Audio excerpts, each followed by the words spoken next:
I think this is a great opportunity for the Pilot Club to meet flight sim enthusiasts, to network with other developers and communities, and to promote the hobby of flight simulation.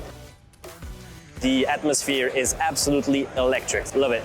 If you're a beginner, if you're an expert, if you're trying to meet new people, if you want to get your hands on some pretty awesome hardware, this is the place to be. I could not recommend this enough to everyone else. This is just an awesome opportunity to hang out.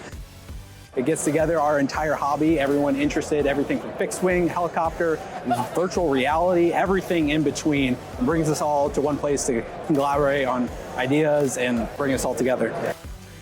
It is a great opportunity if you are a serious flight simmer to meet the developers, to meet the flight sim communities, to see the new products that are coming out, to actually test them, to connect and enhance and continue this great hobby of flight simulation. Every year we're getting bigger and bigger. There are more and more vendors here, more sim experiences to be a part of.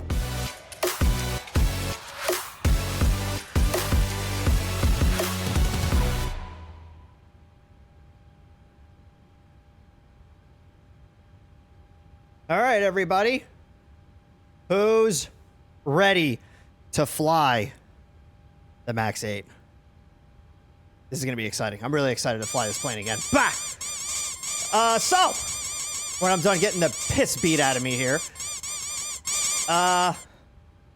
So for those of you that are new here, how this usually works is I take you through a flight in VATSIM, break things down nice and slowly as we go through it, and answer any questions that you have along the way. Tonight, we are getting into one of the FNOs, or Friday Night Ops, which are big chaotic events that VATSIM puts on for the community, and we just fly in the event. And because of how chaotic these events tend to get, it's less time for me to explain things as they're happening, and more of me just showing you what VATSIM looks like in some of these bigger events.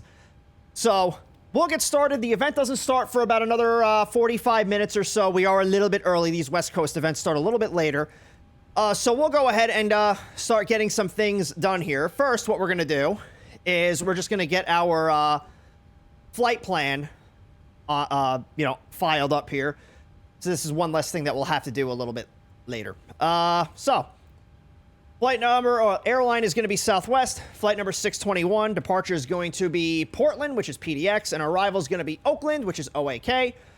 Alternate field is probably going to be Sacramento, so we'll just leave it at auto. We'll set our departure time. Let's do 0:15. Do about an hour from now. I'm probably not going to call and get clearance from air traffic control until they get online, because the last thing I want to have happen is we taxi all the way out to the runway, they come online, and then we have to call them and like redo everything, and then it's just wasting time. So we'll do the 737 MAX 8. It's going to be, it's the default profile, right? There's no profile that I'm aware of for SimBrief yet anyway. There might be one that's out there, and I just don't know about it. So we have all of this here. This looks good. I'll do this for a 45-minute taxi out just in case. And then block time is an hour and 55 minutes. Departure's 28 right. Arrival is 30. Sure, why not? We'll leave all these at auto. We'll see what SimBrief wants to give us for those. Upon departure, it's going to be the Mini 5 departure through the Hisku transition, then Q5 to Hupdu, then to Spammy, and then join the Windsor to arrival into Oakland. And all that looks fine. Let's generate this flight. Oh, you know what I didn't do? I didn't open up Navigraph because I am dead in the brain. Okay, so we have flight number, call sign, both Southwest 621. Departure is PDX, arrival is Oakland. Alternate, what do you know? Sacramento. Aircraft is the 737 MAX 8. Door plugs not included. We are going to be taking off at 0:15 Zulu. Airtime is an hour and 21 minutes. Block time is 2 hours and 16 minutes. Altitude is 35,000 feet with a cost index of 60. Average winds are 291 degrees at 66 knots. 14,182 pounds of fuel on board the plane. 6814 of which are going to get us out to Oakland. And then zero fuel weight is 138 over 145. Takeoff weight is 152 over 182. Landing weight is 145 over 152. Route of flight down here, once again, all looks good. Cruising speed of 454 with a cruising altitude of flight level 350. Door plug is the max 9. Whatever. Max 8, max 9, max 10. We'll Listen, man, Jeep bros have been taking doors off of shit forever. Now now Boeing bros want to do it, and suddenly it's a problem. Listen, man, double standards, okay? All right, so let's get this here. So all of this is looking good so far. Yep, all this looks fine. And we'll do our little VATSIM shameless plug because why not? File a flight plan. Bang. So, not appear to be any controllers providing clearance delivery services at your departure airport. Please squawk 3452 for your IFR flight from Portland to Oakland. This will aid in your identification by any ATC that may be online later in your flight. So this is actually one of the issues I was having. Well, I say it's an issue. Apparently, the dudes in the iFly Discord say it works like it's supposed to. The transponder does not squawk mode C in vPilot when you're at the gate. So we'll do 3452. I think it says transponder fail. So to me, that looks like it's just not working. So he said to set this to, if you move it from auto to on the ground, and TARA is engaged, then it will and does show mode C.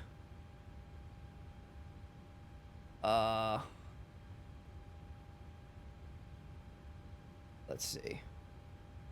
After the above, you can see it's not turning. Huh? Hang on a second. Somebody said something else. If after the above, you can see it's literally not turning on, please try. You know what? Let me take a,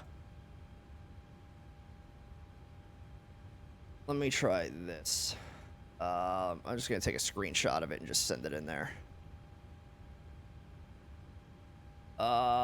Yeah, because if it's not going to... Because obviously if this transponder is not going to work, that is going to inhibit my ability to fly this plane on the network, and it would suck to figure that out. Hang on.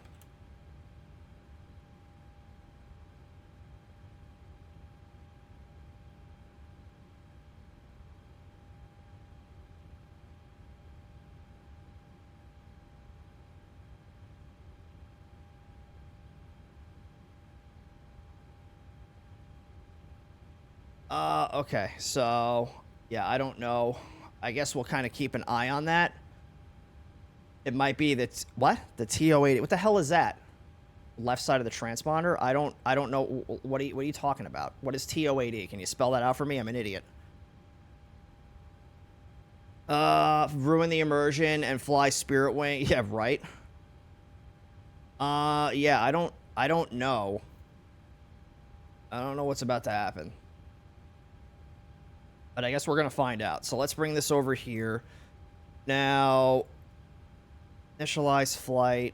See, this EFB is so weird. The auto thing might be the knob left of the 7. What? Or where's the goddamn transponder? Here we go. The auto thing might be the knob on the left of the 7 of the transponder. Yeah, it's set to on. What do you mean? It's on. It was set to auto before, and they told me to set it to on. So I don't know. I guess we're going to find out when we try to push this thing back, and if it gives us a problem, then I guess we're going to know that we can't fly it, but I'm hoping that's not the case.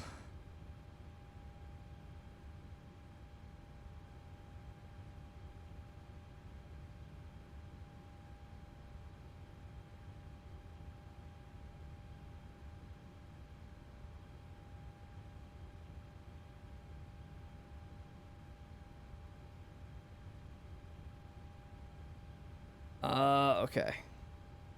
Mood of Spear. Well, I don't know, because I mean, I don't think I need him for me to know that the transponder is not squawking mode C.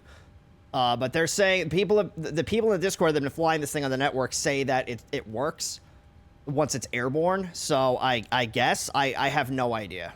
I don't know, but I don't want to spend too much time on it. So there is. This is where shit gets a little weird. So I don't know if I can import this from SimBrief. No, I think I have to do all of this manually. We're gonna fly a Ryanair A320. That's cursed. So let's do this. We are gonna come over to, there's a fuel thing. Man, how the hell do you work this thing? So that's fuel's right here. So we're gonna do a total of 14,182. So we're gonna do 14,182. Oh, that, 14,182. Okay, where's the enter button? All right, this is, come on. Set the damn fuel. Where, like, there's no enter button, or I just hit set fuel? Oh, wait a minute, this is in kilograms. I had this set to show me freedom units. Now I have to figure out how to do that again. Wait, was that in here? Was that a thing that was in here? I know I did it in the, there was a way for me to do it. I don't remember how to do it. I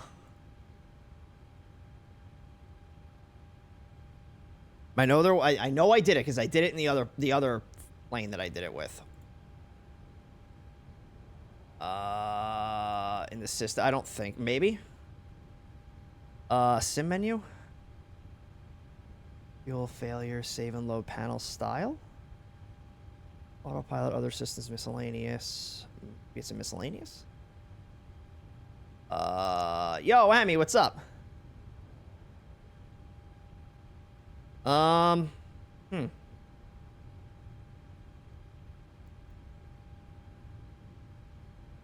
Okay, well, you know what? If it's gonna fight me on this, then I'm just gonna go back and then set sim brief to kilograms. I kind of don't care. Oh, U.S. system. Here we go. So set, done. Okay, so let's try that again. Payload. There we go. 14,182.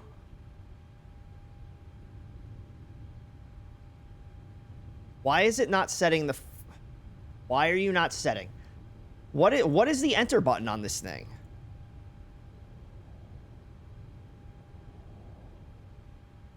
I don't understand the problem.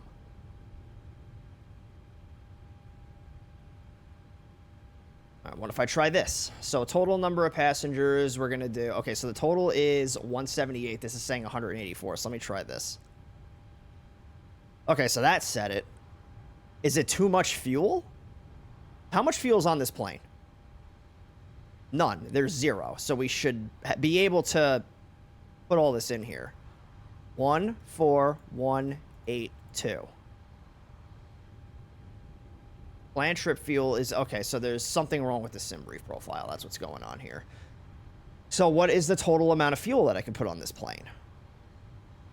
Well, that can't be... 14,000 can't be, because I can put 45,000... Oh, wait a minute. Was I putting it in the wrong place? Yeah, that's what I did. Okay. I put it in the wrong place. Flying the plane new. You know what, Emmy? Why don't you shut up? All right, so we'll set the fuel. Let's set that. So we can't put 184 people on this thing, but we can put 178. So I like that. And then cargo, we have 10,120. So let's do... Can we do 7,000 in the back? And then we'll do 3,120 up front. We'll kind of like distribute it a little bit. So set payload done. So this looks like... I guess this is good. I guess. I don't know how to read this. Well, I do, but it's like, yeah.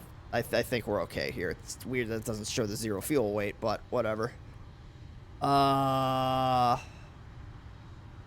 And then planned, I can put 6814 in here. 6814.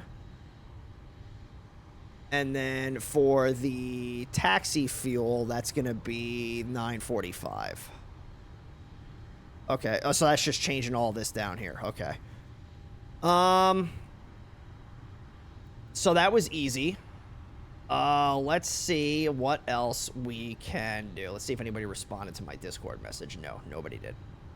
I mean, worst case, I can just ask the controllers, like, hey, do you show me squawk in mode C? I mean, either way, they're going to let me know. Ooh, I don't want that. So if we come back to... Yeah, so this is fine. That's fine. Then we have... Well, I don't want any of this. What I'm looking for is the sim page. Here we go. So we have all of the, all of this is fine. What is this? Oh, this is if I wanted to do it the long way, I guess. Now, the only other weird thing about this plane is that the last time I tried to use the pushback system, like I tried to use pushback helper, and it kind of didn't like it. So I guess we're going to find out whether or not this is going to give me the same problem. But I think I know why it did, because I started using the integrated system and then tried to switch over to the pushback helper because I didn't like the way, because like the way that this is set up. So if we go to the pushback, it asks you what your straight line distance is, and then it asks you which way you want to turn the nose gear. So I actually had it backwards the last time, but like the straight line distance thing, it was weird because I just put it at 50 feet to see what would happen, and it didn't do. I don't think it did what I wanted it to do. So if I don't use it, maybe I will be fine with just using pushback helper, but I guess we're not going to know until we get ourselves moving here. So let's come up to the... Is there like a... Yeah, here we go. That's the wrong one. Where'd it go? Here we go. The camera angle could be a little bit better on this, but, you know, it is what it is. So, KPDX, and we are at gate... I don't even know what gate I'm at. I think I'm at E8. I think I'm at E8. Let's find out. Let's find out together. So, pushback helper sounds a lot like a TV infomercial product. Yeah, it potentially could be. So, I think we're at Echo 8. So, let's see. Parking gates. Oh, you know what? I have a scenery for this airport. I could probably look at the ground, right? Yeah, what's the name of this developer? Spy told me about it, so I bought it. It was like $20. What the hell was the name? It was on Flight Beam. Hello, United. I cannot remember for the life of me the name. It was Blue something. I'm such a bad person. Echo 5, that's where I'm at. What was the name of this developer?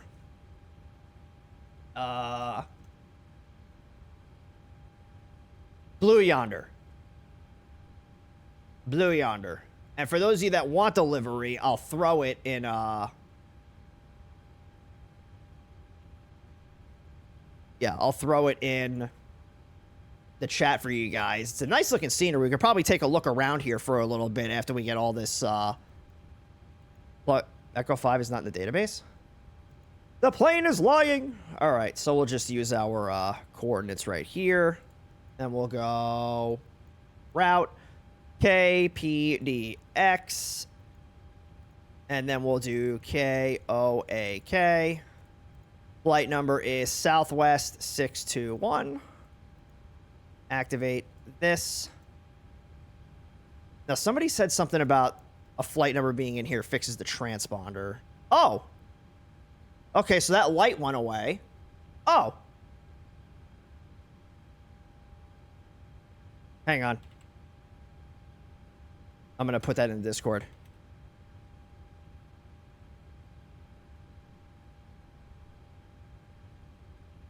Yep, putting the flight number in was the fix. Cool. So this works the way that it's supposed to. That's very exciting. Okay, so we're definitely going to be flying this thing. I have to sneeze. And it's one of those ones that's going to take like 3 to 5 business days to come out. No, it's not. False alarm. God damn it. All right, well, that's annoying. As much as I hate sneezing, I really wish they wouldn't just, like, creep up on you and then go away. That's, like, the worst tease. Like, just do it. Just do it.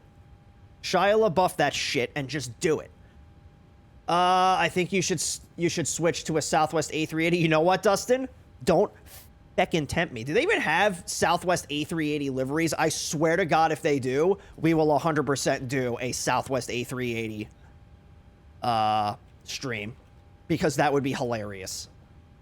Southwest A380. Oh no, I don't think there is.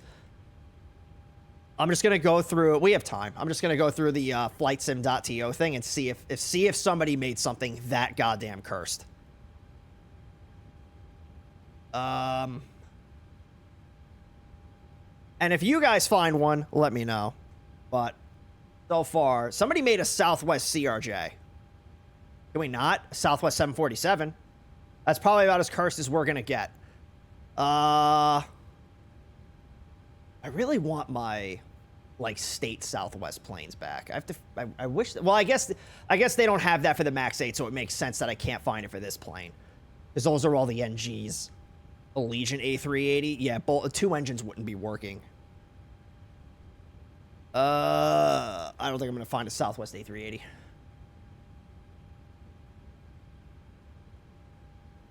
There's plenty of Southwest frickin' A320s. Southwest might actually find the CRJ useful since they haven't gotten their Max 7s. Yeah, I think the Max 7 has a further range than the CRJ does. And the CRJ probably couldn't get into a lot of the airports that Southwest flies to. Because despite the fact that the CRJ is a small plane, it kind of needs a bit of runway. Because, like, the 737, like, when the 737 100s or 200s came around, that was supposed to be, like, a regional jet. That's, like, how the 737 got started. Max 7 isn't certified? Yeah. One day it will be. I would like to fly on a Max series, though. Like, IRL. I would like to fly on one. Because I have friends that have flown on the Max 8s. And obviously, Spear flies the Max 8s, and everybody loves it. Jeep Bros especially love the Max series. They won't do a CRJ because they don't want to pay to train their pilot. That is true, too. But it's not even that. I don't think the CRJ would benefit Southwest, because you can't put as many people on a CRJ as you can put on a 7.3. And the 7.3, performance-wise, is it's better than the CRJ for what Southwest needs it to do.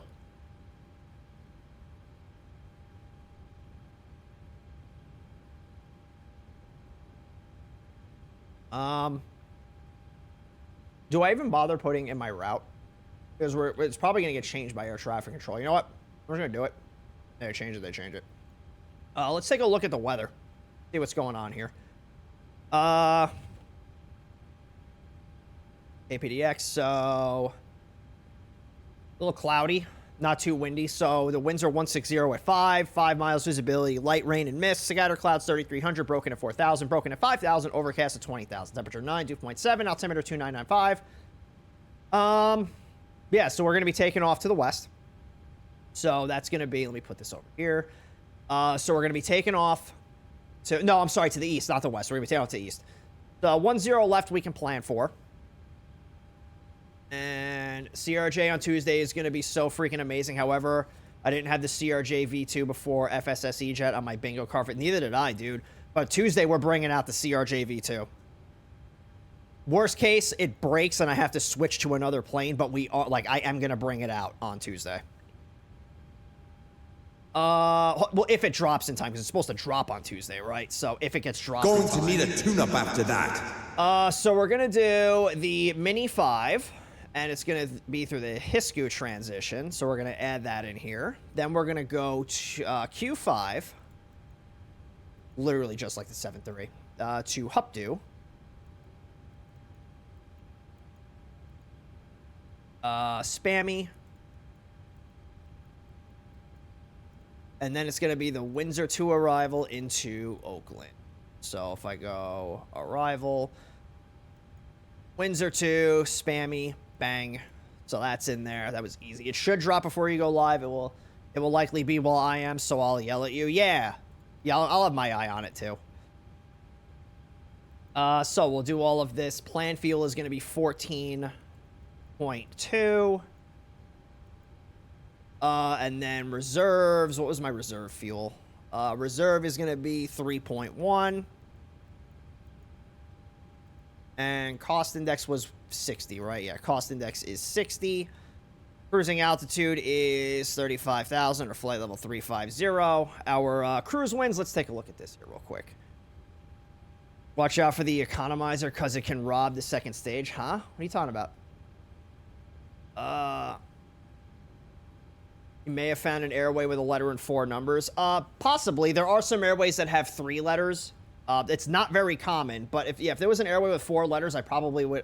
4 letters. 4 numbers. Which airway is it? I mean, I would not be surprised. So we're going to do cruise winds. We'll just use top of climb, which is going to be 288 at 94. We have that. ISA deviation is -1. Transition altitude is 18,000. Limits our... Oh, I didn't do my insufficient fuel. Oh.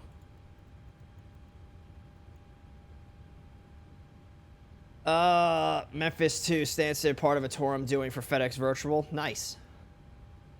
Cool.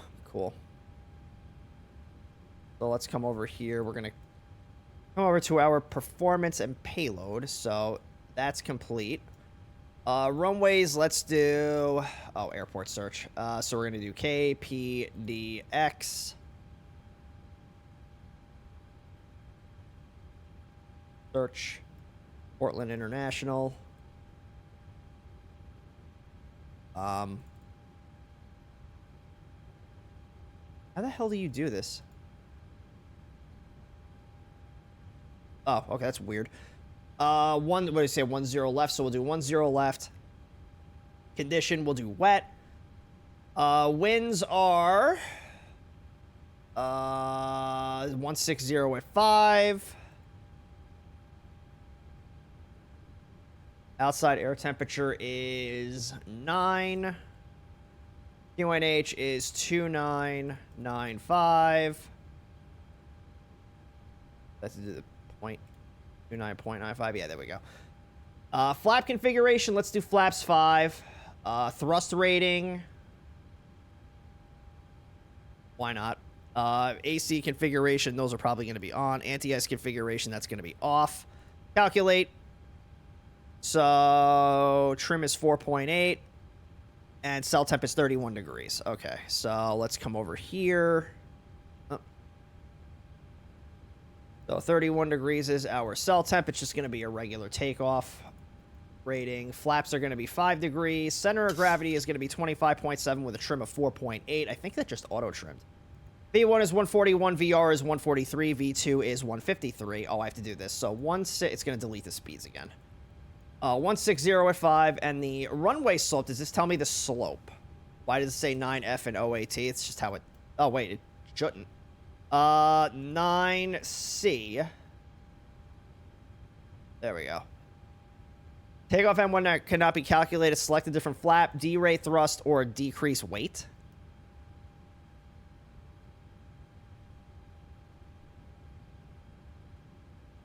Are we too heavy? So takeoff weight is 157. What if we do flaps 15? And we just do a regular takeoff. Takeoff M1 cannot be calculated. Select a different flap. Okay, well, then we're not going to use you. So... Yeah, it's a 9,800 foot long runway. What do you mean? Slope, we have 30 feet on one side, 30 feet on the other side. That's a runway slope of damn near 0. 0.0. Okay, well then you're not getting a slope in there. I want to know why it's not giving me a rating here.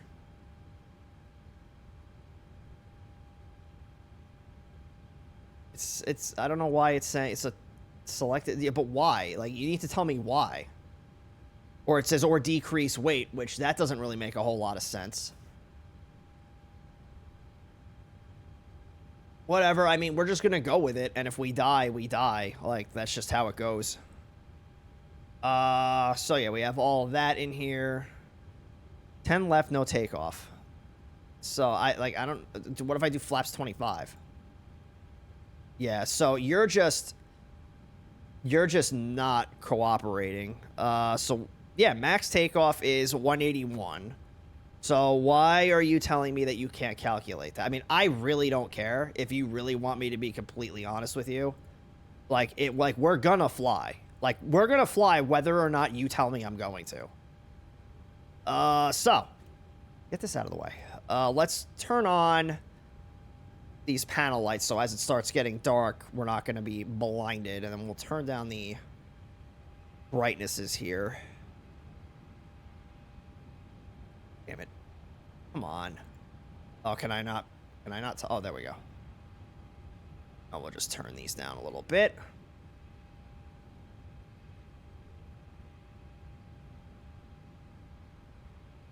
Realistically, we on, and then this panel down here, we'll turn that on, and then the whoa, that's really friggin' bright. I think that'll be just fine right there. It's still saying insufficient fuel, and I don't know why. Like, there are so many things about what is going on here that it just does not make any sense. What if I just bump the fuel up? Well, I don't need to, though. Like, I don't understand why this is saying this. I have 14,200 or 14.2 on the plane. What's it saying from? How much is it going to take me to physically get out there? Because there is a fuel calculation page, right, that will actually tell me how much fuel we're expected to use. Or at least there should be. Is this... I don't think I've ever had to do this before. Yeah, so...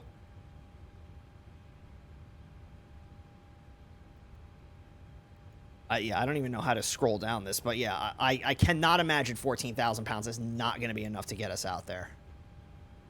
Maybe we'll dip into our reserves or something, but I guess we'll kind of figure that out as we go. But there's no way we're making it to Oakland and burning all 14,000 pounds.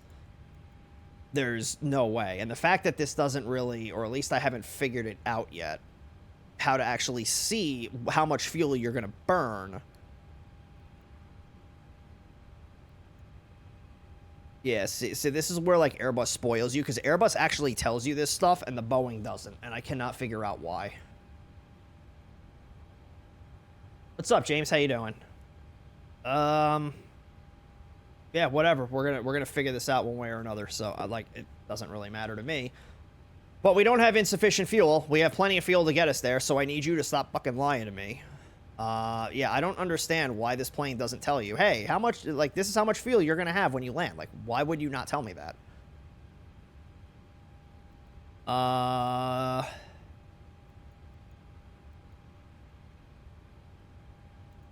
Yeah, I don't know why you would tell me everything except for that.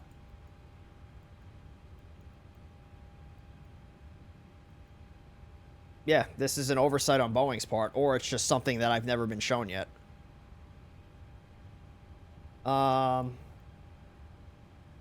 Yeah, like, I don't understand. Does anybody know how to do it? Like, is there something that I'm not seeing here? Does anybody know how to see, like, how much fuel you're gonna fucking have when you land? Like, a fuel prediction page? This whole rant is gonna be our famous last words on the CVR when we crash, because, well, then tell Boeing to design their fucking planes better. Like, how am I, how are you gonna tell me insufficient fuel, but then not show me, like, how much fuel I'm gonna have? Because this could just be, hey, you have insufficient fuel because you're going to dip into your reserves and your reserve fuel is not going to be enough or something like that. There could be 100 reasons why you don't have sufficient fuel. Or why it tells you that you don't. It just doesn't make any sense. And it doesn't tell us, like, how much fuel we're going to burn in the trip down to Portland. And I can guarantee you it's not 14,000 pounds. So I'm not going to worry about it. So is ATC on yet? No. Well, Seattle Center's online. Oh, Portland is online. Okay, so we have the Portland ATIS. Let's take a look at that. One thing that comes to mind, maybe try recalling the errors and see if it persists. Well, what errors? I'm not getting any errors. I don't even know how to do that. That's probably what it is, dipping into the reserves. But the problem is, this plane is not telling me. Because, like, Airbus and the CRJ will tell you, hey, based on these calculations, this is how much fuel you're going to have when you arrive at your destination. This plane doesn't do that. And this is not like a dig at iFly. This is a thing with the PMDG too. So this is like a Boeing thing.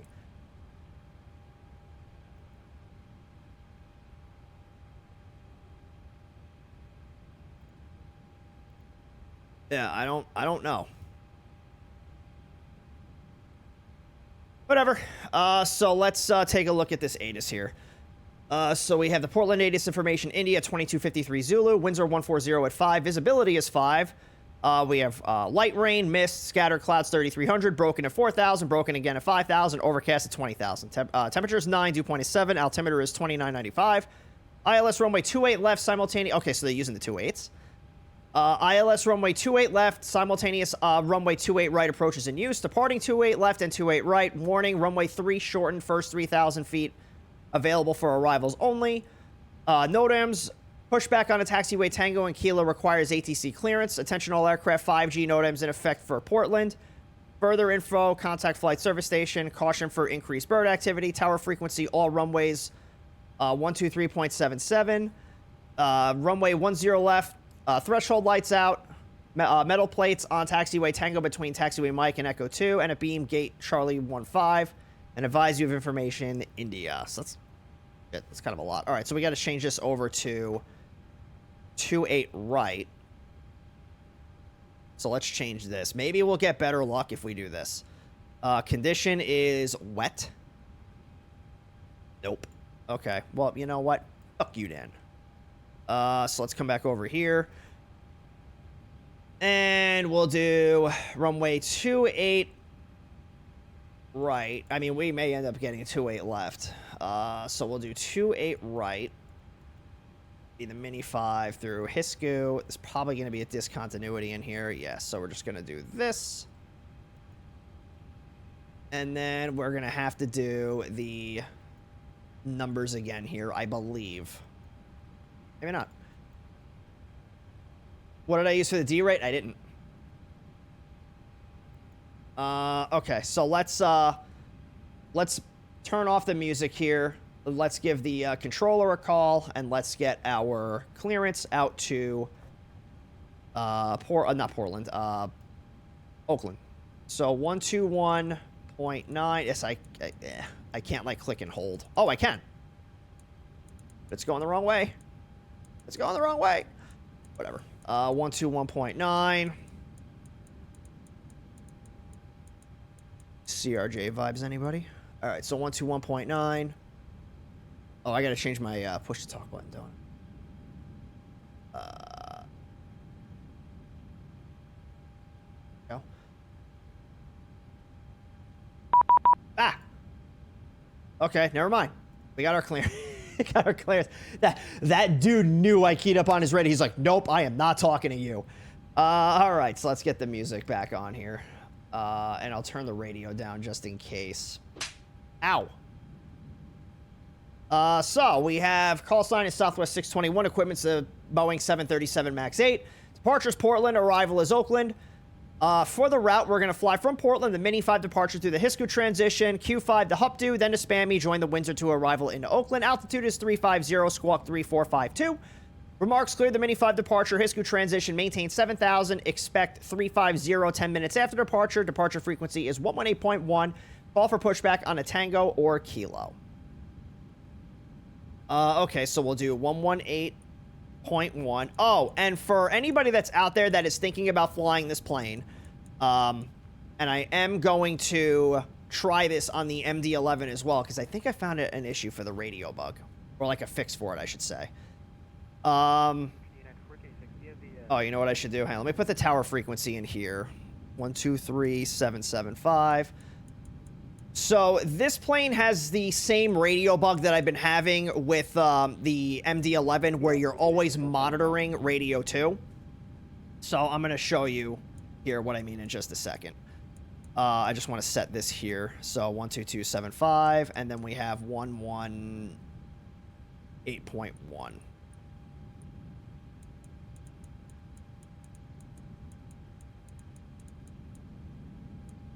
To 136. Okay, so we're going to set that to radio 2. Okay, so when you first start this plane, the way... Damn it. I'm going to try and find a better, like, angle here. Okay, so here we go. So we have the radio. So the way that this plane is set up when you first turn it on is like this.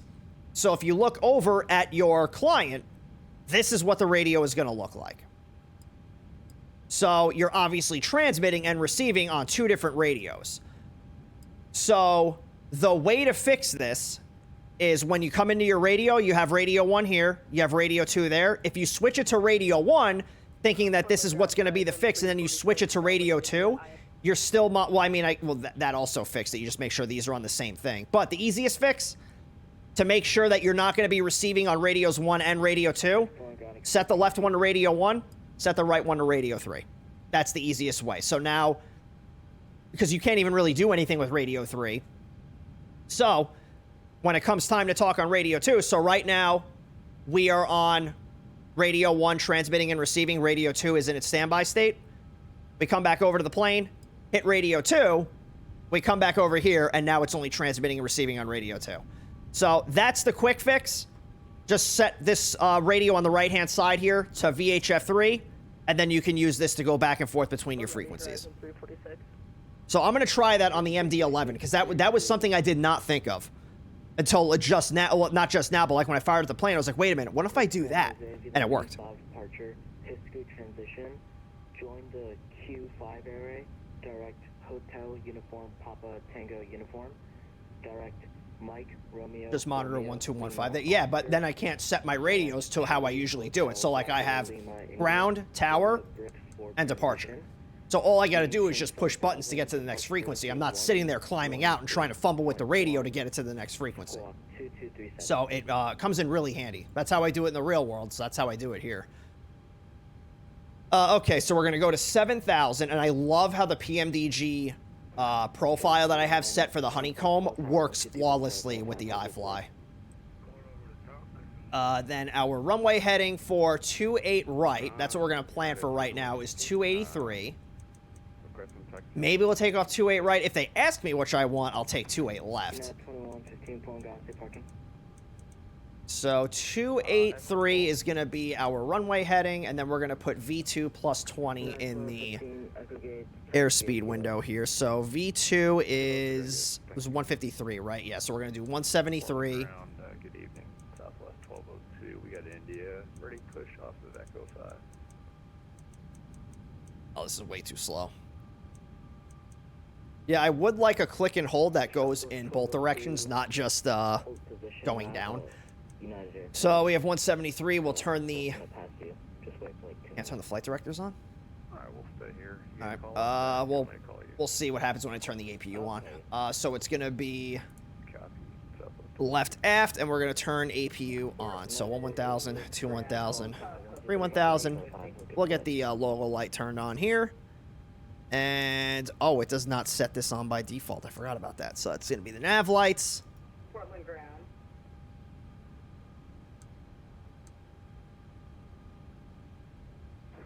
Aircraft calling, say call sign. Where was... Damn it. The overhead. There it is. Pilot code 3350, pulling down. Hello. Let me turn this on. IFR clearance to San Jose Airport. And we'll do this. Where's the... Oh, the APU thing is down here. So there is a thing for it. Question is there any chance I can get it written? did I not put the right fuel tank on? Where is APU thing? Alright, then give me a second. Where the hell? There's supposed to be a thing here that shows that there's a button there's a button I'm missing. And ground while he figures that out. Southwest 1202 looks like that United guy. Oh, okay, so the generator is working. So let's do... Okay, and I'm just going to turn all of these on. Something keeps clicking, and I don't know what it is. Yeah, 35,000 we're going to set up there. Landing in Oakland, that's going to be at sea level. We'll leave that at 0. Did that do it automatically? Because I didn't touch that. Stop beeping. Yeah, stop beeping. Okay, so the transponder is set. Everything is looking good. What was I just about to do? Oh, flight directors. Yeah, why? Oh, because I have to use the scroll wheel. Okay, so that's why. You can't click it on. That's annoying, but I'll get used to that. I literally don't have to touch those switches until we land. Okay. So let's get the music turned off here. Let's get ourselves ready for pushback. Okay, so far I got cleared via Mini 5 to... Oh, you know what? Let's take a look at the Mini 5 here. So, join Q. we have Portland International Airport, Mini 5 RNAV departure for runways 10 left and right and 28 left and right. Other stuff. We have the departure frequency loaded into our radio. Airport elevation is 31 feet. Transition altitude is 18,000. Plane has to be RNAV1 capable with either 2 DMEs and an IRU or a GPS on board. Radar required for non-GPS equipped aircraft doesn't apply to us. Turbojet aircraft only. We are most certainly a turbojet, so we are good there. If we take off on runway 28 right, it's going to be a heading of 283 degrees to intercept course 268 out to Pegty. If we take off on 28 left, it's going to be climb on heading 283 degrees till we're at 540 feet. Then we're going to proceed out to Pegty. From there, we're going to fly out to Kelly, then to Dudray. Then we're going to fly south to Minnie. And then our transition is at Hisku, so we'll break off to the southeast towards Hisku, and then from there we'll proceed on our flight plan route. Looks like for 28 left and right, we have a minimum climb gradient of 500 feet per nautical mile to 540 feet, then 350 feet per nautical mile to 15,000 feet. So climbing up to 500 feet, we're going to be somewhere around 200 knots, so we're going to be looking for 1,700 feet per minute in the climb, which we can very easily do. Then after, it's going to be call it 1,200 feet per minute, which again, or maybe we'll be closer to 250, so we'll be looking at 1,458. Again, we're going to be climbing at like 2,500 feet per minute, so not going to be too crazy for us, so that'll be good. And then down here, yeah, so we have climb heading 283, then for 28 left, it's to 540, and then for 28 right, it's just till we intercept course to Pegty, then on depicted route. Maintain assigned altitude, which is 7,000 feet, and expect filed altitude 10 minutes after departure. If you don't want to do the scroll wheel, you can just hold right-click using left-click on the button you want. Did I just have a stroke? If you don't want to do the scroll wheel, you can hold right-click while using left-click on the button you want to click. So, well, if I hold right-click, it moves the camera around. Yeah, so I can't really do that. But I know what you're saying. It doesn't matter. I'll just use a scroll wheel. It's not that big of a deal. So, I'll leave this up on the screen in case anybody does have any questions. Feel free, pop those questions in the chat. I'm going to come over here to the EFB. I know you guys can't see it, but I'm going to start calling away some of these ground services. So let's get the getaway called out, or called away. And then I'm going to do, I have to figure out all this shit. So I'm going to do, get rid of the chocks. We are going to disconnect the GPU. We'll set that. And then we're going to go to the next page because I know I have cones that are out there. Yes, so let's get the cones away. And all that looks good. And then I think that was it. I don't think I have anything else that I have to worry about. I'm going to get the tug called out here. I'm going to see if this wants to work. We're going to get the beacon light turned on. And I'm going to confirm the ACAR system is working. Take a sip of my drink. 1202, runway 28 right, taxi via Kilo Alpha 5 Alpha. 28 right, Kilo Alpha 5 Alpha, southwest. We now have information Juliet. Altimeter is now 2994. Delta 2147, contact Poland Tower 123 bus 775. Have a good flight. So those are all linked. Very nice. Except for this one. Okay. I love that I can shift scroll wheel to scroll by the tens, huh? On the, what are you talking about? On this? What is it? Shift scroll wheel? Well, I can do it just by tens anyway. Oh, no, wait, by tens. What do you mean by tens?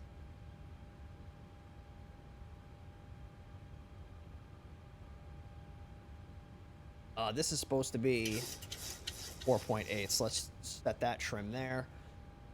Here it is sent to St. Louis now. Nice. All right, let's get our pushback clearance here before it starts getting too big. So radio up. Let's go. Portland ground, Southwest 621, gate Echo 5 with Juliet requesting push and start.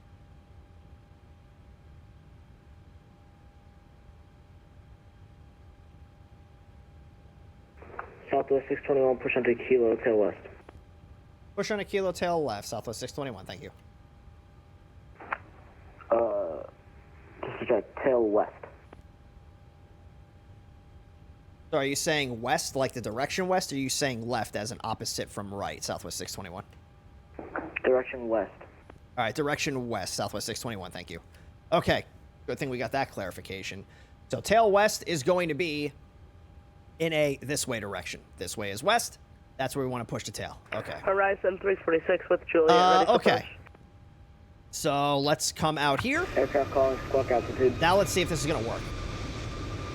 Remember to taxi like a Southwest pilot about 50 knots. Yeah, we're going to make sure we take off on the taxiway too. Okay, so the pushback helper is working, so that's the key. Do not use the iFly pushback system and then try to switch it to this midway. We'd like to point out the safety features of our Boeing Here we go, boys. 737 MAX 8. Not Horizon 346, apologies for squawking now. So let's get the APU bleed on. Oh, Horizon 346, did you already receive and we'll the start call? up engine number 2. Pull the loose strap to tighten. To release, lift up on the buckle. Position your seatbelt tight and low across your hips and wear anything you are included. There are 8 emergency All right, so exits, 20%. 2 I think on the forward MAX 8, it's doors, 4 20% overland still. window exits, and 2 exit doors in the back. Signs overhead and lights on the floor. Horizon 346, roger. If an evacuation is necessary, Just in time, hell yeah. flight attendants and Push onto Tango. Make sure to get those motors started early. It's 25? Okay. 2 life rafts are located in the forward. Plus on the Yeah, because I know it does say motoring on here. Like when the engine's it does say motoring, which is pretty cool. In the event of a water evacuation, use the life vest under your seat. Remove the vest only if told to do so. Pull the red strap to open the That container sounds and awesome. remove the pouch. Remove the vest from the pouch as shown on the safety information card. Place the vest over your head. Wrap the strap around your waist, buckle it in the front, and pull to tighten. Once outside, pull down on the red tab to inflate the vest. Now, the only thing I don't like, which this is a simple camera thing, if I look left or right, like, this is me looking left, and then this is me looking right. I mean, it looks cool. Like, this is a nice interior, but I would like to be able to look right. Horizon 346, confirm you want our tail We are west. coming by to check that your seatbelt is fastened, Affirmative. your seat back and tray table are Horizon in the 346, full roger. upright and locked position, and your carry-on items are completely under the seat in front of you or in an open Okay. bin. Southwest Leaving Tobo the 2, area contact Blunt Tower So we'll 122 go engine 1. not allowed on board, including Tower the lavatory. 237, The use 75, and charging of Southwest electronic 1202. cigarettes is prohibited. Federal law And, Immersion ruined. Southwest doesn't have that interior. Yeah, I know. Yeah, see, it says motoring. That's awesome. In an aircraft lavatory. It is also prohibited to consume You alcohol that cleared you us have for brought Ride with you on this 346. flight. Federal aviation regulations require passenger compliance with the lighted passenger information signs, posted placards, and crew member instructions, including Horizon information 346, on could seatbelts you and say your smoking. route again, please? Needed. Just 4 so I can check. oxygen masks will drop Horizon 346, we're cleared to San Jose, Mini 5 departure, HQ transition, the Q5 hub to, then Mike, Romeo, Lima, Oscar, and then a direct to Charlie Hotel, Bravo, Lima, India. Although oxygen will be Roger, thank you. flowing, I just the had to check. plastic bag may not inflate. No worries. Continue wearing the mask. When you land the otherwise A320, do you notified by have the auto throttles on or off? The auto throttles come off automatically when you retard the throttles. Putting on your mask So you first. basically leave it on, and then when you pull the Any throttles all the way back, before it disengages donning the an auto oxygen throttle. mask. We are here for your comfort and safety. Please report any unwelcome behavior to a flight attendant. Thank you for your attention. Now sit back, relax, and enjoy your 1 hour. Yeah, you leave it 45 on. minutes You leave it flight on to until you Oakland. retard the throttles and the Welcome flare. aboard.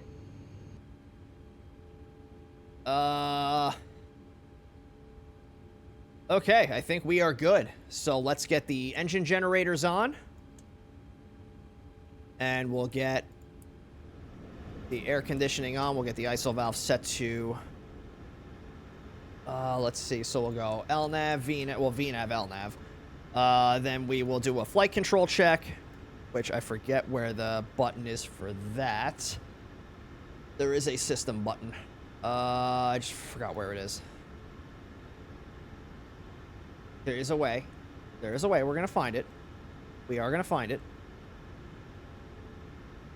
Like the button like up here, like on the NGs.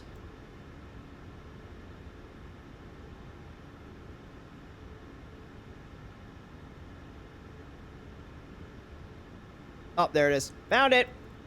All right, so Aileron's good. Elevator's good. Rudder's good. Speed brake's good. Flaps we're going to set for 5 degrees. Brother Ground, it's Pilot Club 73 over at the North Terminal, requesting push start on 2 Kilo with India. All right. Pilot Club 73. So flaps are in position. We're going to come up here. We're going to turn the APU off. But first we're going to do 73. APU bleed off. APU off. Kilo tail left. We'll get the taxi light on. Kilo tail west, Pilot Club 73. Is that a light that's on? I didn't turn the dome light on, so there should not be any lights on up here. How do I get to the overhead? There we go. Okay, so this is actually... Oh, no, it wasn't on. Okay, it's just bright outside. All right, cool.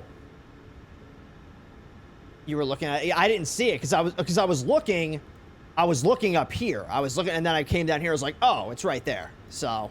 Yeah, I was looking because I was looking in the center here because this is where it is on the NG. All right. So flight did I not turn? Oh, the yaw damper. All right. And now let's get our taxi clearance and let's get on out of here. Portland ground, Southwest 621, ready to taxi.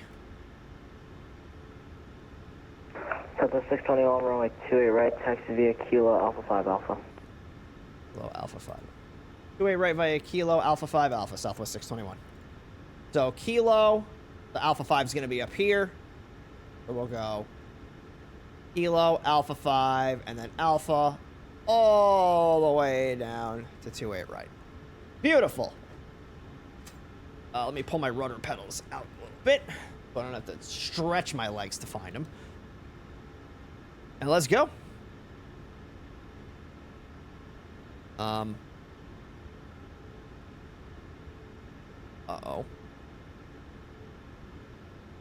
The throttles aren't working.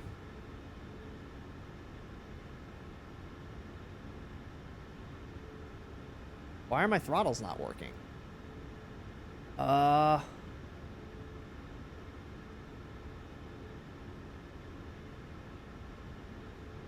That's a problem. Oh, okay, so the auto throttle has to be off. That's weird.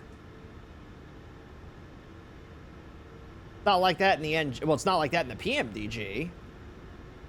All right, well, whatever. The auto throttle's got to stay off until... Horizon 346, ready for taxi. Okay, whatever. It'll just be like the MD-80. Runway 28 left, taxi via Tango Bravo. 28 left, Tango Bravo, Horizon 346. Right, this I can't actually look left with it. I gotta change that.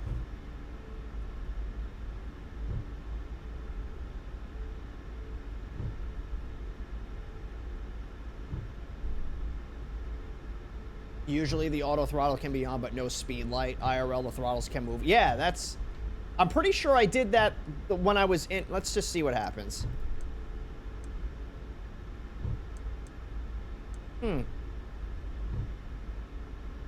Whatever. All I gotta do is just advance the throttles, hit the auto throttle button, and then hit toga, and then it should work. But they did have an update for this with a cone in the middle of the taxiway. Okay, they did have an update for this plane yesterday, so it could be a bug. But whatever. Does it have a toga button? Yeah. Right there.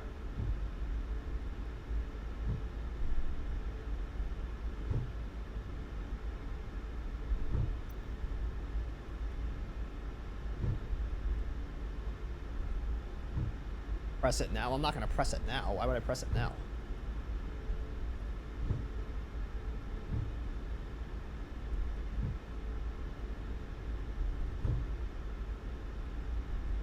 Look, I'm all for Southwest immersion, but not that much immersion. Is there a click spot for the toga? If there is, I don't know where. It's not on the screen. Oh, maybe that's it. That might be it right there. So in the PMDG, it's here. Maybe it's this. But I have a toga button on the honeycomb, so it's fine. That's what I use. Whoa, hello. Bump. Boing.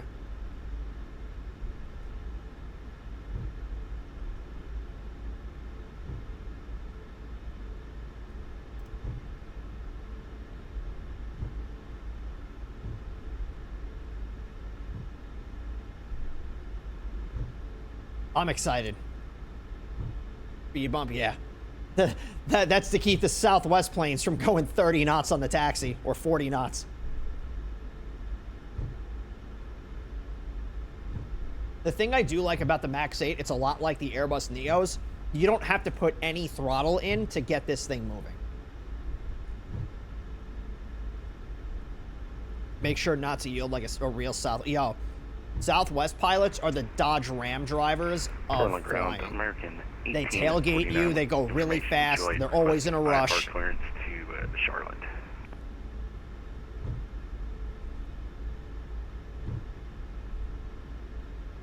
American 1849, expect PDC. I own a Ram. Expect PDC, American 1849, thank you. Your Honor, I rest my case. Public Ground Pilot Club 73 on Kilo, ready to taxi with Papa. Correction, Juliet. Why does it say you're playing FS24? It's just what OBS has, Flight Sim 24. That's why I put FS20 in the title. I think that's the third time you've asked me that. 8 right, Pilot Club 73. Southwest 621, advise you have information Juliet. Contact Poland Tower 123 bus 775 for good flight. We have Juliet switching to tower, Southwest 621. Poland ground, good evening, Southwest. Alright. Portland Tower, Southwest 621, short 28 right on Alpha, ready for takeoff. Southwest 621, Portland Tower, wind 120 runway 28 right, clear for takeoff. 28 right, clear for takeoff, Southwest 621.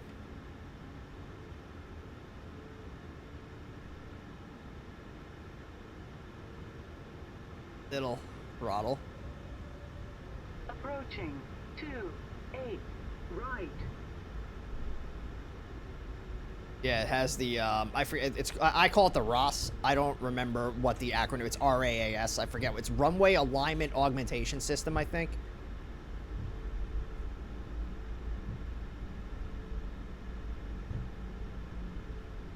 On runway 28. Yeah, I think that's so cool. All right, so let's advance the throttles to 40%.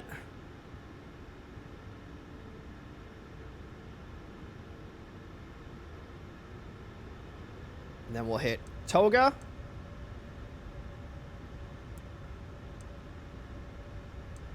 There we go. So it's auto throttle first, then Toga.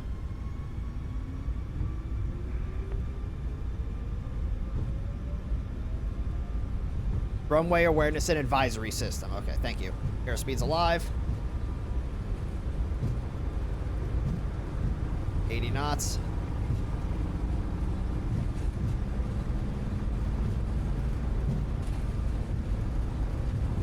Ooh. V1. Rotate. Decrease your weight. Duh. Positive climb. Oh, I didn't turn on.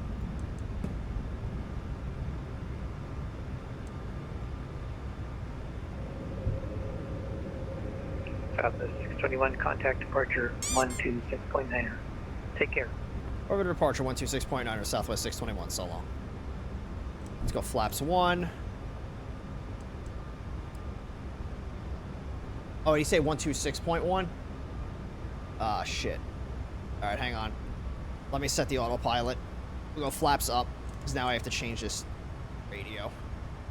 126.9.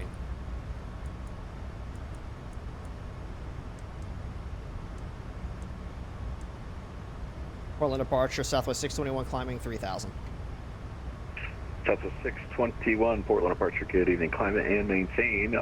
Let's try that again. Climb and maintain 15,000 radar contact. Climb maintain 15,000, Southwest 621. Alright, so 15,000. But I'm not the only one that struggles to say words. Alright. Let me set this to steady landing lights.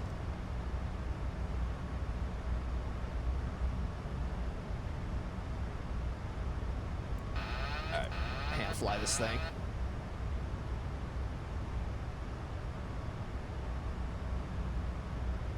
Yeah, this thing climbs like a goddamn rocket.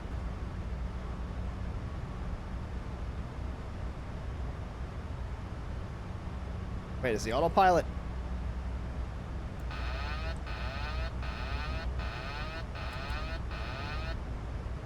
Okay.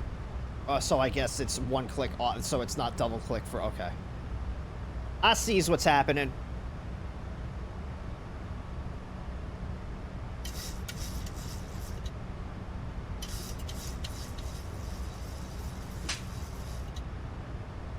Hit me. Why are you throwing things at me? Mean.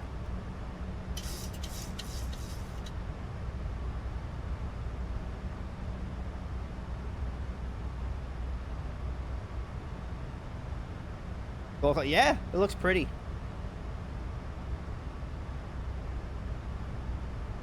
Why? It says TCAS off. I have that turned on, don't I? Oh, I guess not. Thought I had it turned. Jesus Christ. Alright, so we'll get the terrain radar turned off. Let's bring the traffic rings out a little bit. And we'll come up here. We'll get the landing lights turned off. And turn off lights turned off. Ladies and gentlemen, taxi light off. Burners can come off. I didn't turn the strobe lights on. Oh my god. Turned off. In a few moments, we will be coming through to take your drink orders. We will be serving complimentary soft drinks, juice, and coffee. Beer, wine, and liquor are available. Sounds nice. Or with a valid drink coupon. There is a beverage menu in your seat back pocket, or you may go to the Southwest beverage menu on the in-flight entertainment portal, SouthwestWiFi.com. I love cloud. Yes. It looks like, yeah, I have the cloud resolution is set to low. So it's a little bit more CPU friendly. So yeah, you don't get to see like the detail of the cloud. The front and back of the aircraft. The sign on the ceiling indicates whether the lavatory is occupied. Please do not form a line at the Who needs strobes, especially to no one. Your safety will always be we don't need strobes. Where we're going, we don't need strobes. Don't hesitate to let us know if you have other needs we can take care of. Southwest 621, contact Seattle Center now 132.07. Good night. 13207, Southwest 621. All right, so 13207. Seattle Center, Southwest 621, 13,500, climbing 15,000. 621 Seattle Center, climb maintain flight 350, welcome. Climb maintain flight level 350, Southwest 621. All right, let me do this. Seattle Center, Walker 249, 13.4, descending 10,000, moderate turbulence. Oh. Target 2049. Let's get the music turned back on here. Eugene altimeter 29994. So not a bad departure for my second flight in this thing. Shimmy landing south, check the right side. We're gonna see how we land it. Target 2049. That's the real test, right? Vectors for but you know, I flew this thing last weekend, and I thoroughly enjoy flying this plane. It's a little quirky. The flight dynamics are a little quirky, but it's not a bad plane. It's really not. Let me see if I can find a sim brief profile for this thing.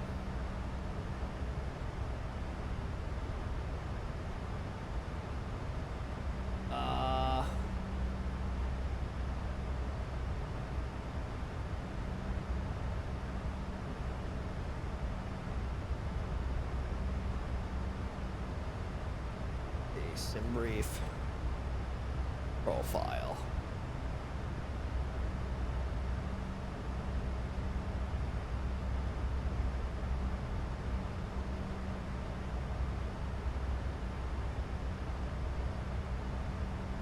Oh, it's in the, there is a profile pinned in, where'd it go? In the briefing room channel, okay. So briefing room pin. Oh, there we go. This would, okay. So I'll do this real quick. So we're gonna do, no, we want this in pounds. Okay, so. We have a German. Do we have a German? Okay, so KO is B38M. OFP layout, we'll change that. Type of flight scheduled. Pounds, max diversion 417, okay. 178 seats. Yeah, I'll go with that. So save airframe. Beautiful. Okay, so now we have that. So it'll be a lot more accurate. 2147, same Mach number. Yeah, Delta 2147 is cruising at Mach 0.78. Delta 2147, maintain Mach 0.8. We'll go standard pressure on the altimeters. But we'll try Mach 0.8 for Delta 2147. Southwest 1202, same Mach. All right, boys. Southwest We cooking. 1202, We cooking. 77. Southwest 1202, maintain Mach 0.74. Slow it down, 0.74, Southwest 1202. Delta 2147, if you can't do 0.8, can you do 0.79? Yeah, What's up, Mike? How you doing? For Delta 2147. Roger, thank you. That's just about it, but we'll do Mach 0.8. Yeah, if you need to, just let us know and we can reduce you to 0.79. Right now, that seems to work with the conditions up here, so we'll stick at 0.8 until you tell us different. Okay. Delta 2147, contact. All right, we'll switch this up here. Seattle Papa Center, climb's about 70 miles away. 3515 for Delta 2147, good night. This plane's like Seattle Center, pitch at 152. like the A320, where it just it climbs like a rocket ship until it gets to like 20,000 feet, and then it backs itself off. We're doing 1,500 feet per minute right now. Got some Boeing birds working, but my air babies are still offline. Rip. Yeah, hopefully you can get that issue fixed. Stand by, sir. Do you want to side it? Exec at 152. You should be on Seattle Center 120.3. Was that 120.3? Affirm. Alright, we'll go over there at 120.3, pitch at 152. Seattle Center, United 1035, looks like we're back. What time are we expected to land in Oakland here? Seattle Center, Horizon So, it does not tell me. Really?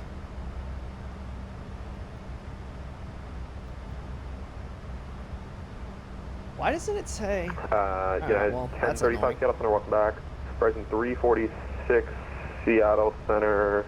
Hello, climb maintain, fall 330. Wait a minute. Level 330, Horizon at 346. Wait a minute.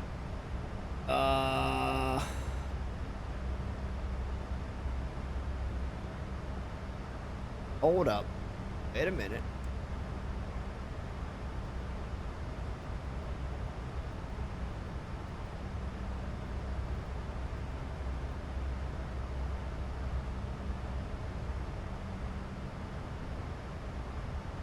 Oh, okay. So that's the last point on the star. Okay, that's why. So 1202. Oh. Keep 0.74, contact Seattle Center 135.15. Thanks for being accommodated. All right, we'll keep the speed and 3515. Right, so, again, if anybody does have any questions about anything, you can feel free to pop them on in the chat.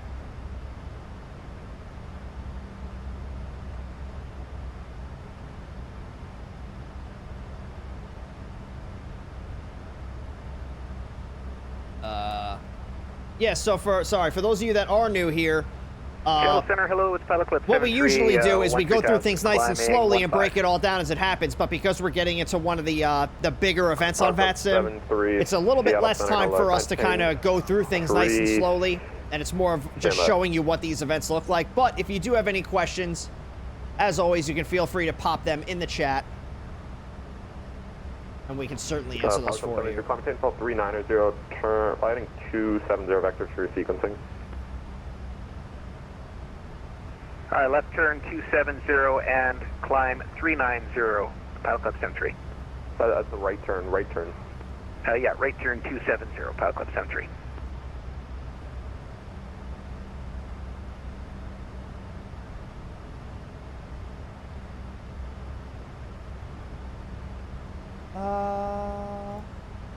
Yeah, 1035, say Mach number. 1035, Mach decimal 82, sir. Yeah, 1035, reduce Mach 0.77. We'll slow Mach 0.77, United 1035.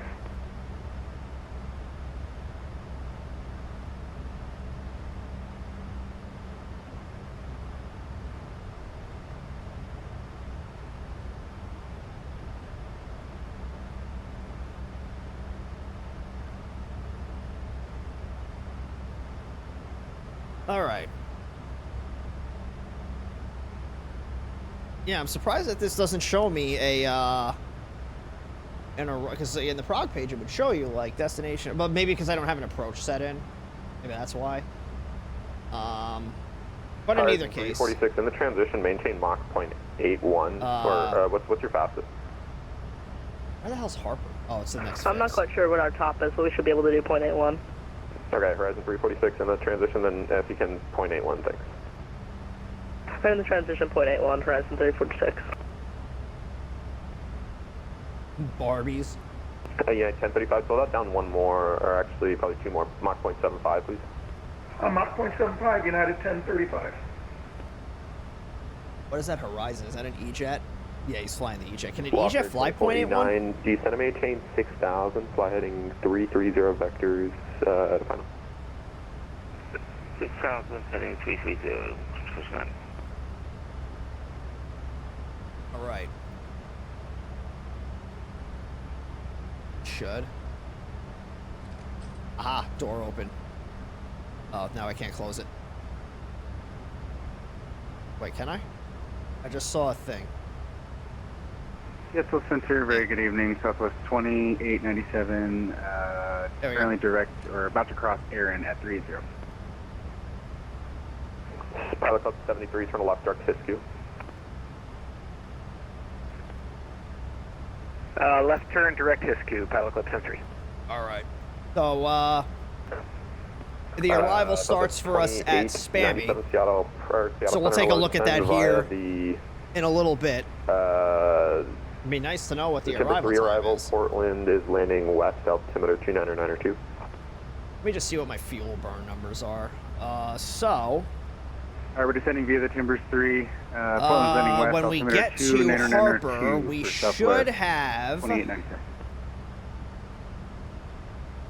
9,100. We're at 11,100 right now, so we'll definitely have plenty of fuel. That is not going to be an issue.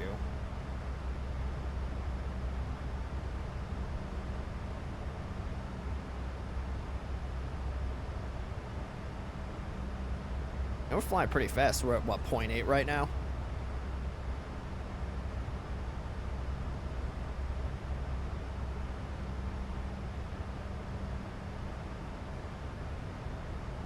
Yeah, so we'll be flying this thing like we stole it.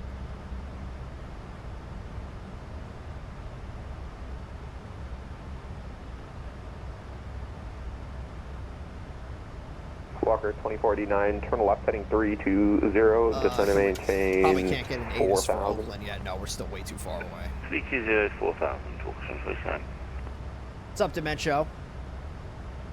And then, yeah, once we get to Oakland, we'll see where we can fly next. There's quite a few places where we can go. So we have, well, Denver might be a little too far. We have, yeah, 1035. Are you able to go any lower? We Can you have do Vegas. 0.72 just for We the have traffic passes? Ontario. Yes, we can go 0.72, I believe. We have anything lower, we're gonna have Seattle to go lower. if we wanted to. Yeah, It's going to be a little 1035, far, yeah, but that's fine. Just 0.72 for now, then. we could. And Alright, being we're that going to the event 0.72, ends an hour 10:35. later than usual, we'll have time to fly out there if we wanted to. We can fly down to San Diego. Yeah, so we have San Diego, Los Angeles. We can go out to Salt Lake City. So we have quite a few places we can go. I don't know where we're heading to. We should be direct to now. Thank you.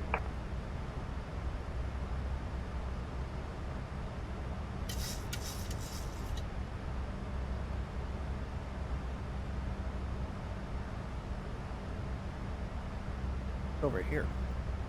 Oh, look at this. I've never noticed this before.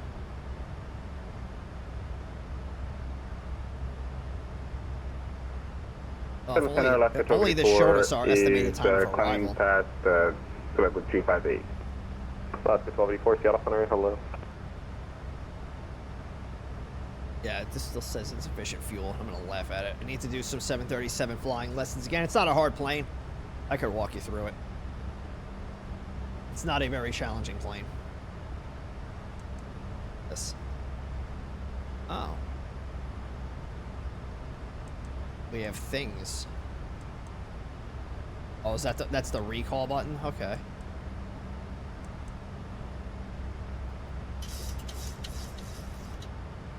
I have a feeling our arrival time is going to be sometime around like 0200, if I had to guess. Yeah, maybe a little bit earlier, maybe like 0130. 270 Mostly just remember the starter procedure. Yeah, that's not, it's not hard. Hello, welcome.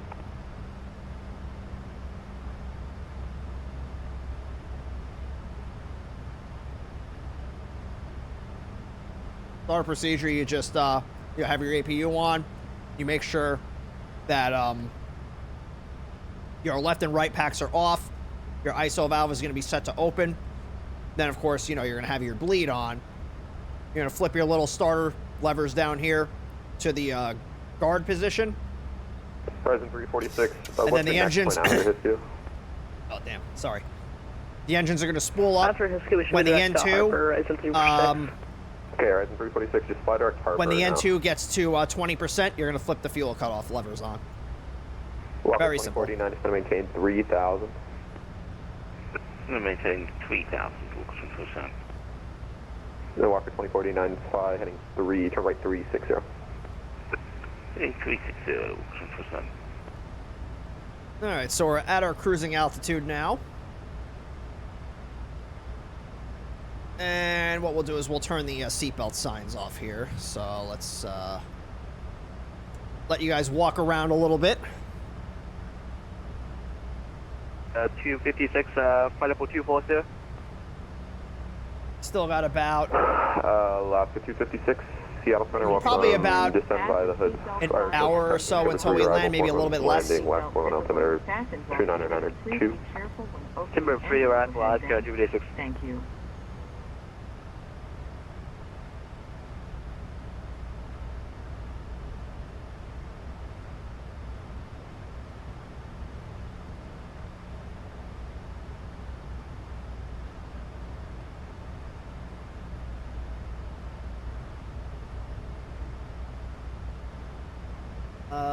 Just looking off screen here for a second. Uh-oh. Innie released another update for the A350. What's their changelog say? Let's see. What did they change? So they updated the GSX integration. Okay. 346, confirm your direct Harper. So they added the equal time point calculation. We should be direct Harper. I think our plane just slightly overshot the course. Okay, Horizon so they fixed a couple of WASM crashes. But make sure you're correcting, please, because traffic is fine. Pretty close to you. Pretty tragic. I'm just looking at things like that are specific to like issues that I've been having. United 1482, flight level 263 for 350. We're 19 miles southwest of Olympia. Walker 2489, turn right, heading 190, doing the 16 right localizer. Right, 190, join the I know one of the issues that I was having was, yeah, what was it? It wasn't anything major. Forget what it was. That must not be important. Southwest 62, contact Seattle Center 135.15.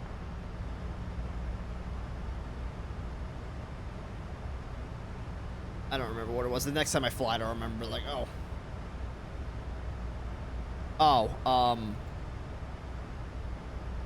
no, what I would like is, because the GPU doesn't always Southwest 621, Seattle Center. Southwest 621? Southwest 621, contact Seattle Center 135.15. 13515, Southwest 621. Let's go back to radio 1. Seattle 135. United 1482 for passing 2824350. We're 26 miles southwest of Olympia. 00550. Christopher Park. We're looking for departure. Clearance void after 0050. We'll call you when airborne. Skywest 52, Seattle Center, Southwest 621, flight level 350. Thank you. Roger. That was 212. Who was the other aircraft calling? Southwest 621, flight level 350.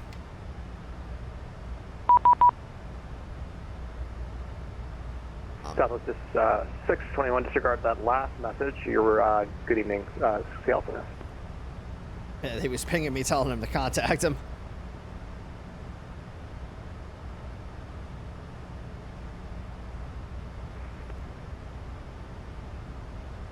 So not in range of the Oakland Grumpy 419, yet. turn left heading, continue your turn, left turn all the way heading 250. Turn left heading 250, Grumpy 419. I really wish I knew what our arrival time was.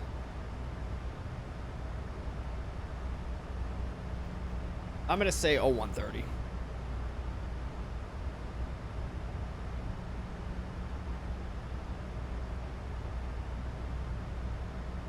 That would have scared me. What, the that beeping? Yeah, that's just the V pilot thing.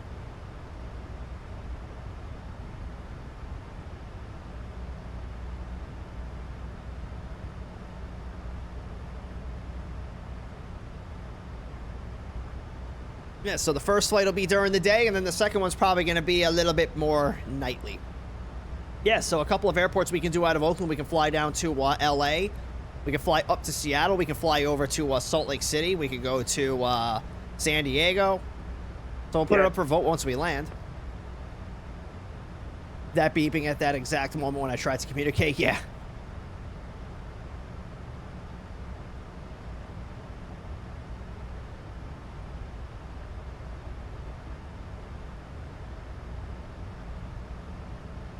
I know what I'm voting if it's available. Well, we'll see.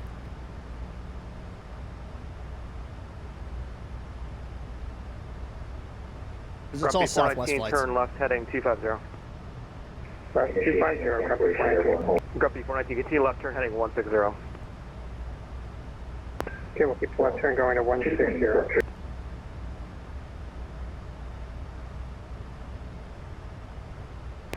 Center Skywest 5313, 2 let's see. Yeah, that scenery at Portland was nice. Southwest 621, where are you direct now? We are direct Harper, Southwest 621. The plane over there.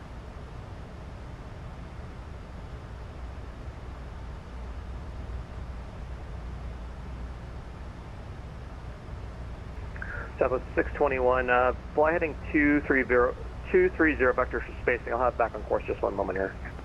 All right, heading 230 for spacing, Southwest 621. All right, so let's get this going. Oscar 538 descend, pilot discretion, maintain flight level 240. Flight level 240, pilot discretion, left to 538. Skywest. Small delay vector. 5313, Seattle Center radar contact, climb and maintain, flight level 330.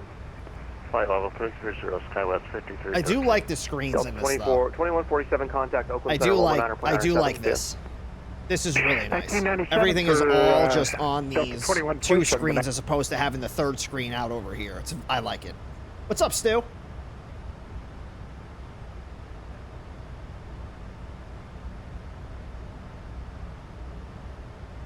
Seattle Center, United 1035, checking in, flight level 330, Mach 0.72 restricted.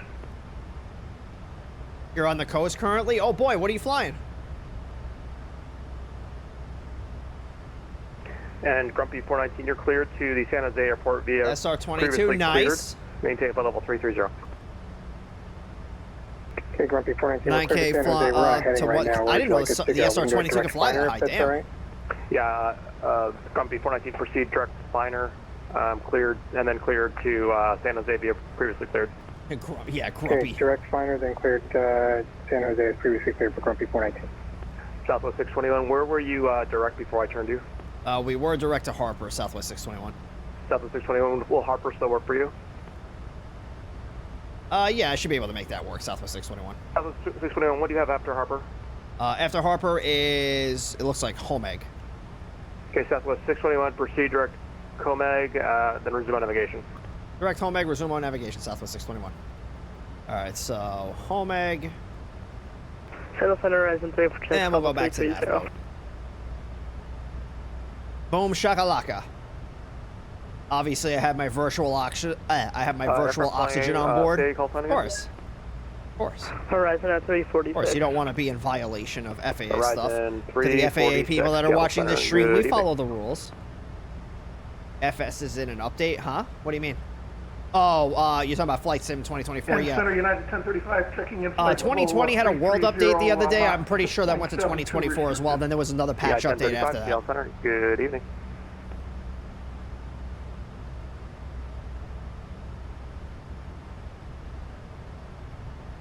Who's ready for first wings tomorrow? You can cancel your speed restriction. 1035, Roger. We'd like to do about Mach 0.81 if that's not going to cause a problem. Yeah, 1035. Maintain Mach 78 or less. 78 or less, United 1035.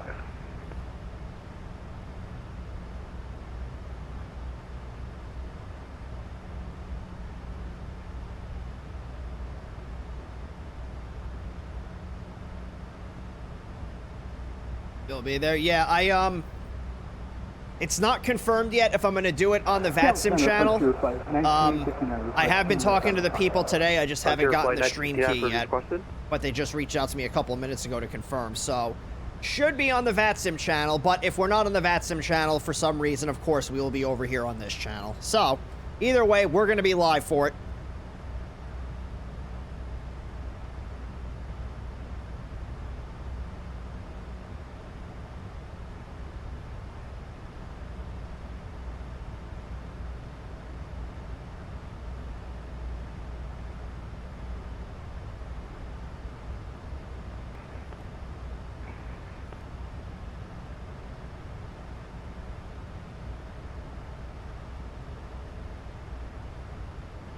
UPS 972, contact Seattle Center 132.07.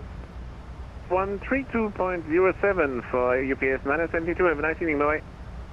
Bye.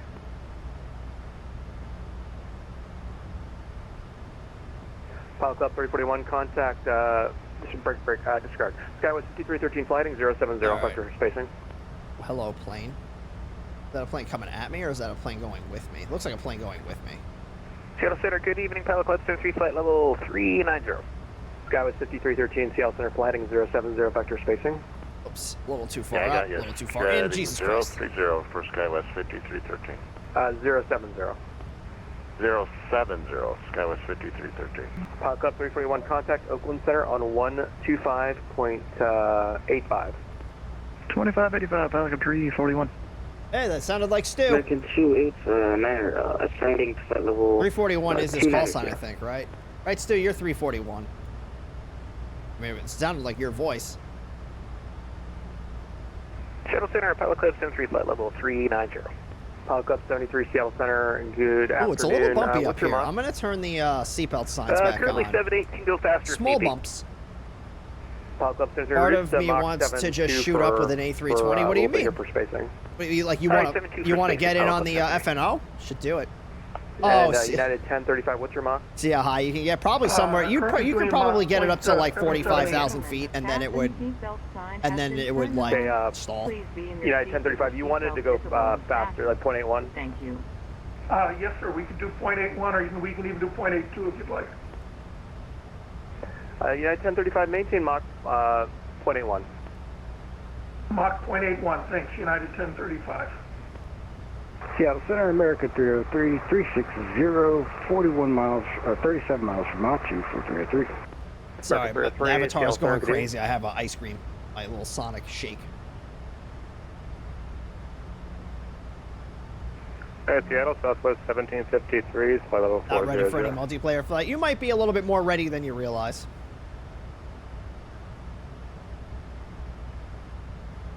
You've been hanging out around here long enough.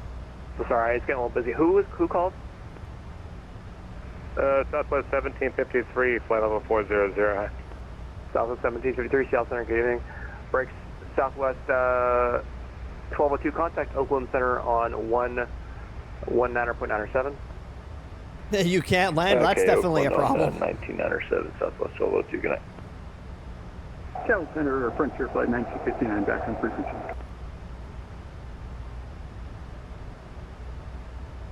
Do we have a time of arrival?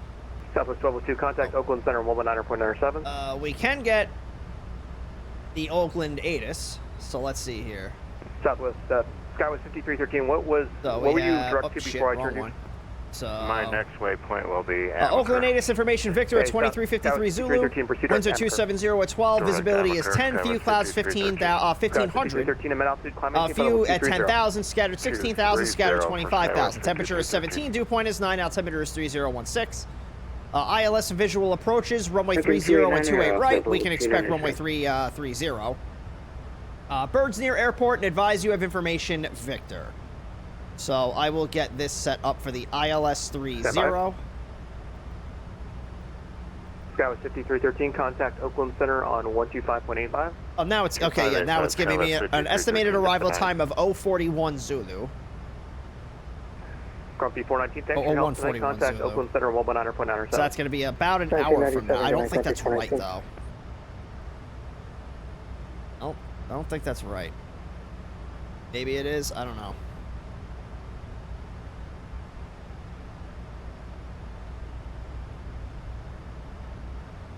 Yeah, because our top of descent's in like another 10 Flight minutes. 1959, contact Seattle Center 132.07. Hey, ABA, what's up, man? How you doing? Seattle Center, Frontier Flight 1959, thank you. Yeah, I don't think it's going to take us that long to get to Oakland. That might just because there's a discontinuity after, what is it, Amy? So, let's take a look at this arrival coming in here, since we know at least what direction we're going to be landing.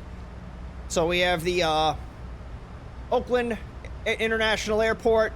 Oh, wow. The Oakland International Airport, Windsor 2 RNAV arrival for runways 28 left and right, and runway 30. The altimeter is going to be set to inches of mercury. Transition flight level is 180. Radar required. RNAV 1. Plane has to be RNAV 1 capable. Need 2 DMEs and an IRU or a GPS. Number 4, corresponding star is ANET. Expect ANET when San Francisco Bay Oakland International is landing runway 12.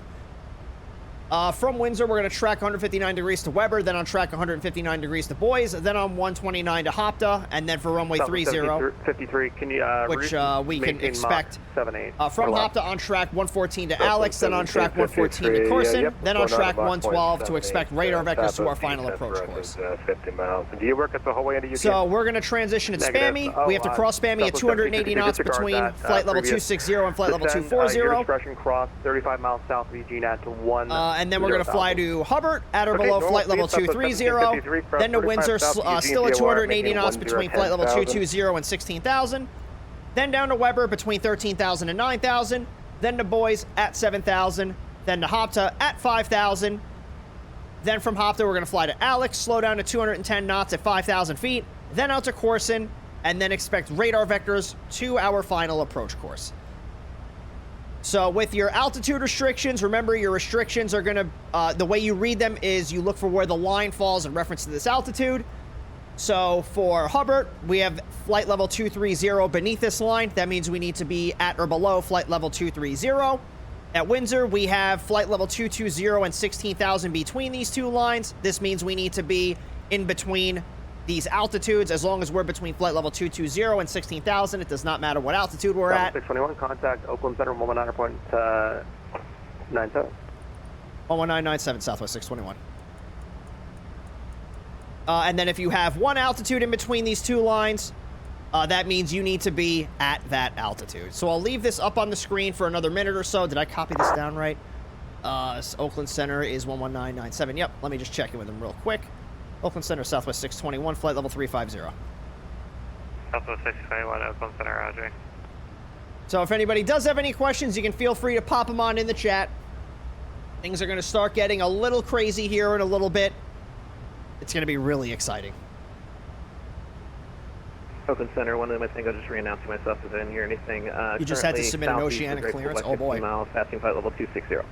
The next video I'm making, like the next YouTube video, it gets into oceanic airspace. So I'm going to try and shoot it this weekend because I want to have it up before across the pond. But yeah, I do have a video that's going to get into that. July 69, Oakland, climb tempo 340. Level 340, July 69. Southwest 4019, contact I uninstalled everything and I have to install the oh my god. That's annoying. 2585, Southwest 4019. FedEx 49, contact Oakland 12585, good day. 12585, FedEx 49.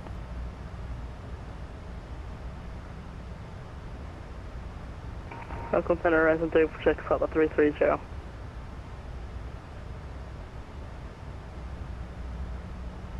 Alright. Yeah, 1981, maintain Mach .81 or greater. And look at this map. Mach .81 or greater, United 1981. Sorry, who called? Hell yeah. Horizon 346, level 330. Horizon 3046, Oakland Center, roger. Southwest 1202, descend of positive discretion, maintain level Yeah, it's bumpy up here. Why is it so bumpy? My discretion, down to 240. Well, the winds are a lot. Look at this. The winds are a lot heavier. The 105 knot quartering tailwind. 420, say Mach number. Getting a nice push here. Mach 79, Jedi 420. We were going up. We were going to go up to 8. Jedi 420, maintain Mach .77. Oh no, 77, Jedi 420. Alaska 1024, maintain Mach .81 or greater. Alaska 1027, maintain Mach .81 or greater. Uh-oh. 81 or greater, Alaska 1027.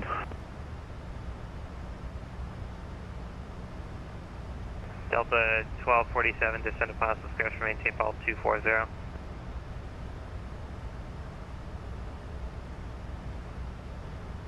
Delta 2147, descend to positive discretion, maintain level 240.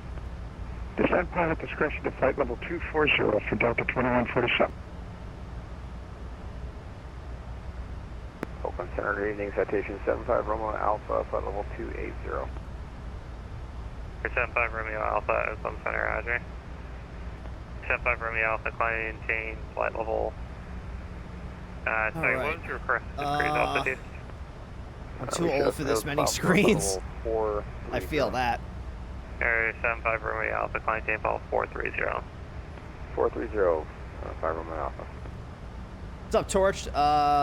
Hope you're well and having a good flight. Yeah, we're going well so far. It's our first time flying the MAX 8 on stream.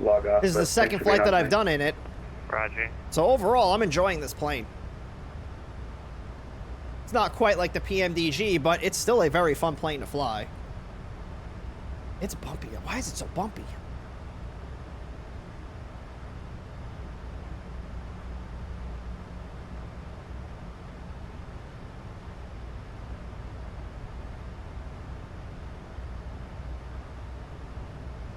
United 1513, maintain Mach .77.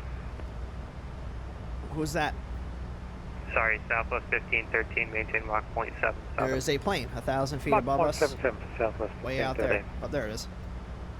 Oh, it's two of them. Let's see. Oh, that's Spy. So this one is 757 Spy. And then the other one, where'd he go? There was a second one. And then there was an Alaska flight that's passing us. This one, the one that's lower, that's the Alaska flight. He should be popping up over here in a second. Gonna go back to drinking on the beach. Oh, enjoy that. Yeah, that's that Alaska flight right there. Nice. Yeah, so we passed right by 757 Spy. Everybody wave.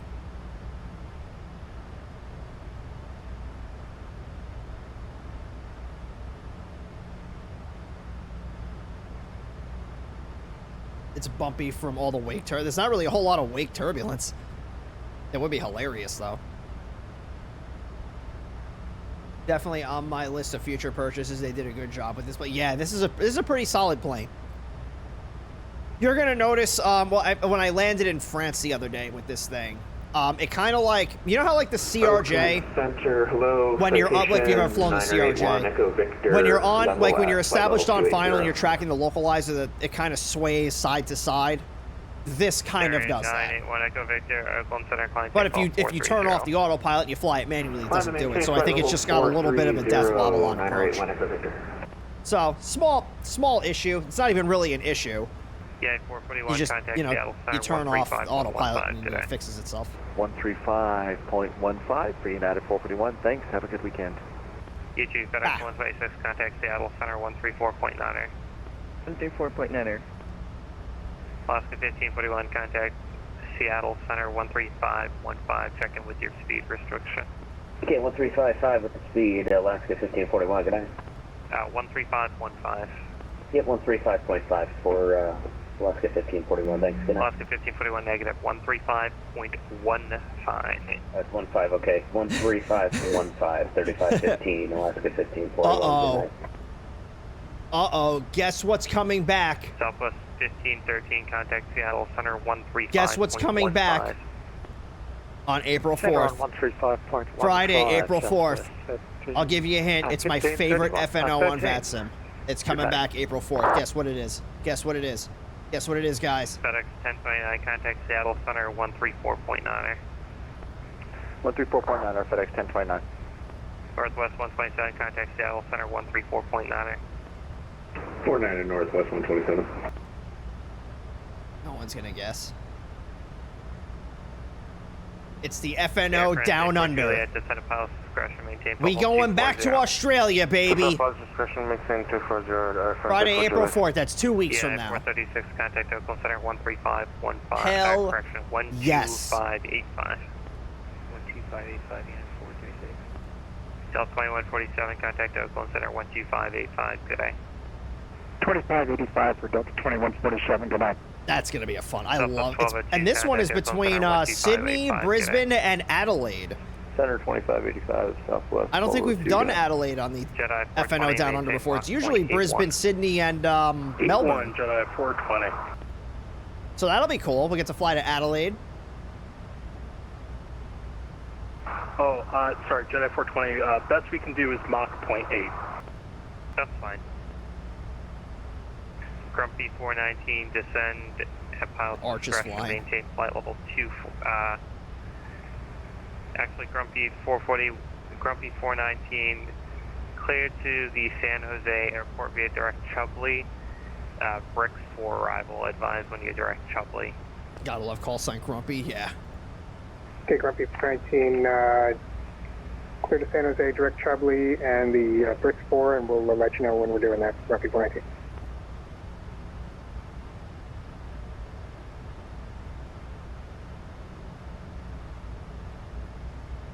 Grumpy 419, descend at pilot discretion, maintain level 240.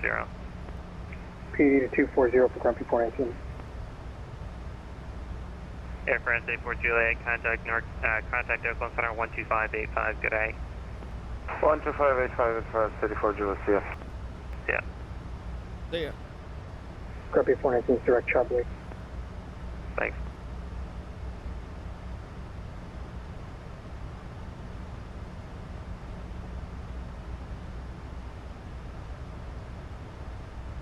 Center Jedi 420.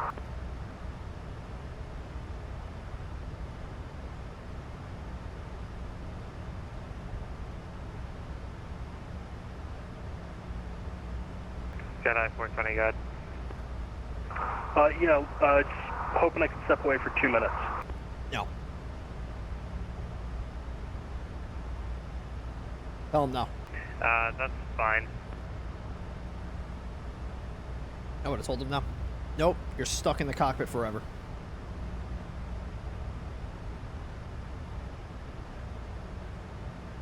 Alright, so coming up on top of this town, let's get the landing rate prediction opened up here. So, Jedi 69, maintain Mach 0.72. that's going to be open for the next 30 minutes. Jedi 69, maintain Mach 0.72. You'll see the purple banner at the top of the chat window. That's where you can get your bets in. We will try. We'll start bringing So, it back. But, 30 minutes. That's how long you have to put your bets in. Bet as many nuggies as you want. November 1 Lima Tango, maintain Mach And then 0.73. when we land, I'll show you in Volanta what we got. So that way you know I'm not lying to you. Oakland Center, hello, it's Pilot Plus 53. Yeah, get your bets in. You got 30 minutes. And And good luck. I don't think JoJo is here to rig the landing rate competition. Pilot Club 73, To my knowledge. Oakland Center, Pretty ballsy asking to step away during an FNO. Well, during now, like if I needed to step away for 5 minutes, I could probably do it. Well, maybe not right now, but you just got to use your best judgment. It'll be Mach 0.81 for us, sir. But we are approaching our top of descent here, so I do want... I missed your grading. Oh, I'm sorry. I'm the worst streamer in the world.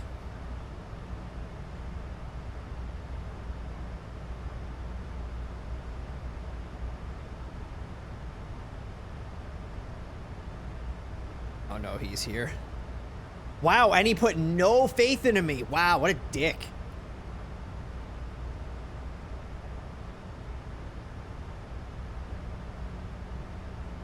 But he's also from the future.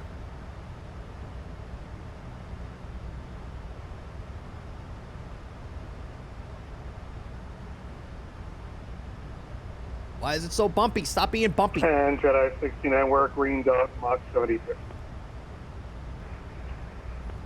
Jedi 69, you're at what? Okay, we're at minimum clean speed right now, Mach 724. Jedi 69, turn right, heading is 050. Check your winds. You're going much faster than other aircraft at similar speeds. Roger, 69, we'll check our winds, 071 at 18 right now. And Jedi 69, turn right, heading 050, vector sequencing. Heading 050, Jedi 69. Oakland Center, Southwest 621's approaching top of descent. Southwest 621, descent policy discretion, maintain policy 240. My discretion on a flight level 240, Southwest 621. Horizon right. 346, descent policy discretion, maintain policy 240. So bring her on down.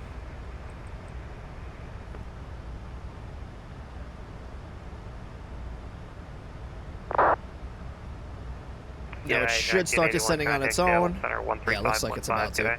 Yep. Over to Seattle 1355, United 1901, good day. Horizon 346, apologies for that. Flight level 240, positive discretion. That's all good. All right, here we go, boys. Seattle 13515, good day. 3515, November 650, Golf Yankee. Jedi 420, calling tape, 380. Up to 380, Jedi 420. And Center, Jedi 69, we fixed our issue, active sky crashed on us. Okay, Jedi 69. For now, turn left heading 030, I'll have on course for you shortly. Roger, heading 030, Jedi 69. Jedi 420, you're up, your best forward now. A firm best forward speed. The biggest drawback to flight gear when it comes to VATSIM is the lack of accurate winds during cruise phase. Yeah. Do they not have, well, can you get, like, what's it called, like, Rex weather for it? Like, is it compatible with that? Because Rex weather will inject the realistic, you know, weather in there. I was looking at, like, it costs money, but, like, it's a solution. Just for you, I can push it to Mach 0.81, ride the barber pole, Jedi 420. Jedi 420, thanks. That'll actually help your friend behind you. All right, Mach 0.81, Jedi 420. Jedi 69, turn left heading 020. All right. Heading 020, Jedi. Getting a little nervous. Slight nervous. Even though I know how to land a 7-3.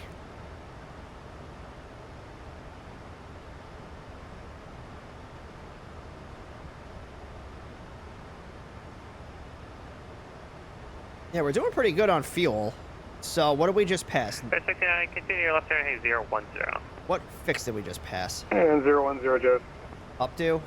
01 lane with Tango, turn right heading 010. Yeah, we were supposed to cross with 7,400 pounds. 010. We have 8,100, yeah, so insufficient fuel, my ass. My adrenaline does pump during the critical. It does when it's extraordinary. Like last week when we flew into where'd we go last week? Called 73. Are you on frequency? Yeah. Yes, right. 73 is on frequency. Okay, thanks. Where did we go last week? 21. Disregard. Oakland, good day. Where did we go last week? I forget. What the hell was the FNO? 54. Oakland Center. Hello. Was there an FNO last week? Yeah, there was. Air 779, Lady Golf, Oakland, client table 400.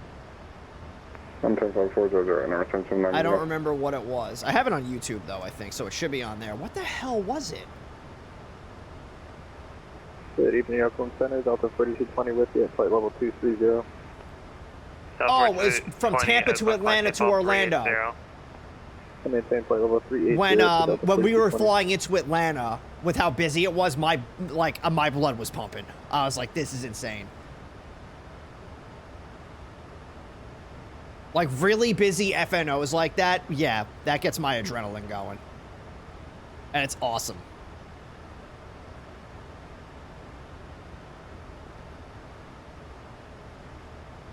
I've noticed that you are flying faster than you should be.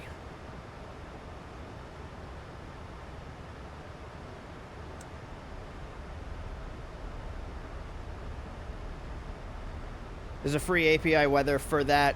It includes the information, but nobody's developed a way to translate it to simulation weather yet. Oh. Hello, Mr. Center. Sorry it's been so long. There's a lot of frequencies. I'm with you now at flight level 33200. American 2387, Oakland Center, you cannot keep climbing without permission, sir. If you reconnect, you have to maintain the altitude you were assigned. Climbing tape level 350, expect delays. Oh boy. Sorry, it's my bad. Expect climb to 350, American 2387. Oakland Center 92603, flight level 230. Yeah, 2603, Oakland Center. Turn right heading 350, climbing tape level 250. Alright, right turn 350, flight level 250, United 2603. Ruby 419 is vacated, flight level 330. Alright, so hopefully we get a step down. Ruby 419, contact Oakland Center 12585, good night. 12585. We'll probably start getting our radio set up for the frequencies we know we're going to need. So let's see here. So in radio 2, I'll put tower and ground. Or just tower. So 127.2 is Oakland Tower. So 127.2. Oakland Center, go ahead with your request. If it's to be yes, bet your nuggies. It's not going to be possible. You got 20 minutes. Okay, no run. So 44, you on frequency? So 127.2. We'll put that in active 2. And then for the approach controller, we have NorCal. So that'll be 135.1. Center, hello, FlexJet 327, level 230. FlexJet 327, Oakland Center, climbing so we'll tape put that in level the standby. Alright, up to 270, FlexJet 327. I'll put that here too. November 1, Luna Tango, turn left heading 330. 330 for Luna Tango.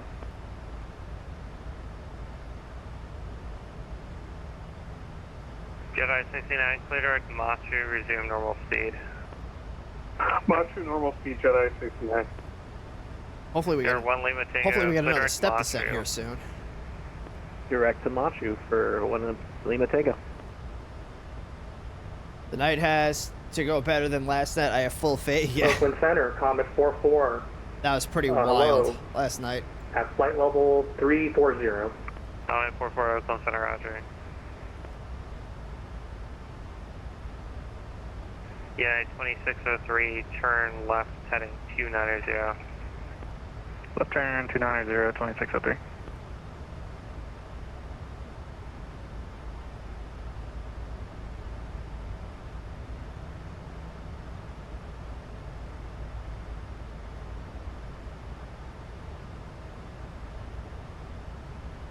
Take a sip of water here.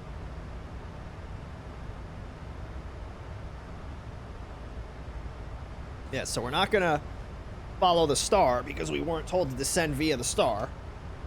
But we are getting kind of away from the profile here.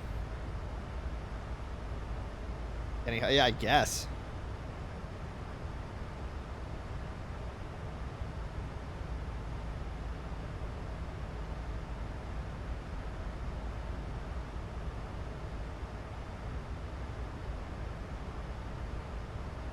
Nothing like being on the oceanic radio listening to the background noise. Yeah. That's just when I turn my stuff down. Alaska 1027, contact Seattle 13515, good day. 13515, Alaska 1027. Oakland Center, this is Alaska 1284, flight level 3T0.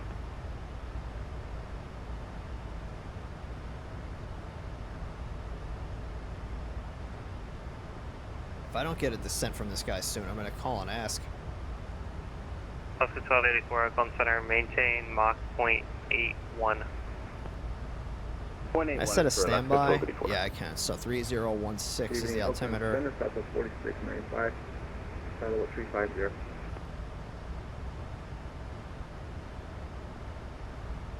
Southwest 621, contact Oakland Center 12585. 12585, Southwest 621. 25. Verizon 346, contact Oakland Center 12585. Oakland Center, Southwest 621, flight level 240.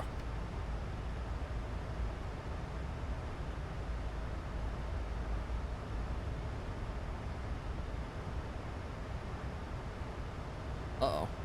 United 2013, contact Oakland Center 119.97. Oakland Center 119.97, United 2013, see it.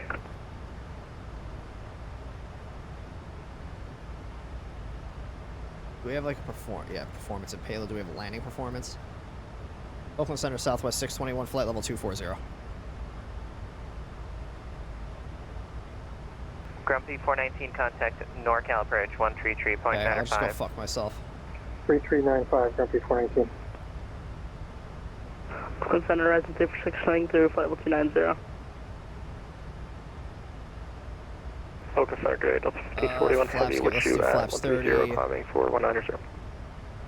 Alaska 1078, contact Oakland Center 119.97. Oh, what do we got? 270 at 12. Alaska 1078, contact Oakland Center 119.97. 119.97. We have 17C. Southwest 621, descend via, oh, you're going to be high. I'm sorry about that. Yeah. Southwest 621, turn right heading 300, and I'll vector you back around for descent. Descend and maintain 12,000. Okay, heading 300 down to 12,000, Southwest 621.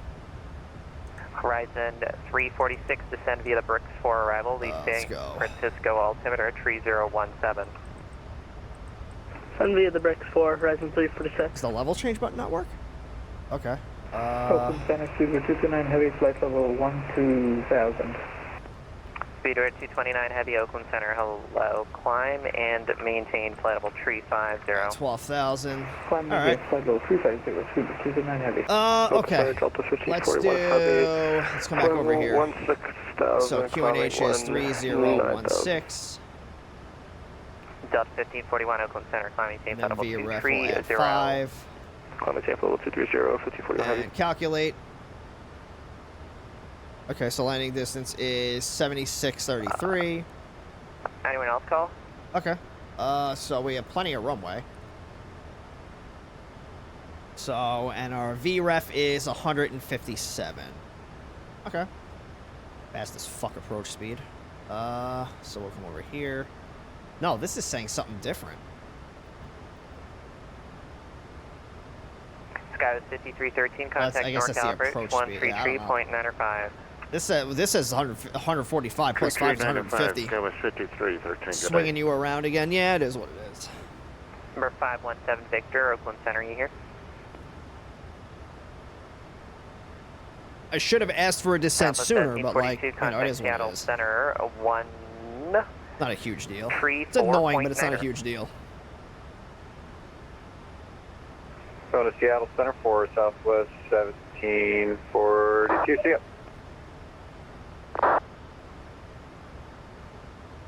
What Express 2 Charlie Hotel request flight level 310. World Cargo 2 Charlie Hotel. Sorry, which, what do you want? Can we go up to 310? What do you want?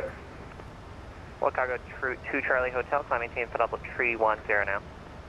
Up to 310, What Express 2 Charlie Hotel. JetBlue 715 Oakland Center, climb and maintain flight level 310.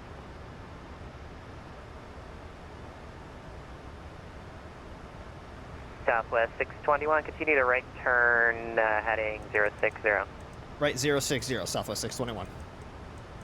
Oakland, United 757, 14,000, climate 190. United we're getting there. 757, Oakland Center, hello, climb and So let's get maintain the burners turned on. 230, United 757. 1 degree, Abrams, jet 750, maintain 190.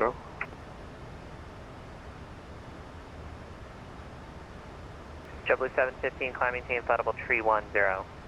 310, jet 750. Small delay. Good thing we got plenty of fuel. So you always want to make sure you bring extra fuel, especially for FNOs. Delta 1541, contact Oakland Center 119.97. Oakland Center 119.97, Delta 1541, have you seen?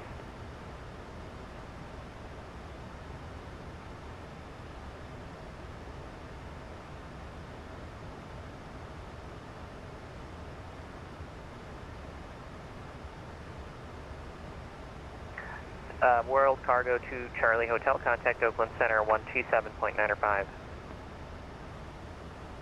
So let's go. Local altimeter setting.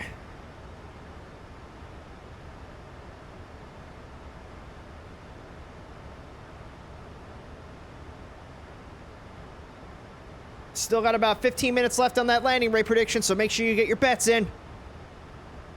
Win the nuggie. Or win several nuggies. Center, Southwest 4524.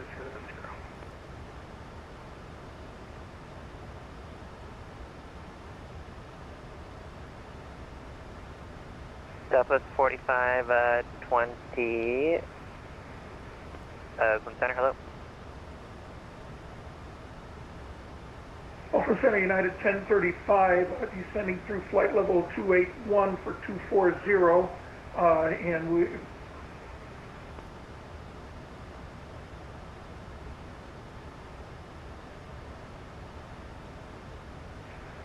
United 1035, Oakland Center, hello, descend via the Bodega for arrival, the San Francisco altimeter 3017. Turn the terrain right around, there's going to be some mountains. Via the Bodega for arrival. Mountains and hills and Southwest such. 621, clear direct boys. Direct boys, Southwest 621. Alright. Southwest 621, descend via the Windsor to arrival, the Oakland altimeter 3017. Descend via the Windsor 2, 3017 on the altimeter, Southwest 621.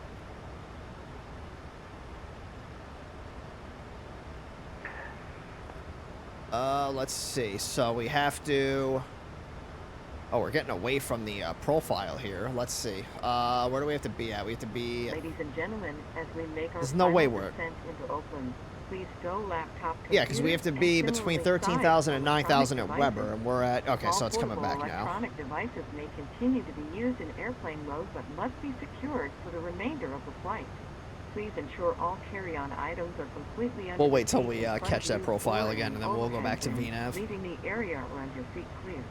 Please raise your seat back and tray table to the full upright and locked position and Oakland fasten Center. your seatbelt. We will come by one last Yeah, time hello. to pick up cups, cans, American 532. Was I handed off newspapers, before, and or trash. am I thinking of stuff?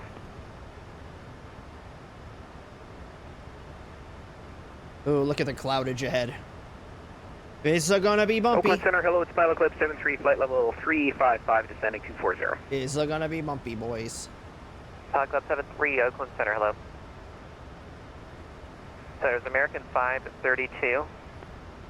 Yeah, correct. I just got a PDC or a message from the other Oakland controller telling me to contact him, but I can't remember if I was told to switch or not.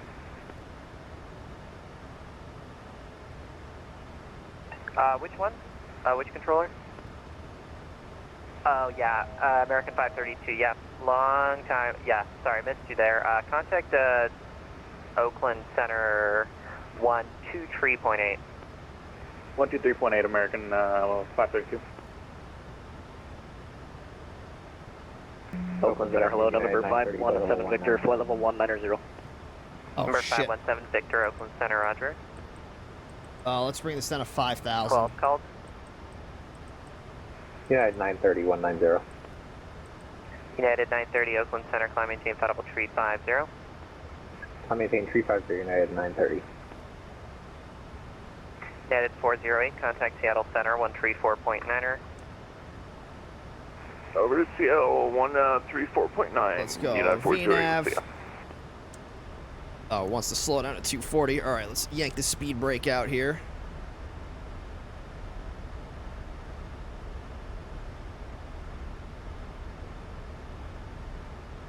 Get the music off. When you do your video for Oceanic Cross, yeah, the SILCN is going to be part of that. 133.905. There's not really a whole lot to it. 13395, Horizon 346, yeah. Southwest 621, contact NorCal approach 135.1. 135.1, Southwest 621. Club 340. Come on.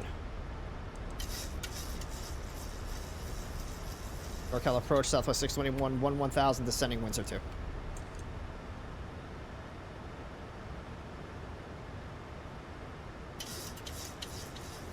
We have Oakland ground that's on too. NorCal departure, hello, Delta 5050 heavy with you climbing 3000.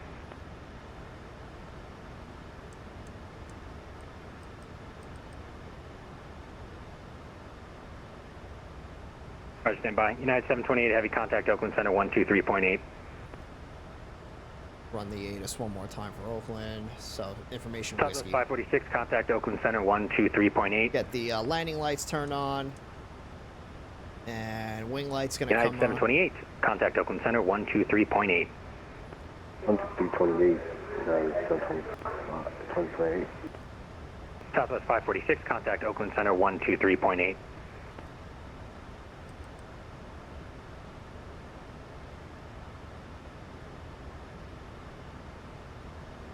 Checked at 864 contact Oakland Center 125.85. 125.85 for executive 864. Ladies and And gentlemen, North Rochester 574 is still for the same. has been turned on. Please be in your seat. That's actually funny. Delta 574 cleared visual approach runway 35 right, runway 35 right, clear to land. Clear visual 25 right and 25 right, clear to land. 574, can we get a wind check real quick? Southwest 1202 contact Oakland Tower 127.2. Tower on 27.2, Southwest 1202. Have a great night. Number 24 Victor, contact Tower 120.5. I'll get you on the transition.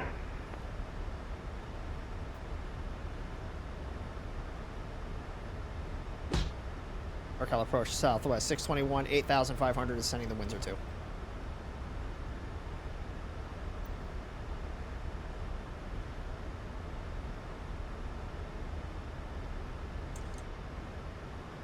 Set Delta 1515. Negative, Southwest 621.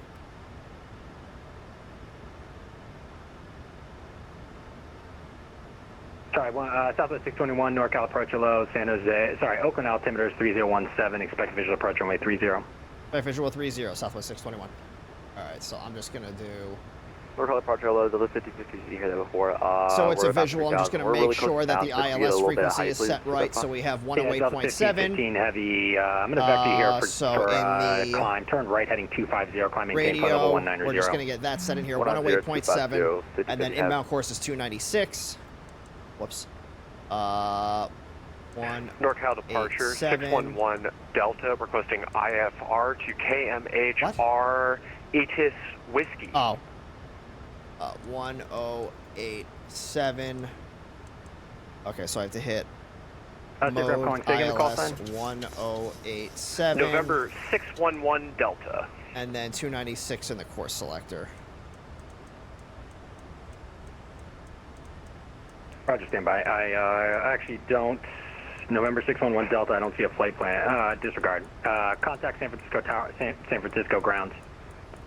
Copy. Contact San Francisco grounds. 611 Delta. Decision altitude. We'll just put it in here. It's gonna be. By departure, got a FNO Lufthansa 309, climbing 2,300 from 170. Damn it! 309 NorCal departure. I want Barrow. Delta 1515 should be fly heading of a 250. There we go. That's God. That's annoying. Actually, Delta 1515 heavy. Now make it a heading of 270, please. All right. Oh Jesus, this is so annoying. NorCal Southwest 1635 2000. Southwest 1635 NorCal departure low. Climb maintain 5000. Runway heading off a turn for you in about 2 minutes. Up to 5,000 Southwest 1635. Thank you for the hydrate, Aleskis.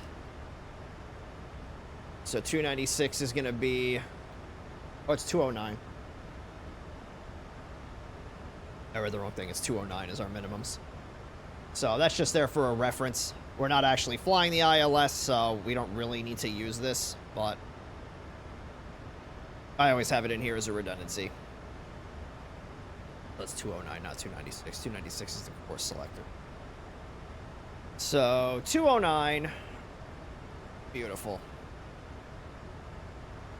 Heading 08, fly heading 170. So Barrow is the minimums, yeah. Unless you're doing a like a Cat 3 or a Cat 2 where you're using the radio altimeter, it's always going to be the Barrow. 170 down to 4,000. We're expecting vectors for 258. United 808.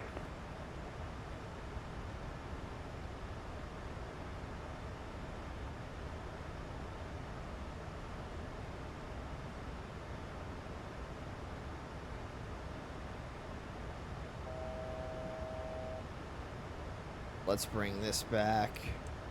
Should be slowing down to 210 knots here soon. Southwest 3, 936.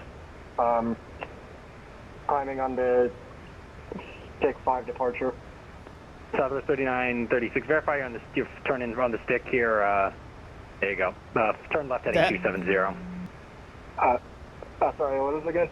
Sorry, I'm having a weird issue with my plane. Fly heading 270. Maintain 10,000. Southwest 1635, turn left heading 230, climb maintain 10,000. Left 230 up to 17,000 Southwest 1635. Delta 1515 heavy, turn left heading 360. That's Delta 1515 heavy. Let's do... Lufthansa 309, clear direct Susi. Direct Susi, Lufthansa 309. 272 and radio 1. I know I have it set in radio 2, but this is going to make it easier for me when I'm on the ground. And then we're going to go ground control. Southwest 621, descend and maintain 3,500. 3,500, Southwest 621.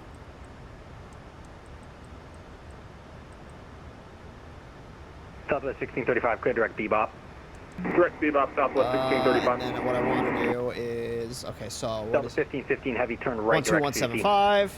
Right direct Susi, 50 heavy. There we go.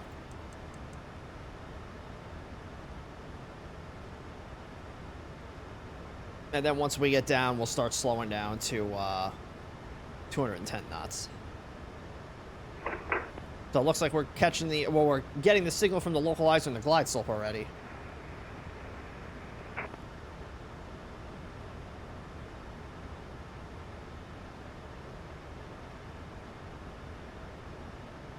Southwest 1635, climb maintain flight level 190. Up to 190 Southwest 1635. Sub 309, contact Oakland Center 123.8. Oh, that's right, I can't look left and right. Or sorry, Lufthansa 309, contact Oakland Center 123.8.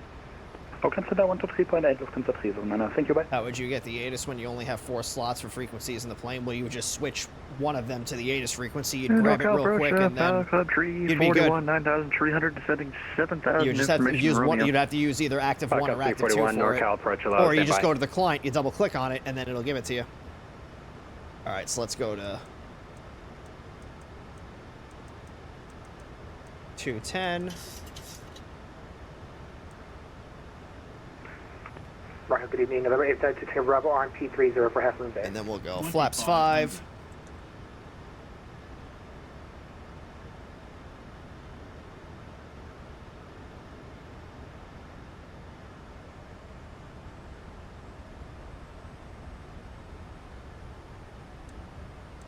Hey, 927 NorCal departure, ready contact.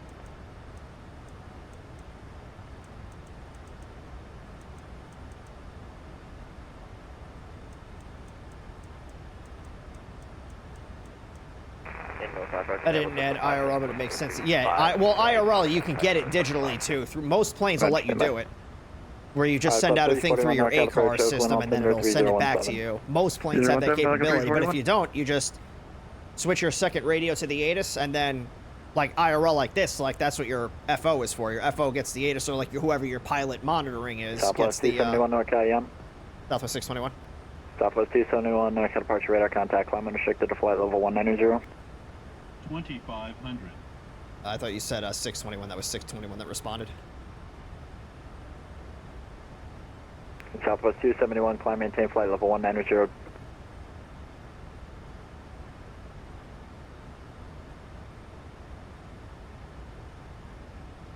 There you go, it's yours.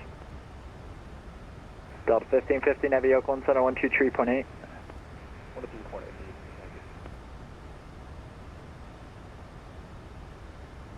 Southwest 1635, Oakland, Center 134.55. 13455, Southwest 1635. November 852, Tango Bravo, NorCal. 852, Tango Bravo. 852, Tango Bravo, hello. Advise iFly cancellation in the air, on the ground, this frequency change approved. Frequency change approved, November 852, Tango Bravo. NorCal departure, FedEx 915 Heavy out of 2,300 for 10. FedEx 915 Heavy, NorCal departure, radar contact. Climb unrestricted to 10,000. Restricted 10,000, 915.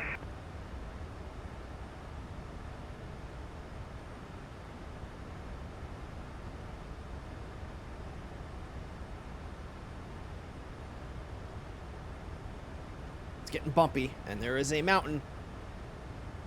Southwest 621 NorCal, Yan. Southwest 621. Southwest 621, turn right, heading 210, contact approach 120.9er. 120.9er, and that's 210 on the heading, Southwest 621. We get the heading here first. NorCal departure, Lear 35 Lima Golf, double 12,000. 35 Lima Golf, NorCal approach, hello, climb, maintain flight level 190. 190, 35 Lima Golf. I just fucked this up, god damn it. FedEx 915 Heavy, turn left, heading 210, climb, maintain 10,000, back to for traffic.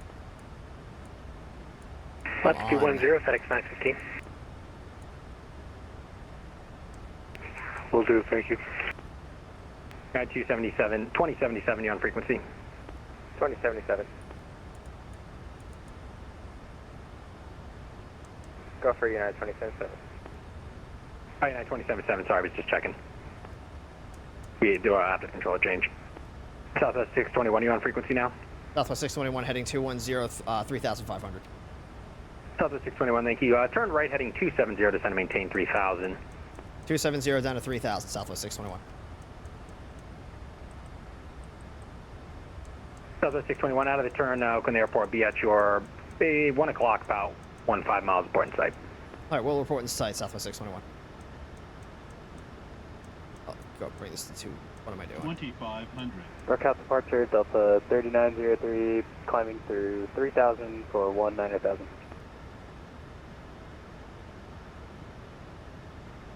Right there? Yep, there it is. NorCal departure, Delta 3903, NorCal departure, radar contact. Approach Southwest 621, field in sight. Southwest 621, cleared visual departure, runway 30. Clear visual 30, Southwest 621.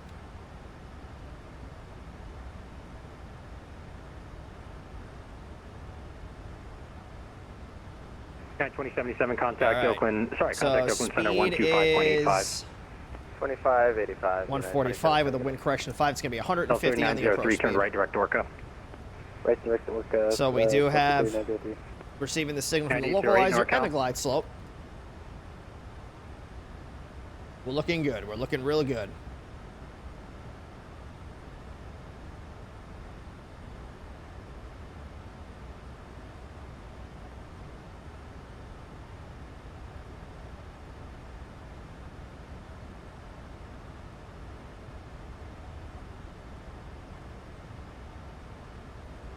Watching, yeah. You got some planes, it looks like, doing the bridge visual down the river into, or down the bay, I should say, into San Francisco. Can't really see any of them. But they're out there.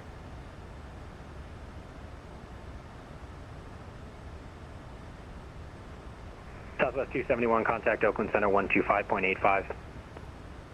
Oakland Center 12585 for Southwest 271. All right, there's the runway. And the glide slope is alive. Number 283, Echo, NorCal departure. So let's do approach mode. Let's see if this works. Okay, so, yeah, the only one that doesn't work is the level change button. 3,800, climbing to 5,000. Number 283, I Echo, read now that I as probably bark. either Oh my missed it or God, we were doing a little controller handoff. Thomas, so you don't need to all good. know. Local departure, good evening. Air India 174 Heavy with you, passing 1,800. Air India 174 Heavy, NorCal departure radar contact. Sub 3903, contact Oakland Center 125.85. 12585. All right, so let's go gear down. We're going to start bringing the Southwest speed 621, back. contact Oakland Tower 127.2. 127.2, Southwest 621. All right, 127.2. Oh my God, my frames. 2,500. Tower Southwest 621, visual 30. South 621, Oakland Tower, runway 30, continue traffic holding in position. 30, continue, Southwest 621. FedEx 1834 Heavy coming, NorCal departure, good day. NorCal departure, good day, FedEx 1835. All right, and we'll go flaps 30. Oh, that's flaps 25 on flaps 30. I think the speeds are just about the same. Yeah, it's pretty much the same.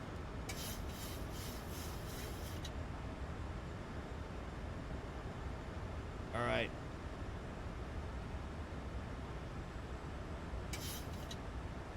I'm scared.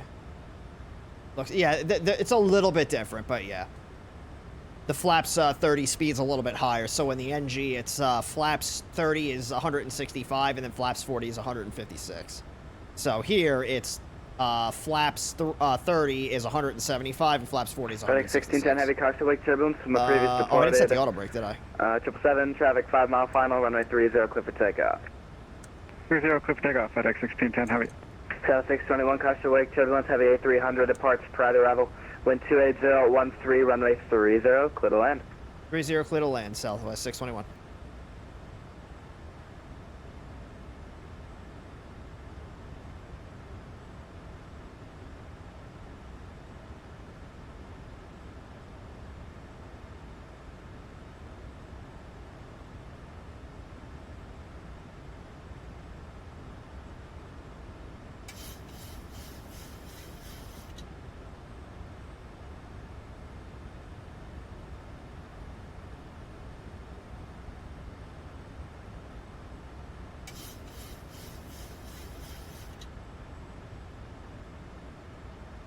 $1,000. Auto throttle off.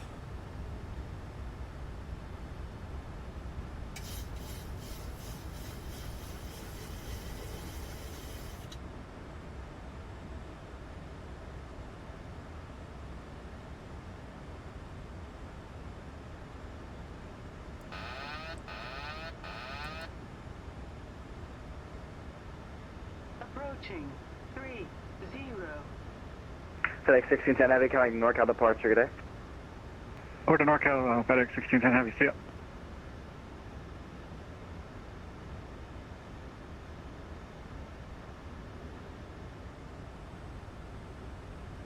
$400.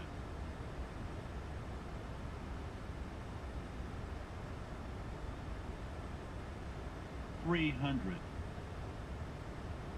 Approaching minimums. 200. Minimums. Landing.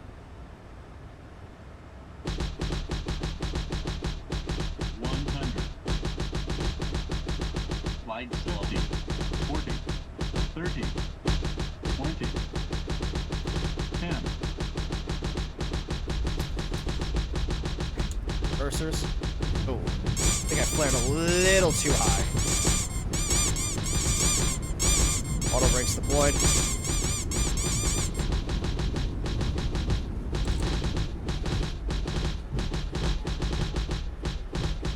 Auto brakes off.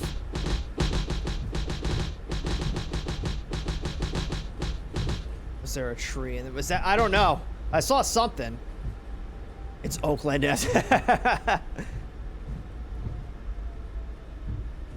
South 621, ground point 75, we'll see ya. Ground point 7, Southwest 621. Thanks for all your help tonight. Point 75. Point 75, Southwest 621. See ya.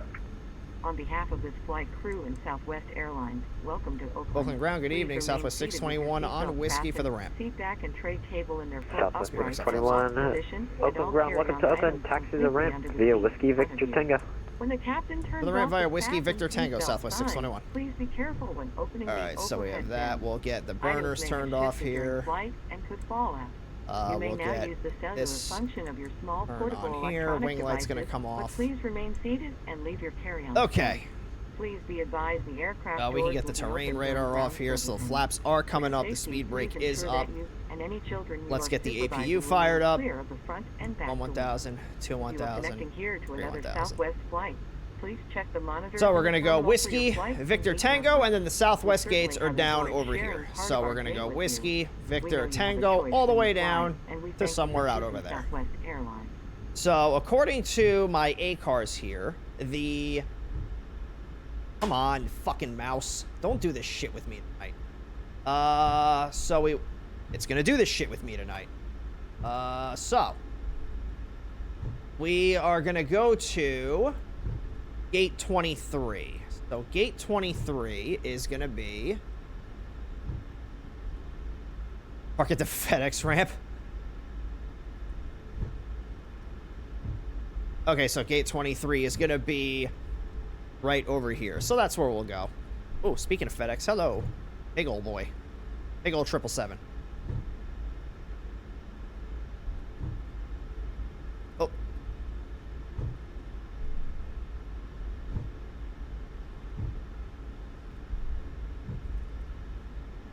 We'll get the music going here.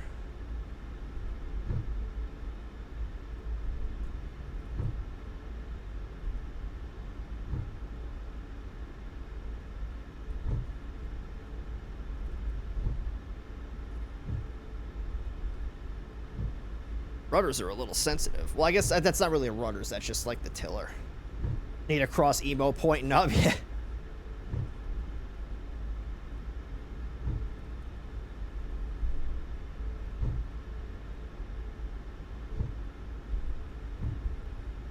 All right. Am I taxiing fast enough for Southwest yet?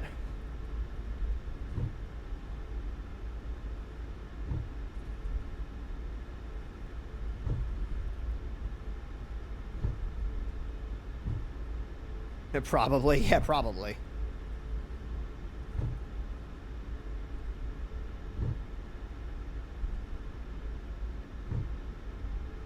So we'll turn in right here, drift into the gate.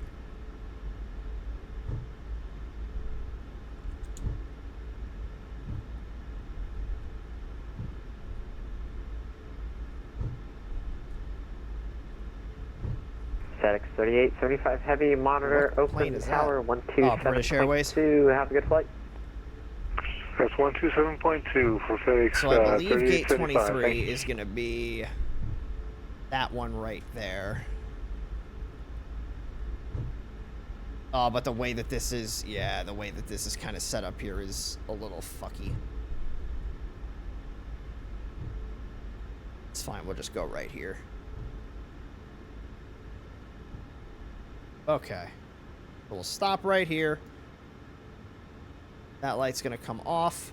We're going to set the parking brake. And the engines are stable. So we'll come up here, we'll get the APU bleed on, we'll get the ISO valve open. FedEx 1226. APU generators are coming on. And we'll come down here, we'll kill both the engines. And let's do this. Let's turn down the radio here.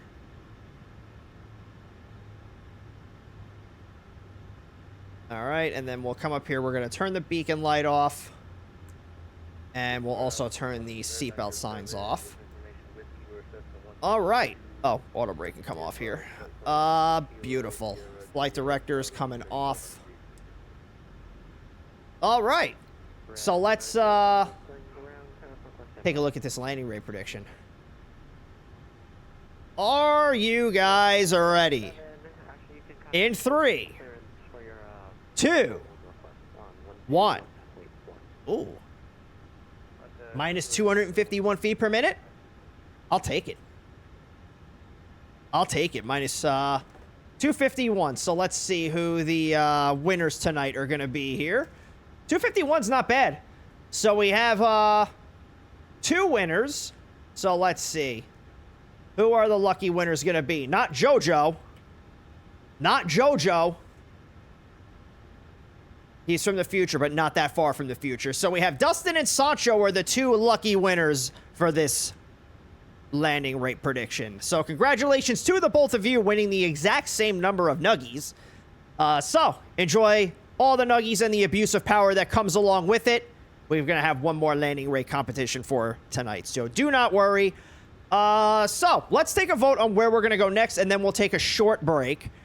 So let's see. Where can we go? So I know we said... This is a fine for fucking pickle. So I'm going to go to the table here, and then we have Vegas, we have Ontario, we have Los Angeles, we have Burbank, we have a lot of airports in, like, the Los Angeles area.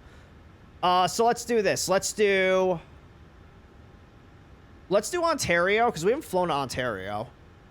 Well, how many can we get in the poll? It's like 6, right? So we have Vegas. So let's do poll. I can do 5 different answers. So let's do, where do we fly next? So we'll do Las Vegas. That'll be KLAS. We'll do Ontario, which is ONT. Then let's do Salt Lake City, because that takes us up that way. So that's SLC. Then we'll do Seattle, which is SCA. And then, sorry, I gotta pull up the chat on my phone, because when I open up the poll thing, I can't actually see the chat. So let's see what you guys are saying here.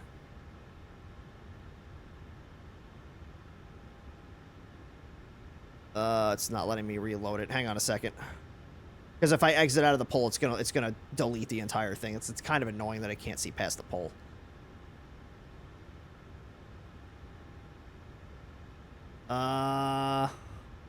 Albuquerque. Is Albuquerque an option? I think that might be a little far, though. Albuquerque might be a little too far. We have Palm Springs. Yeah, we'll do Palm Springs and San Diego. Well, actually, no, because we have Seattle. Instead of Ontario, let's do Palm Springs. So, wait, how far is Palm Springs from here? Isn't that, like, super close? Oh, no, it's east of Los Angeles. Okay, so Palm Springs, KPSP. And then the last one we said was going to be San Diego. So let's do that. So San Diego, we'll do KSAN. And we'll let that run for 2 minutes. So, polls up. Get your votes in. And if you guys are too indecisive to agree on one place, don't worry, I'll pick where we go. So we'll let that run, and then while that's happening, let me see if I can deboard all of this stuff. I've never actually done a quick turnaround in this plane. So we'll do weight and balance. Can we get everybody off? So clear. Yeah, there we go. So we'll set payload. Done. Fuel, we can leave it at whatever it's at. I don't think yeah, we're at 6,100 pounds, so that's fine. Yeah, okay, so that was easy. Cool.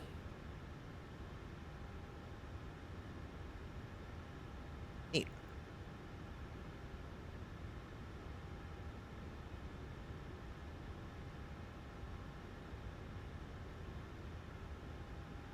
The Scooby arrival is an east arrival? What do you mean? Scooby arrival, what airport is that for? Let's do this.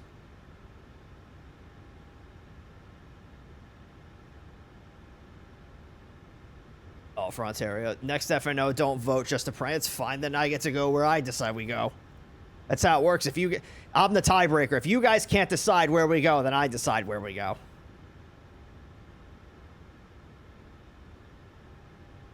There, you got about another 30 seconds left, so make sure you get your votes in. Make your voices heard. Every vote counts.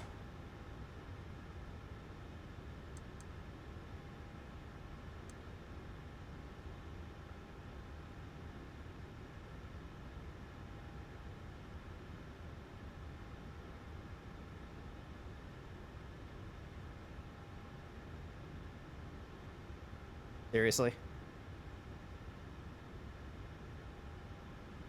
Alright, you guys can't vote for shit.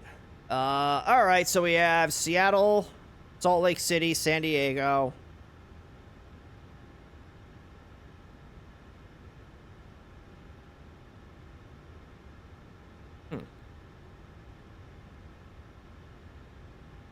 I think... since you guys conspired specifically just to troll the vote, I think we're going to fly to Vegas. I think we're going to fly to Vegas. Because you guys couldn't decide, and you wanted to troll, so now we're going to fly to Vegas. But we're flying to Vegas. I've made up my mind. We're flying to Vegas. Nobody wins. Nobody wins. Vegas literally got 0 votes. We're flying to Vegas. All right, so... this is what happens. This is what happens. 2 weeks. 2 weeks. You guys couldn't decide on the Wildcard Wednesday and you decided to prank me with that. And now, you guys want to prank me with this. So guess what? I'm pranking you back. No one wins. This is a dictatorship. I put the damn dick in dictator, so we're flying to Las Vegas. All right, so. Let's do this. Let's take a quick, like, 2-minute break. And then when we come back, we'll, get this plane turned around. We'll fly her down to Las Vegas to wrap up this fantastic FNO stream. So I'll turn I'll turn the avatar off and everything so that way it doesn't have a panic attack when I stand up. So if you guys want to get up, get something to eat, something to drink, or use the restroom, whatever the case is, now is the time to do it. So I'm gonna go refill my water bottle here because I sucked most of it down on that flight down here. So yeah, let's take a 2-minute break, and when we come back, we will continue on to Las Vegas. So, be right back.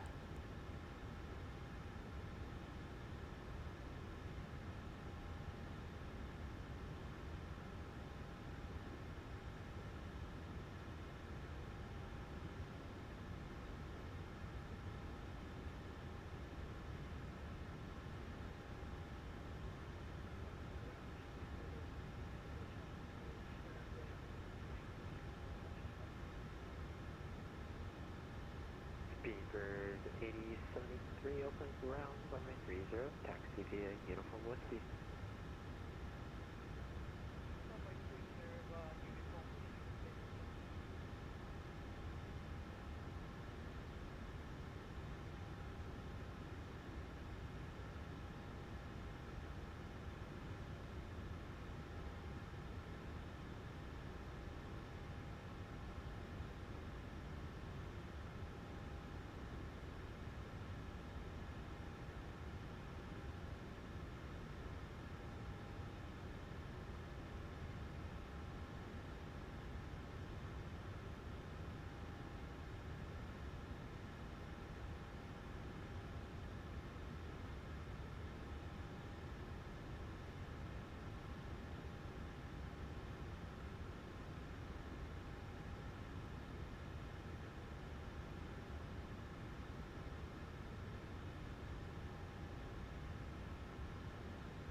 All right.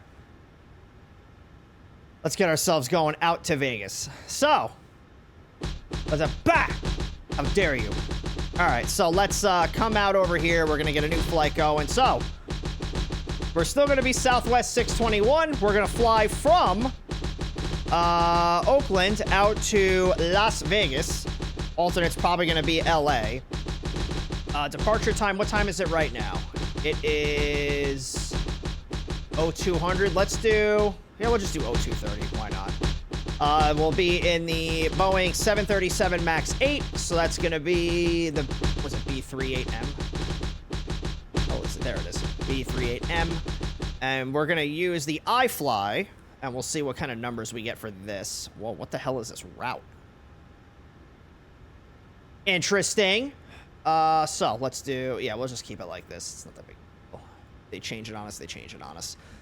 Block time is 1 hour and 35, so it'll be a shorter flight than what we have just done. Departure is 30, arrival is 26 left. Altitude, passengers, freight, payload, 0 fuel weight are all going to be set to auto, so that's fine. Route's going to be the Sindel 5 departure through the Entel transition, then Q174 to Fletcher, and then the Cocktail 4 arrival into Las Vegas. So let's get this up over here. Come on.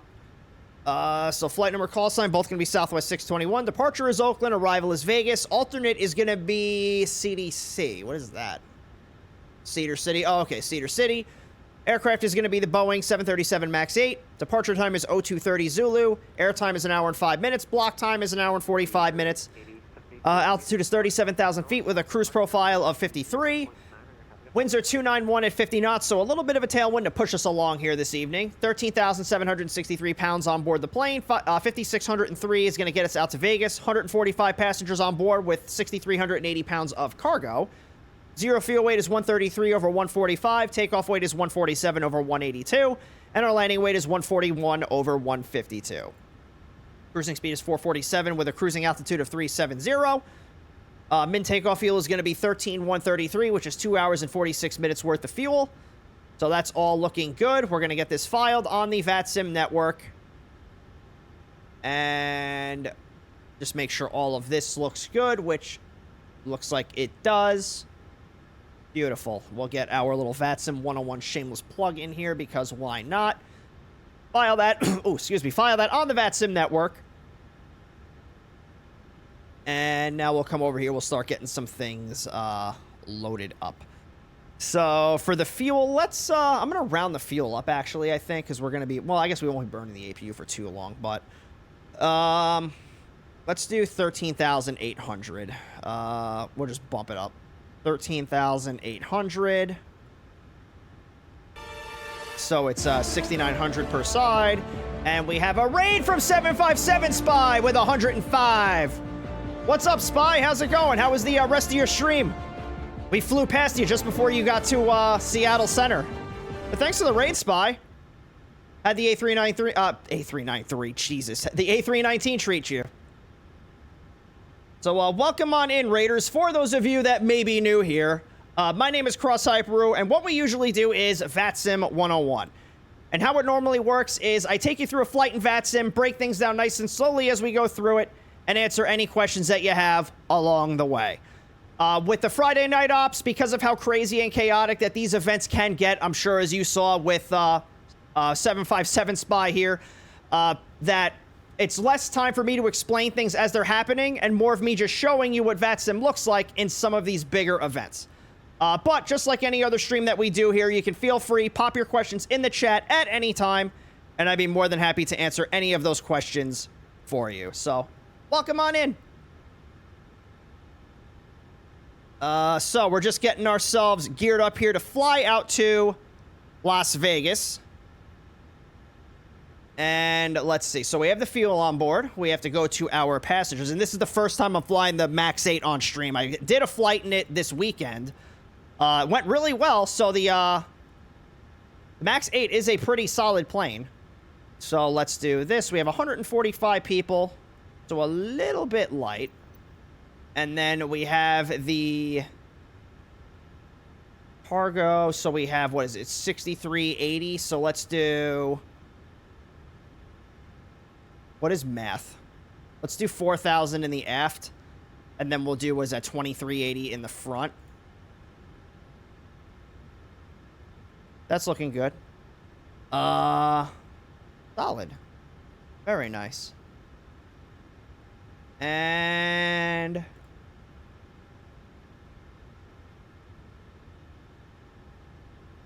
Okay. Good Lord. I don't know what I'm doing. Actor from Good Burger passed away. Oh no!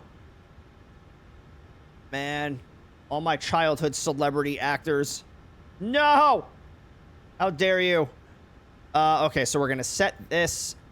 The plane just bounced. That's terrifying. Okay, so we're gonna set that up. Where am I? Okay, so do I have to do it for each one of these?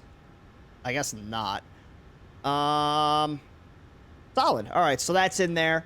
Let's do. Yeah, let's do this. And I do want to remind everybody that we are still raising money for the California Fire Foundation. If you don't know who they are an organization that is currently helping out with the relief efforts for those who have been affected by the wildfires in the Palisades area in California a little bit earlier this year. So it's all done through the Twitch donations. And if you're not familiar with that, where you would normally go to subscribe to the channel, you'll see a donate button that's there. And it's pretty straightforward if you do decide to donate. It's they make it very easy for you to do it. Of course, you're not obligated, but I do ask that if you are considering throwing any money at the stream, that you instead consider donating it to the California Fire Foundation so they can keep helping out the great people of California recover. And myself and the people of California, thank you in advance. So, let's do... Did we get our clearance from the controller yet? I don't think we got a PDC. We did not. All right, so let me give this guy a call. They don't have... Oh, they do have clearance delivery. All right, so that's 121.1. So 121.1. And let's get the music turned off here so we can see... Oh, so we can see. Let's turn the music off so we can see. To be fair, when I'm driving and I need to like find a street or I need to look for something, I do turn the music down because it makes me see better. Okay, so man, I'm pretty sure I'm getting the early onset dementia at 34 years old. It's gonna be a great life. All right, so let's see. Yeah, exactly. Logic. All right, so let's see what we got here. Why is my mouse acting up? Can we like not do this tonight? Let's try not doing this tonight. Okay, let's try not doing it. Anyway, bring this over here, and we have the delivery. Wait, is it? No, I have ground set in here. Deliveries 1211, so I have to switch this over here. All right, let's see if we can get a clearance. Oakland clearance, Southwest 621, gate 23, requesting IFR clearance out to Las Vegas.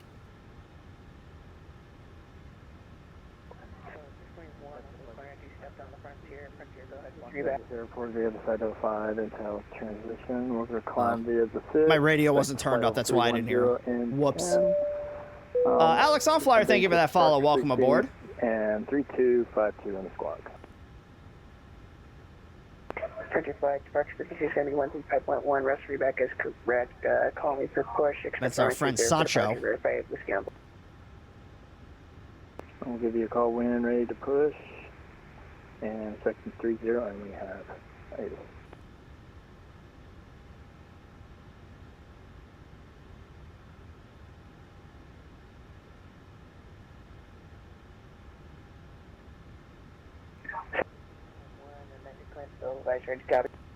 We're ready to copy, Southwest 621.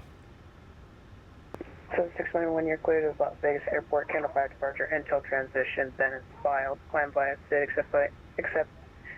except flight level 310, 10 minutes after departure. Departure frequency is 135.1, squawk 0616. I think he said the Sindel. Yeah, we were cleared to Las Vegas by the Sindel 5 departure, Intel transition. Climb via the SID, flight level 310, 10 minutes after. Departure frequency is 135.1, squawk 0616, Southwest 621. So 691, read back correct. Calling for push. Expect runway 30 for expect runway 30 for departure for flight extra. All right, we will call you ready for push and expect runway 30 for departure, Southwest 621. Okay, so basically going to where we were before. So I'm going to just clear out my little marking right there. And let's take a look at this. Let's bring the... audio down here a little bit. I'm not going to forget to turn that back up. And I will 100% forget to turn that back up. All right, so let's take a look here. Get the music back on. So we're cleared to Las Vegas via the SINDEL 5 departure. Intel transition then is filed. Climb via the SID. Expect flight level 310 10 minutes after. Departure frequency is 135.1. Squawk code is 0616. So let me unload. I thought I unloaded this before. I guess I did not. So we have this here. Beautiful. And we're going to look at the SINDEL 5. So, right up here we have San Francisco Bay, Oakland International Airport. And we're looking at the SINDEL 5 RNAV departure for runways 28 left, 28 right, and 30. Departure frequency is 135.1. Airport elevation is 9 feet. Transition altitude is 18,000. Radar required for non-GPS equipped aircraft. Not going to apply to us. We have a GPS on board. Plane has to be RNAV-1 capable, which the MAX 8 most certainly is. We need to have 2 DMEs and an IRU or a GPS on board, which we have a GPS, so we are fine. Takeoff minimums for runway 30, standard minimums with a climb gradient of 500 feet per nautical mile to 520 feet. We're going to be somewhere between 150 and 200 knots when we're going to be that low, probably closer to 150. So, call it safe. Let's say 200. We're going to be looking for at least 1667 on the climb out, which this plane is most certainly going to be able to do. We're going to be somewhere around 3,500 feet per minute on that initial climb. And then for the initial climb off of runway 30, it's going to be a climb on heading 296 to 520 feet, then direct to cross Lee J at or below 2,000. Then on track 296 to SINDEL, then left turn direct across port at or below 10,000. Top altitude is going to be 10,000. Then from port, we're going to be on our transition, maintain 10,000, expect filed altitude 10 minutes after. So if we come back over here, runway 30 is out this way. So we're going to fly heading 296 until we get to 520 feet. Then out to Lee J at or below 2,000. Then to SINDEL. Then from SINDEL, we're going to fly out to port at or below 10,000. Then our transition is way out over here. So from port, we're going to fly to YouTube. Ha, ha, ha, ha, Silicon Valley. I get it. And then out to Intel. Ha, ha, ha, ha, ha. I hate it. All right, so. So just to go over these altitude restrictions again, the way you read the altitude restrictions is you look for where the altitude falls in reference to these lines. So when the altitude is above the line, that means you have to be at or above that altitude. When the altitude is beneath the line, that means you have to be at or below that altitude. So I'll leave this up on the screen for another minute or so, just in case you guys do have any questions. You can feel free to pop your questions in the chat. There is an ominous shadow coming in from behind me. There is a Southwest 737 pulling up next to me. I know you guys can't see it because it's off screen, but that was moderately terrifying for me to deal with. I will never mentally recover from that.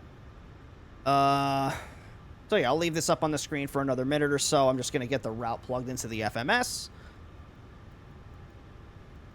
Then we're going to go to KLAS, and then Southwest 621 is our call sign. That will open up our transponder for us. Speaking of transponder, I got to make sure I get that code in there. So it's going to be runway 30, and then we're going to do the SINDEL 5 through the Intel transition. And then we are going to go from there Q174 to Fletcher. And then from Fletcher, we're going to join the cocktail. It says cocktail 3. I did the AIRAC update on this. Hang on. How do I check the RF ident? That's a problem. That's a problem. Why is that not updated? Huh. Shouldn't be that big of a deal. Yeah, it's updated. Oh, no, it's not. Damn it. All right, well, we'll just cross-reference the... it's not updated. Damn it. All right, not a big deal. We'll just cross... So, I'll show you guys what happens when you forget... When you either forget to update it, or I know exactly what happened because I updated the plane last night, so it reset the nav data. That's exactly what happened. So what we're going to do is we are going to take a look at the Cocktail 3 in the FMS. We're going to compare it to the Cocktail 4. So the Cocktail 4, and we're going to brief this as we get closer. So we're just going to corroborate these different fixes and all of their altitudes. So I'm going to do this off screen here. So we have the first one is Tequila. Should be the same. So Lee J. Poor. Okay, so this is going to start. Well, no, we're going to start at Fletcher, not Tequila.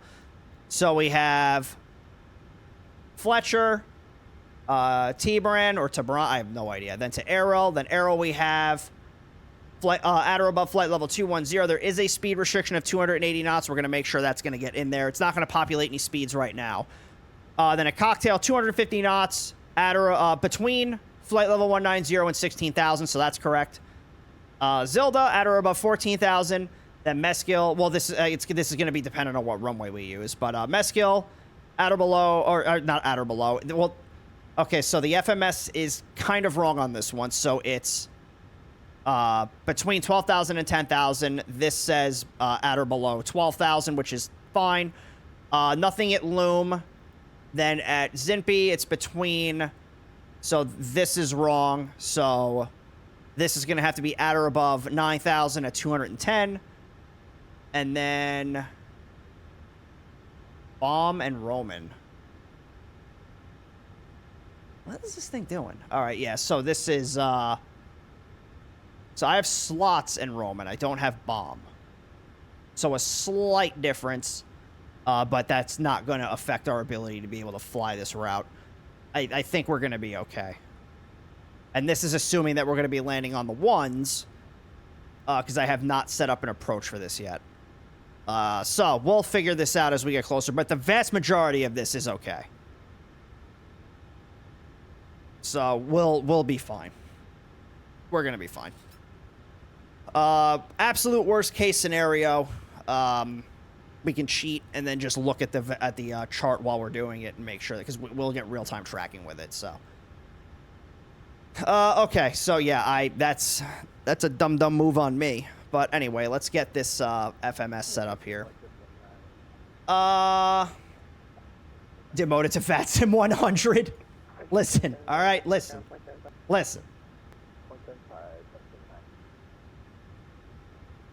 All right, so we've got plant fuel is going to be 13.7. What the hell? Oh my god, really? 13.7. Reserves are going to be... What's my reserve fuel? I really wish you would just show me the fuel thing. Come on. 2.98. We'll round that up to 3,000. How do I like the max? It's fun. The fun plane. Cost index is 53. Bah, Ivan. So 370 is going to be our cruising altitude.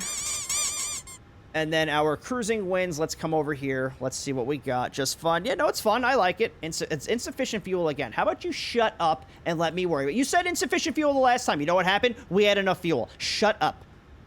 All right. So cruise winds. We're just going to take it from the top of climb. That's going to be 298 at 58.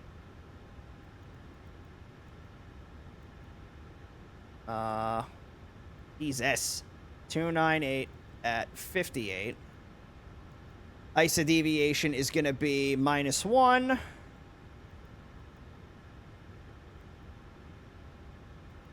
That's good there. Then we're going to come over here. Well, we have to do our performance data. So let's do this. I bet you this is going to give me an error again.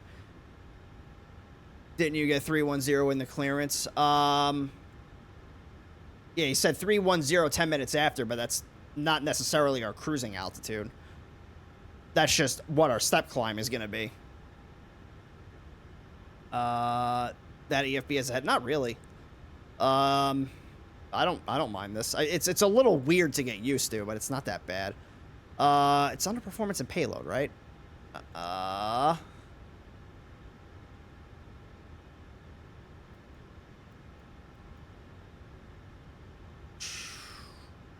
know I had it. Where was it? wait. Close flight, initialize flight. Okay, never mind. That probably just screwed up everything, didn't it? Oh, here we go. Airport search. We're going to do KOAK. Search all. Boom. Then we're going to do runway 30. Condition is going to be dry. I'm going to run the ATIS here real quick. So it's information x-ray. I'll show you guys this here in a second. So winds are 280 at 13. Outside air temperature is going to be 14 degrees. Debating if I can make my 2,500 back or if I can lose my faith tonight. You never know. You never know. The altimeter is going to be 3016. We don't have a takeoff weight here. I wonder if it reset everything. It did. Okay. 145. And then we're going to do... What did I do? I did 4,000. Did I do 4,000 in the aft? Yeah, I did 4,000 in the aft and then 2,380 in the front. And then fuel is going to be 13,763. Okay. So then we're going to go complete. Okay, there we go. So thrust rating, let's try a takeoff D rate of 1. Flaps configuration, we're going to do 5. AC is going to be on. Engine anti-ice is going to be off. Calculate. Okay, cell temp is going to be 43 degrees. V1 is 139. VR is 140. V2 is 148. So, does it give me the slope here? I don't think it does. No, it does not. All right, so let's bring this back over here. 43 degrees is our cell temp. With a takeoff D rate of 1. Flaps 5. Center of gravity is 23.6 with a trim of 5.44. Winds are going to be 280 at 13. And runway slope, I'll just do a quick calculation here. So it is 9 feet on one side, 8 on the other. That is practically a slope of 0, so we're just going to do that. It's not going to let me do that. Okay. So V1 is 136, VR is 137, V2 is 146. I think that was a little off. Yeah, so the V speeds in here are a little off. So I'll go with what the FMS says over what this says. So that is looking good. Let's bring this back over here. And let me get the... You caved? Uh-oh, what'd you do? Let me get my ACARS working here. So we're going to book this flight. And now we're going to come over to this tab. And we're going to start it. So ACARS system is going. And then our altitude is going to be 10,000 feet.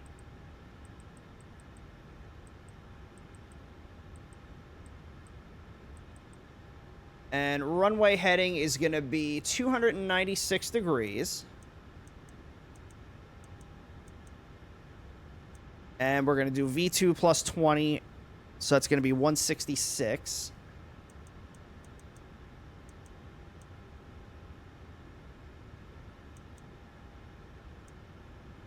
You got a badge for GSFC. What's GSFC?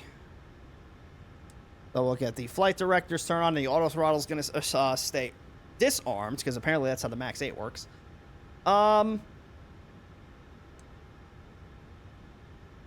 then from there, I believe that is everything. So we're going to set up our radios. So ground is 12175, and then radio 2, we have tower is going to be 127.2. So we'll set that in active 2. And then in standby 2, we're going to set our departure frequency, which is 135.1.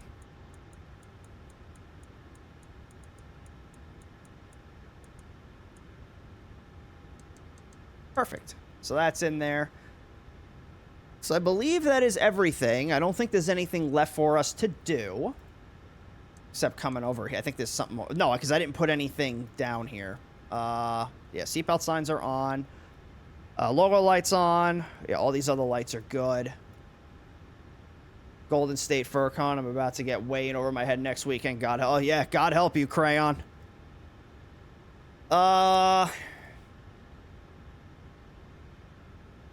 Yeah, so let's get ourselves moving here. So I'm going to re-update Atlanta because I forgot to do that. And out to Las Vegas we go. I believe that's everything? Question mark? Yeah, I think we're good. So, oh, my transponder code. We're not good. You guys were going to let me taxi out of here without putting my transponder code in. You were going to get me in trouble. How dare you? 0616.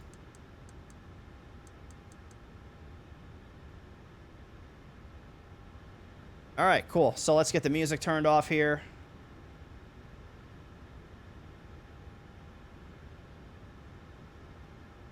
Second.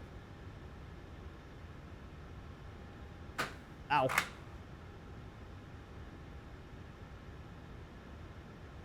All right. So we have to call when we're ready for push. We can't just start pushing back. Sancho's already gone. Everybody's already gone. Damn. And nobody waiting for me. All right, so let's give this controller a call, and let's get our pushback clearance. Oakland delivery, Southwest 621, requesting push and start with information X-ray. Oakland clearance. Push on the ramp is approved, face west. Push on the ramp approved, facing west, Southwest 621. So we're going to face to the west, so when we push back, we're going to push our nose out in a general that way direction. So let's get the tug called over here.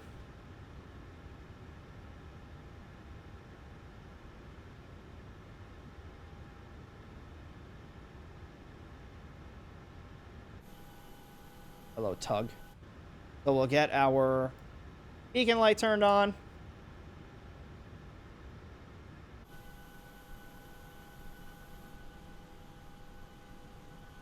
Doesn't want to see it. We'll just kind of push out this way and kind of come back. Yeah, it's going to be a little bit of a weird way to push this thing. All right, well, the tug doesn't really have to be hooked up in order for me to move the plane. That's just a visual thing. So we'll start our push. Ladies and gentlemen, if we could have your attention for just a moment, we'd like to point out the safety features of our Boeing 737 MAX 8. A safety information card is in the seat back or literature pocket in front of you. To fasten your seatbelt, slide the flat end into the buckle. All right, so let's come down here. To tighten. We're gonna get the lift up on the buckle. this fucking mouse, man. Tight and low across So we'll your get the and packs turned off, needed, and we'll start up engine number 2. Exits, 2 forward exit doors, 4 overwing window exits, and 2 exit doors in the back. Signs overhead and lights on the floor lead to exits. If an evacuation is necessary, follow flight attendant commands and leave everything. Where is the engine thing? This aircraft is equipped with life rafts. All right. 2 life rafts are located in the forward ceiling compartment, and 2 life rafts are located in the ceiling compartments at mid-cabin. In the event of a water evacuation, use the life vest under your seat. Remove the vest only if told to do so. Pull the red strap to open the container and remove the pouch. Remove the vest from the pouch as shown on the safety information card. Place the vest over your head. Wrap the strap around your waist, buckle it in the front, and pull to tighten. Once outside, pull down on the red tab to inflate the vest. Get rid of the tug. Inflate, blow into the tube at your shoulder. Your vest has a light that turns on automatically in the water. Please refer to the safety information card for use of a life vest on an infant. Flight attendants will distribute additional vests if needed. We are coming by to check that your seatbelt is fastened, your seat back and tray table are in a full upright and locked position, and your carry-on items are completely under the seat in front of you or in an overhead bin, leaving the area from the seat clear. Go. Smoking is not allowed on board, including All right, so we'll go engine number 1. The use and charging of electronic cigarettes is prohibited. Federal law prohibits tampering with, disabling, or destroying any smoke detector in an aircraft lavatory. It is also prohibited to consume alcohol that you have brought with you on this flight. federal aviation regulations require passenger compliance with the lighted passenger information signs, posted placards, and crew member instructions, including information on seat belts and smoking. If needed, 4 oxygen masks will drop from a compartment overhead. To activate the flow of oxygen, pull down on the mask until the plastic tubing is fully extended. Place the mask over your nose and mouth and breathe normally. Secure the mask with the elastic strap. Although oxygen will be flowing, the plastic bag may not inflate. Continue wearing the mask until otherwise notified by a crew member. If you are traveling with children or anyone needing special assistance, put it on your mask first. Doing some Please moods and remove some of any the face AV for something coverings else. Got to before see donning what's an what. oxygen Yeah, mask. man. We are You'll here for enjoy your it. It's going to be a comfort lot of and fun. safety. Please report any unwelcome behavior. I wonder if any... I don't know if anybody Thank you out for there is your going to know attention. me. Now sit back, relax, and enjoy your 1 hour, 30 minutes flight to Las Vegas. Okay, Welcome so aboard. this is good. So we can turn the engine generators on. And then we'll get the packs turned on. Oh, this does... Oh, it does the pressurization panel automatically. That's cool. So we'll come down here. We'll check all of this, which this all looks fine. We have a master caution pod because the APU is still on. So we'll do PNAV, LNAV.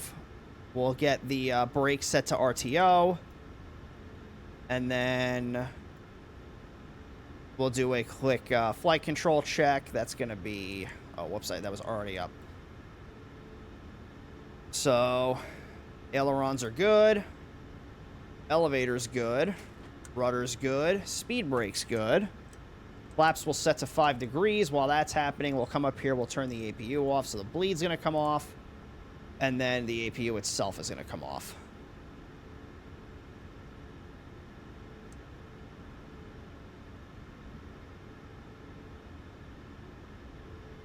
And we'll switch this over to Oakland ground.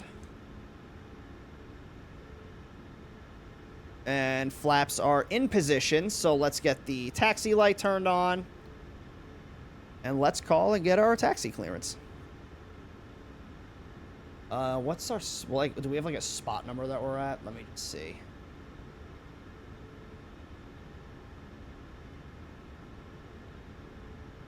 Oakland ground, Southwest 621, ready for taxi. Southwest 621, verify information, X-ray on board. We have X-ray, Southwest 621. Southwest 621, thank you. Runway 30, taxi via Uniform Whiskey. Runway 30 via Uniform Whiskey, Southwest 621. Alright, so Uniform Whiskey, it's going to be a nice, easy taxi. So we're just going to taxi out to the ends of the ramp to Uniform.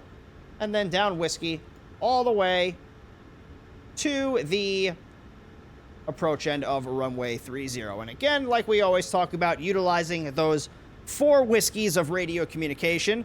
Those 4 whiskeys, of course, being who you're calling, who you are, what your position is, and what your intentions are. So let's get this turned here. We'll put a little bit of power to the engines. And I keep forgetting, I can't really look left in this plane. Oh, look at that. TCAS is picking up a whole bunch of stuff going into San Francisco. We're going to be flying right over the top of that.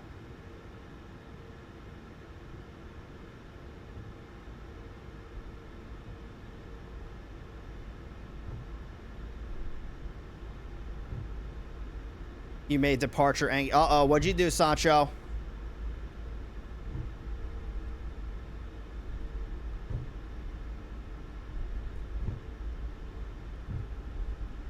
Southwest 4003 is just off of Whiskey 5, the runway 30. Southwest 4003, Oakland ground, welcome to Oakland, taxi direct via Whiskey Victor Tango. Whiskey Victor Tango to the ramp for Southwest 4003.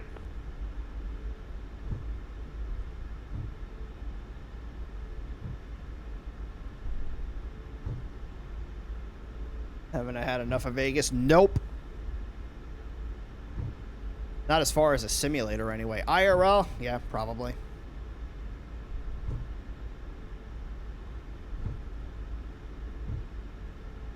But no, you know why we're flying to Vegas? Because everybody in chat was indecisive when we did the vote on where we were going to go next. So everybody voted. It was a tie between Salt Lake City, Seattle, and San Diego. Southwest 621, contact Oakland Tower 127.2, have a good flight. 127.2, Southwest 621, thanks for all your help.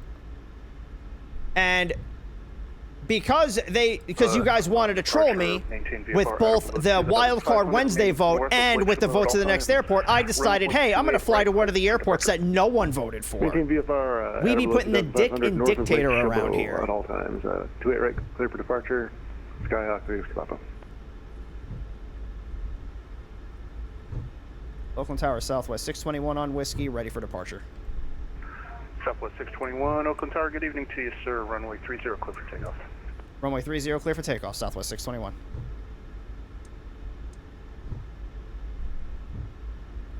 All right. So TCAS is on. Let's turn our terrain radar on.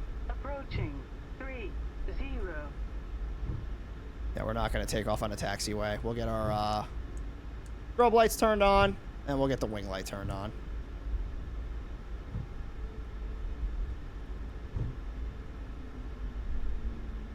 Oh, God. On runway 30. Yeah, I kind of whipped it around. All right, so power 40%. And then I think it was auto throttle and then toga, right? Yes. All right, release the brakes.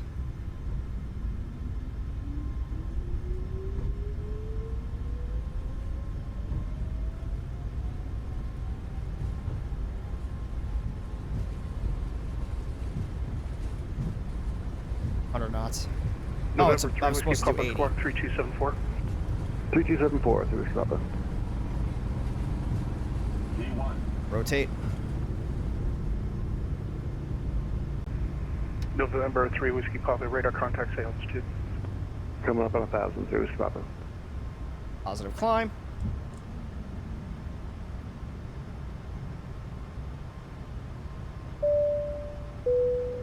Super Gamer, thank you for that follow. Welcome aboard.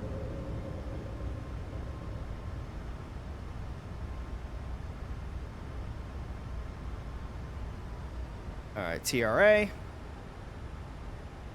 Pitch the nose down a little bit. We'll start building some speed.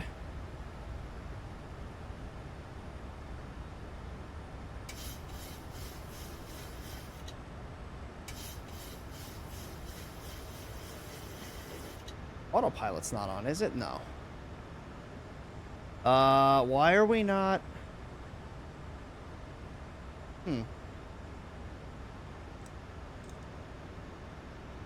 Why are we not increasing our airspeed here? Did I do something wrong?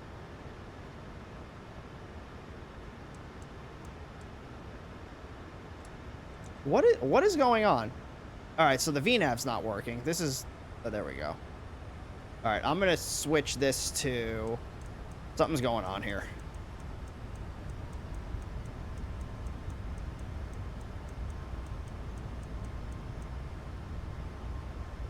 And it just froze. Oh, there we go.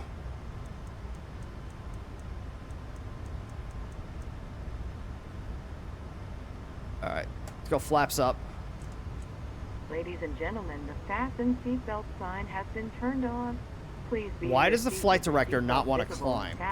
There we go. Thank you.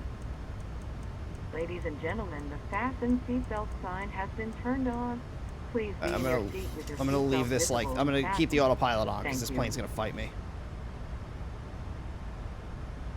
Tower Southwest 621. You want us to switch over? Southwest 621. Sorry about that. Got sidetrack. Yeah, go ahead and give NorCal departure a call. All right, over to departure, Southwest 621, solo.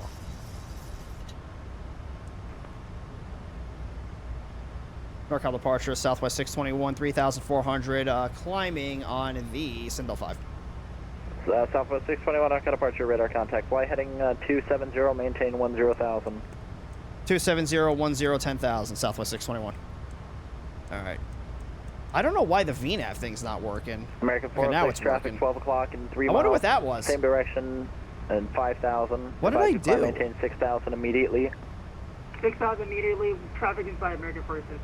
Southwest 621, amount of altitude, maintain 5,500. 5,500, Southwest 621.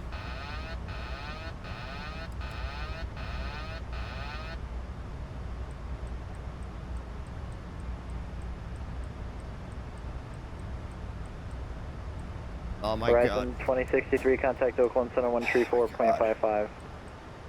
Yeah, want to maintain this speed on your own? That's fine.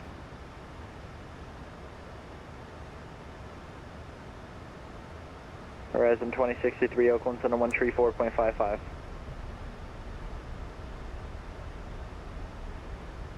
Horizon 2063, NorCal.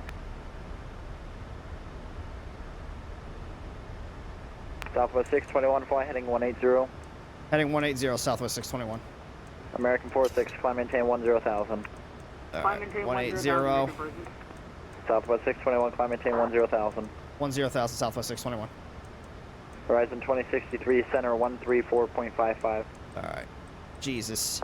I blew past that speed restriction, but, you know, I got told to maintain 5,500 when I was blowing through 5,500. 3,000. Good lord. Line 1719, not got departure radar contact. Turn left, heading 270. Why are we not climbing? See, why are we not climbing? Why is this airplane refusing to do what I tell it to do all of a sudden? Okay, I don't need you to actually descend. I need you to climb. Do you understand what climbing is? Climbing is the direct opposite of descending. United 4121, contact NorCal 13395. Alright. 3395, thanks for ATC, sir.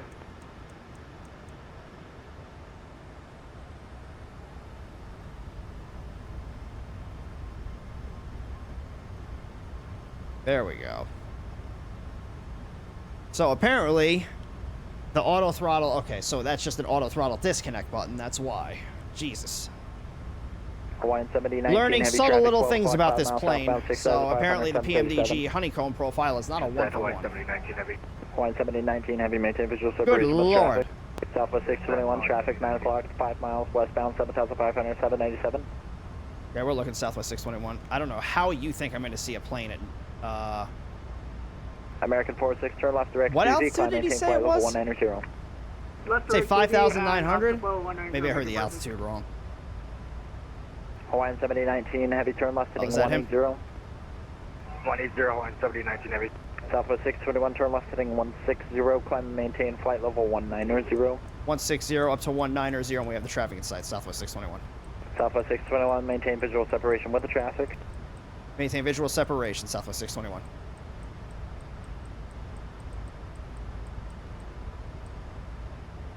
Yeah, I think we'll be fine. He's going to pass behind us.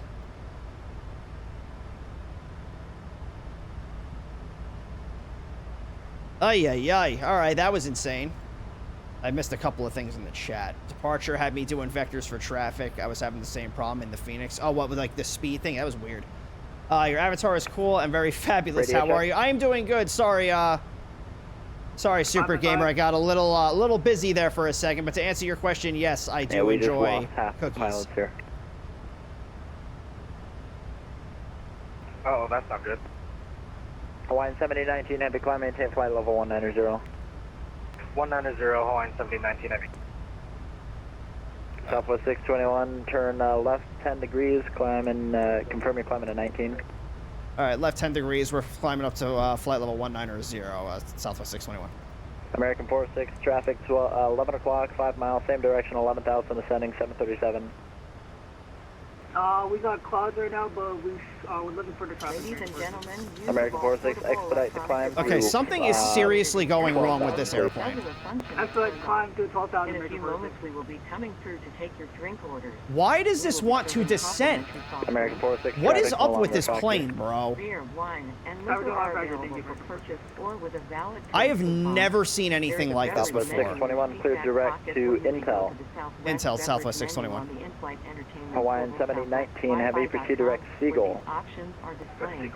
Please be mindful of the flight attendant serving you in the aisle and remain seated while the fasten seatbelt sign is on. We have lavatories in the front and back of the aircraft. This thing is Sign on not the ceiling working. Indicates whether the lavatory is occupied. Please do not form a I don't know line what is over going the on with this airplane and its inability to do what I demand it to do, but it's really starting to get Let annoying. us know if you have other needs we can take care of. You were doing good the entire time from Portland out to here. What is your deal? American 436, correction, American 406, contact Oakland Center 123.8. What's the 8.8 for American 46? Appreciate service, yeah. Family came on. Oh, you're good, man. Don't worry about it. It's all good. Hawaiian 7019, heavy contacts, Oakland All right, let's Center, get the lights turned off 134.55, here. good night. 3455 Hawaiian 7019, have a good day. And then the burners are going to come off. We'll see what happens when I get this freaking thing up to... I don't know why this plane is all of a sudden not abiding by the VNAV profile that it is specifically instructed to follow.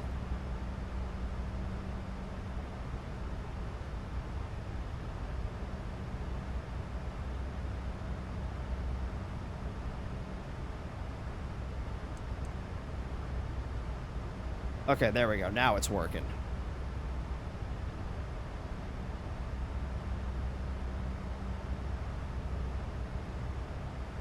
Okay.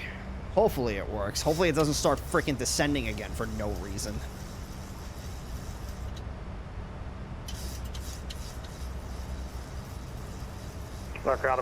Maybe it doesn't like flying at night. 1,400 for flight level 190. Bah! I'm sorry, who was that? United, 2117, now 1,700 for flight level 210. United 2117, contact NorCal 120.9er. 20.9, thanks, 2117. Southwest 621, contact Oakland Center 123.8. 123.8, Southwest 621. Alright, 123.8.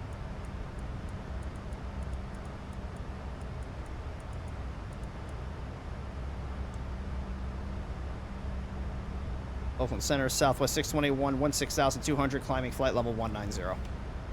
Southwest 621, Oakland Center, climb and maintain flight level 310. Climb, maintain flight level 310, Southwest 621.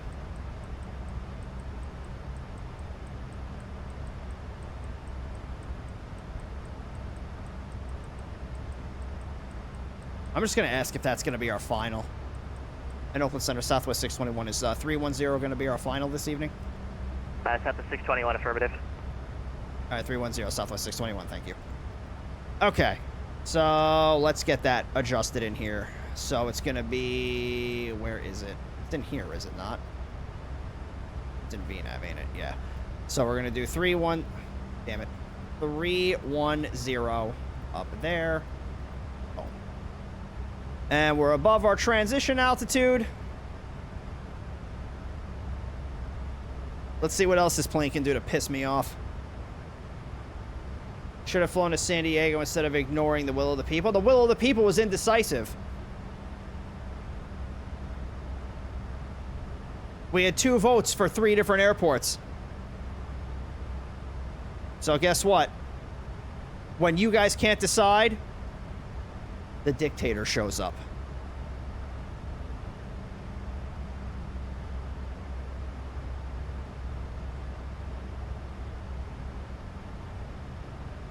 How long was that engine start? Not very long. I wasn't counting the seconds, but it wasn't long.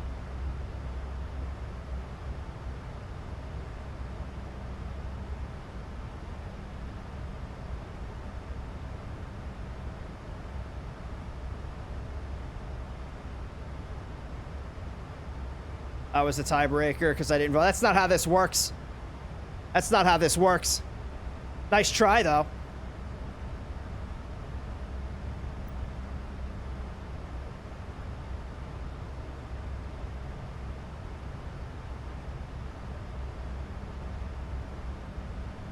Bro's been on TDV staff for 12 minutes and he thinks he runs the show. Nuh-uh. Nuh-uh.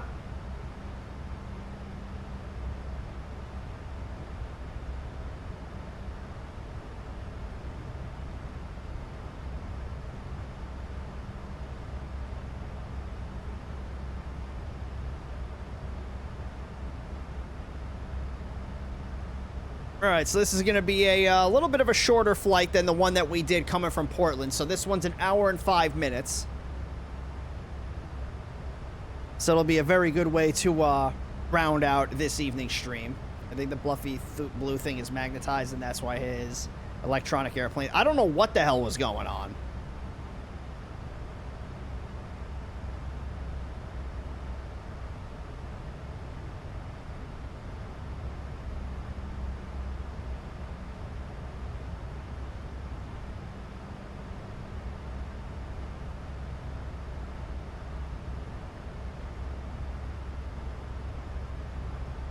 Unless I wasn't at port yet, which that would have made sense because that was an altitude restriction of 10,000, but I wasn't even on LNAV, so how does that work? Because I was on heading mode, but would it still go up to, maybe that was it. Maybe I was, maybe I hadn't passed port yet, but I wasn't even in LNAV mode. Would the plane recognize that? I guess it would. Maybe that's what it was. I was not past port, and I was trying to get above 10,000. That's probably what it was. 779, contact Oakland Center, 127.9. That may have been what it was. I'd have to go back and watch again. 127.905, Frontier Flight 779. 2795. So let's get this ready.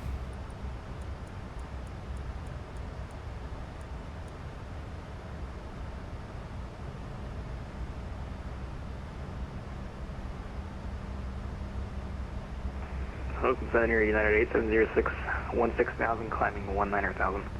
Yeah, 8706, Oakland Center, climb and maintain flight level 370. Altitude is 370, right, off we go. United 8706. And let's see.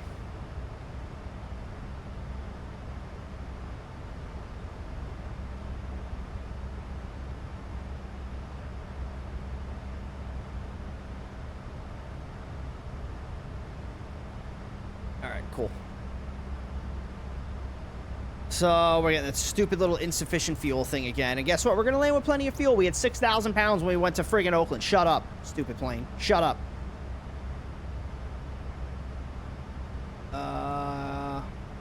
What else? I'm trying to think. I don't think I've missed anything.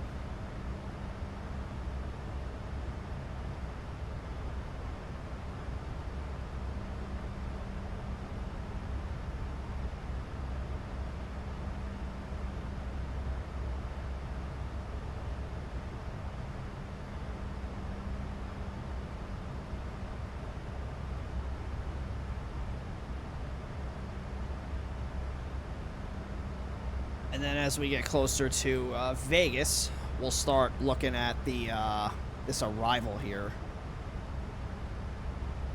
Which is going to be a little screwy being that I don't have the updated air rack, but most of it's going to be fine. I think it's how efficient the plane is mixed with the basics of the original 737 architecture. What do you mean? Why? Well, no, because it's saying that... Because I think it's saying this because it's anticipating that we're going to dig into our reserves. So if I just look at the previous flight plan, so we landed with 6,000. What was I supposed to land with? So let's just take a look. So my reserves were 3,068. Alternate fuel was 2,102. Yeah, so it wasn't even... So whatever it's calculating, it's not doing it right. Yeah, we landed with 6,000. It was like 6,100, which is above the alternate and the reserve fuel, so by like almost 1,000 pounds. But it's not like the Airbus, where like the Airbus tells you like how much it's planning for the trip and what's your reserve. Like this doesn't tell you anything. It just tells you, like, you know, the fuel quantity at, like, this is going to be at our top of climb, but it doesn't tell you anything else.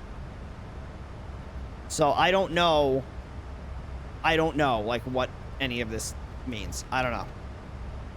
It's weird, but I'm not worried about it. Oakland Center, American 46, permission to step away for about 2 minutes. He's coming in real low. Approved to port back. Roger.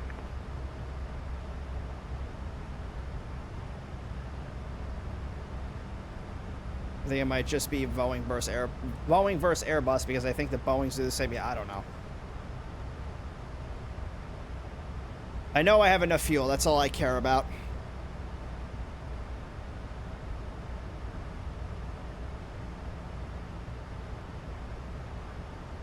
You're halfway there. Yay! The 1456 descend via the Surfer 4 arrival. And yeah, Surfer 4 arrival. All right, so we're up at our cruising altitude here. I'm going to turn the seatbelt sign off. for a little bit, but it's not going to be long before we get to our top of descent.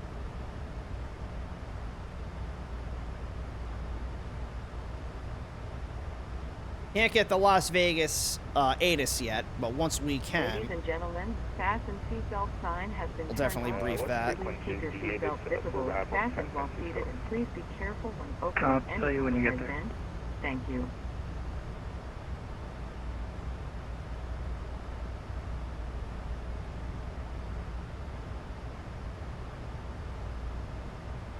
Nacho's halfway there. He's flexing. He's like, ah, I'm faster than you. Bah, I got out before you.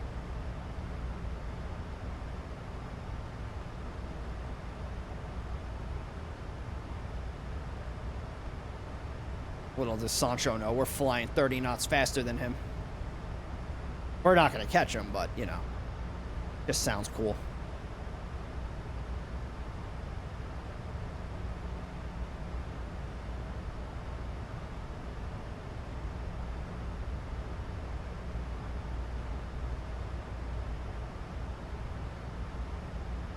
All right, let's see. So, yeah, nothing really to, American 46 is back. Roger. Oh, does the auto brake disengage automatically? No, it doesn't. All right, so turn that off. What's the deal with the first wings tomorrow? We're planning to do it on the official VATSIM channel, but I haven't really confirmed anything with them yet. It's basically whether or not they're going to send me the stream key.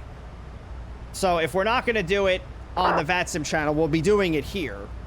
And that's going to start at 16:30 Zulu. So either way, we're going to be streaming it. So if you go to the VATSIM channel and I'm not there, then it'll be over here. But either way, I'm going to announce in the Discord what channel I'm going to be on. But yeah, if you go to the VATSIM channel and we're not there, we'll be over here.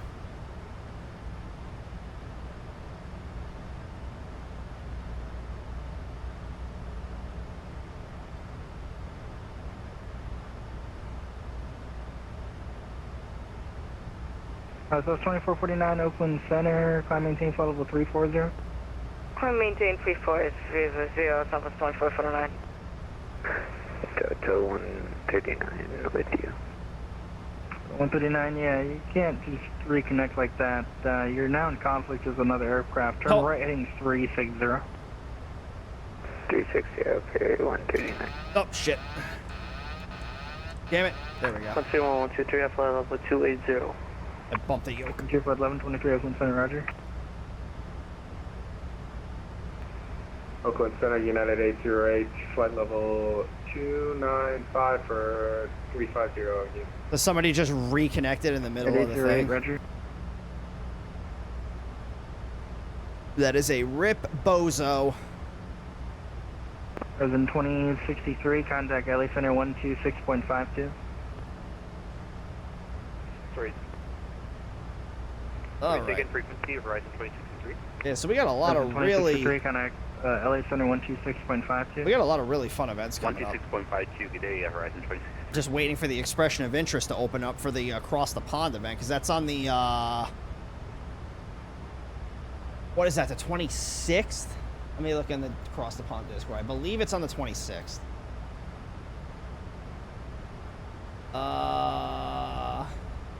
The 1456, yeah, turn left heading 300. The vectors were...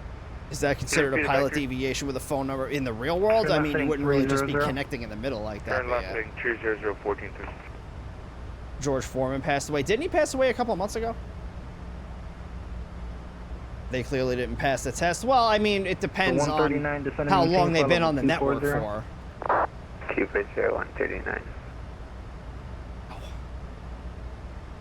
My neck. Yeah, I bumped the yoke and it disengaged the autopilot because I went to go stretch and I pulled a muscle on my neck, so now it hurts.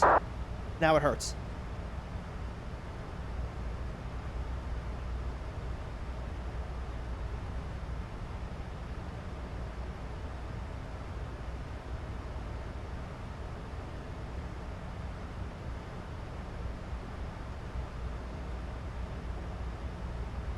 Oakland Center, good evening, Southwest. NBC just confirmed that. 360. The 139 turn left heading. That's sad. 340. 340, Toto 139. All right.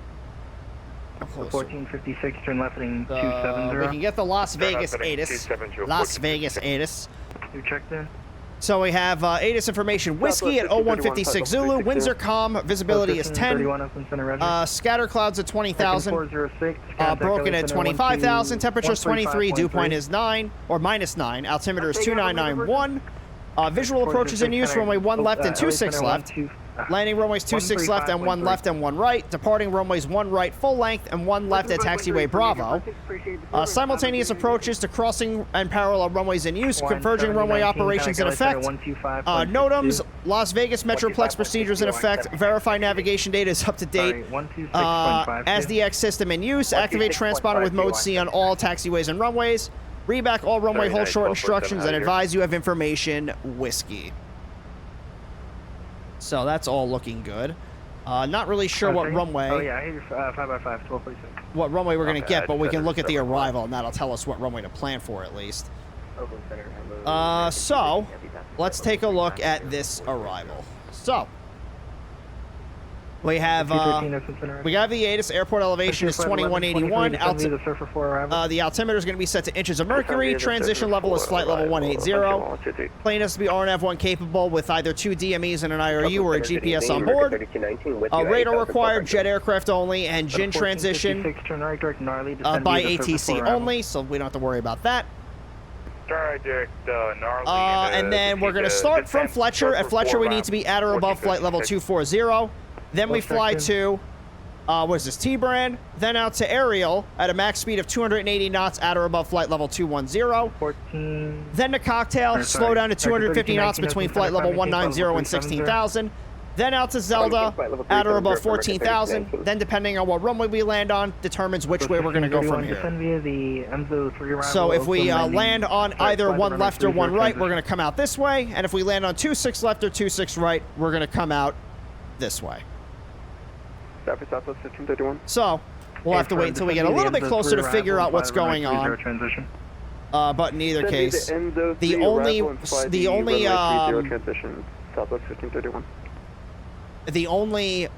freaking fix that I have that is wrong is this one right here. So I have, it's Zimpy, Braun, and then Roman instead of slots. So just a little waypoint issue, but we can figure that out.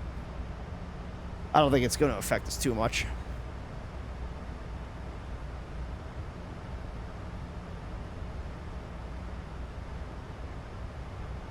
Oh, let me do this. So I will leave this up on the screen here for another minute or so. Well, they are using both. I don't know which one what we're going to be using yet, though. So usually on these arrivals, it will tell you, enter in this runway transition, but the 623 North has not told us to do that. So we'll figure out what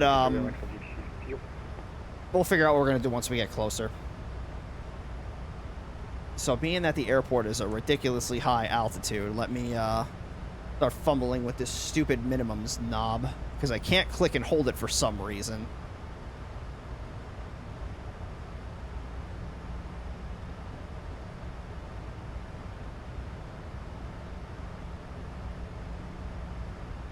Oh, but it does have mouse wheel acceleration. It's just you kind of have to put a lot into it in order for it to take it. Is it the slider like it? Yeah, it's exactly like it. Oakland Center, American. Well, I think the 777 now you can click and hold it. Flight level 380.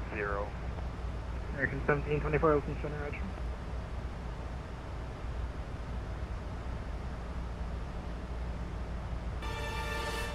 So we're just gonna do this here. Let me bring this back over. Hey, Stu coming in with the rate of 3. What's up, Stu? How you doing, man? How was the rest of your stream? Oh, Jesus. Let me...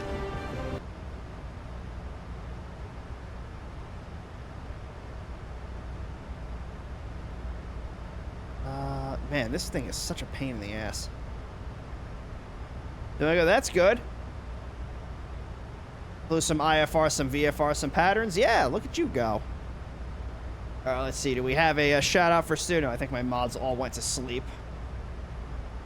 Let me get this out here.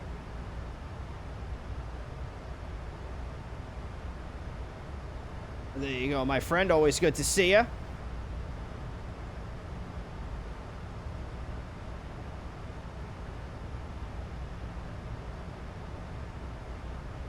So let's see.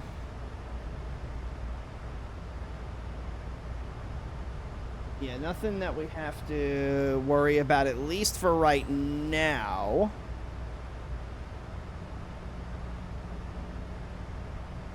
Oh, I hit this thing. So yeah, we're just flying the iFly Max 8 from Oakland out to Vegas. So we flew out to we flew from Portland out to Oakland before. 133.95. So one more flight to round out the fabulous FNO stream here. Descent via surfer. It's been a really good event so far. So let's see, how far out are we? We're probably getting pretty close, right? For a sec, I thought this was a 787. I was like, no. This is the Max 8. Got a similar flight deck to the 787. Yeah, no, this is the Max 8. Yeah, because this is not going to tell, unless I put in an approach, it's not going to tell me what our estimated time of arrival is. But we're 30 minutes in, and it's an hour and 5-minute flight. So we're probably, I mean, I think that's our top of descent right there. So we're getting pretty close.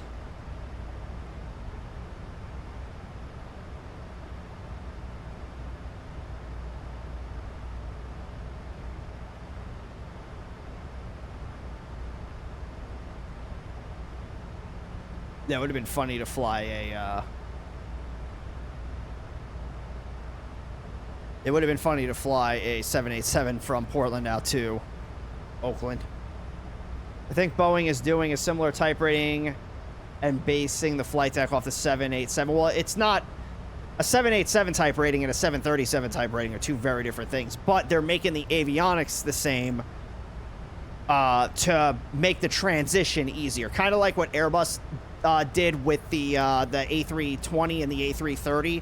They have very similar avionics systems. So the transition from the A320 to the A330 is a lot easier. So Boeing is doing that same thing with the Max 8s to the 787s, because that's like their wide body, or their newer wide body. I don't know what the avionics look like in the 777X. 621, contact Oakland Center 127.905. 127.905, Southwest 621.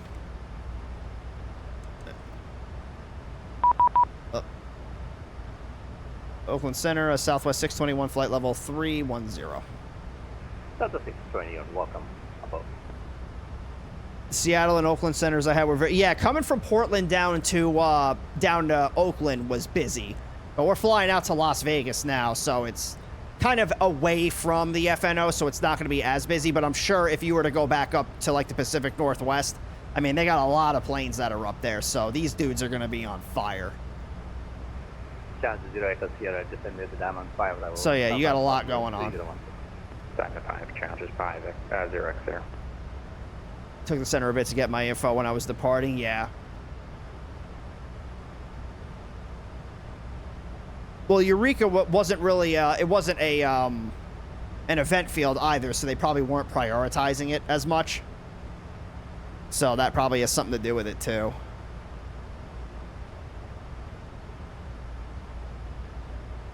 I think stuff is going to be based off the 787 and retrofit, and some retrofit like, well, the 7.6 is pretty much on its way out. They're not going to upgrade the 7.6. Because you're not going to find any fleets that are going to have the 737 MAX 8s and the 767s in them. And they could do a same thing, a similar thing to Airbus about the, yeah, and even like with Airbus, like the A350 versus the A320 and the A330 are very different systems. So the A350 is kind of like in a league of its own.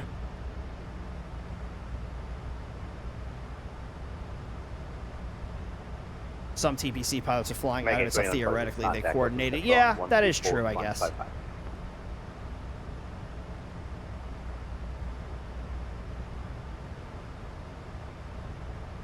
American 2946, contact Oakland on section Oakland Center on 134.55.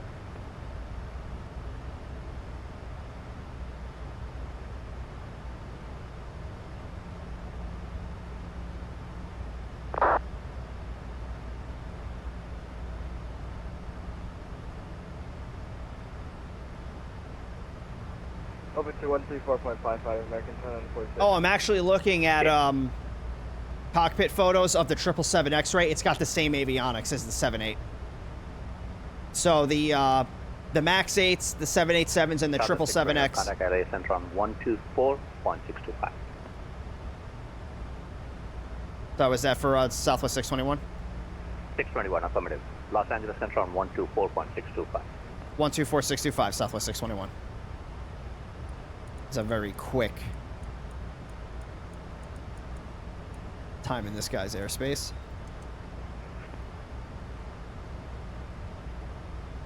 LA Center, Southwest 621, flight level 310. Southwest 621, LA Center, hello.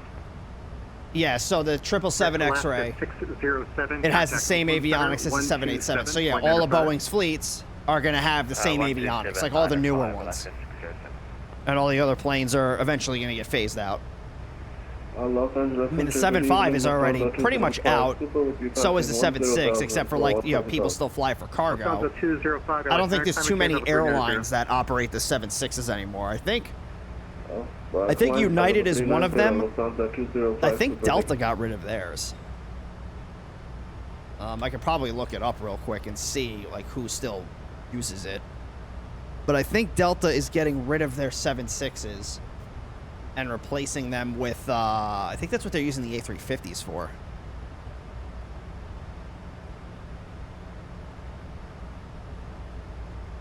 Because I don't know, does Delta have any 7.8s? I Love Peach shows the flight deck sometimes, and it has a PFD as a 787. The 7.6 does? Well, it would definitely be retrofitted, but I don't know why you would do that. Omni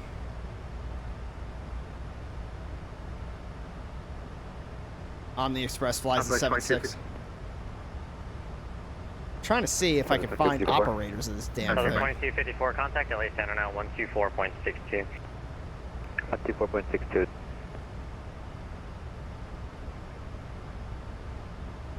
I don't think I'm going to find it. Fairwings 378, contact Las Vegas. It's usually, 135.0. Oh, operators, here we go. So this was last updated in July of 2018. So we have Delta, FedEx, UPS, United, Japan, 2254, LA Center, and All Nippon. I would imagine All Nippon is using that for their cargo. Japan Airlines is probably doing the same thing. But I flew on a United 7.6. Yeah, then UPS and FedEx use them. Yeah, Delta still has a bunch of them. But they're probably phasing those out. I know the 7.6 is like on its way out the door. 1771, contact LA Center on 135.3. 135.3 for United. All right. Frontier Flight 779, contact Las Vegas approach 135.0. 135.0 for Las Vegas approach, Frontier 779. So we're probably getting pretty close to our destination here. So let's get the landing ring prediction open. Contact Las Vegas approach 135.0. So just like before, we're going to have this open for the next 30 minutes. So make sure you get your predictions in. So that'll be the purple banner at the top of the chat window. So you got 30 minutes, bet as many nuggies as you want, and when we land, I'll show you on Volanta what the landing rate was, so you know I'm not making it up. 2057, contact SoCal. I don't know what Delta's going to do for their transcons without the 767. The 330 Neo and the 350. Why do you think they're buying them? they're gonna use the 128.05. They'll use the 330s and they'll use the A350s. Well, maybe not the A350 or Transcon, but the A330 they probably will. They probably could do it with an A321 XLR if they have the aux tanks in it, but they would probably use the A330. 2057, are you sure it's not 55? Because if you're doing transcons, it's because you either have people on the East Coast that want to fly across the Pacific, or you have people on the West Coast that want to fly across the Atlantic. So you'll shuttle them from like LA or Seattle, out to like Atlanta or like Detroit, and then from there you fly them out to the, you know, to wherever they're going to go across the ocean. Contact SoCal approach on 124.9. Detroit or like JFK or something. 1249 or Southwest 2160. Southwest 621, descend via the cocktail for arrival, runway 1 left transition, Las Vegas altimeter 2991. Descend via the cocktail 4, 1 left transition, 2991 on the altimeter, Southwest 621. Alright, so let's get this set in here. Lufthansa 205, so we're going to go, LA Center, we'll do the ILS 35.3. 1 left, and that'll be through Roman. So now I'm just going to go through and make sure this is all set correctly. So all the speeds look like they're good. So the first one's going to be at aerial. So this has to be a speed of, yeah, this is wrong. This is going to be 280 knots. Descended flight level 310. So aerial, there we go. 280 knots. And then 250 a cocktail between 190 and 16,000. Then for 320. Zelda at or above 14,000. Then it's going to be Mezcal. 2063 LA Center. So I'll take at or below 12,000. That's fine. Then Lumi.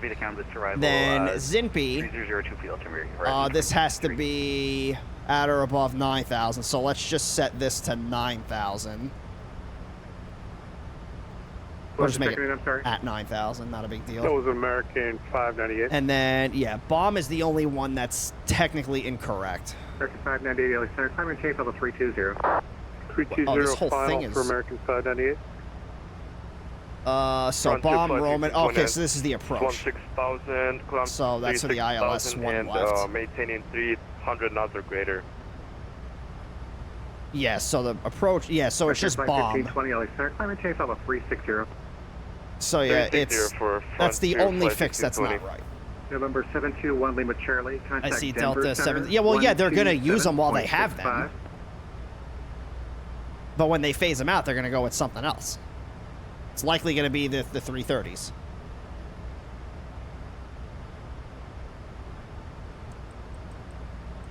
November 721 Lima Charlie. Contact Denver Center 127.65. Over at Denver So Center, the last 127.65. altitude on the arrival is 8,000. We'll see ya.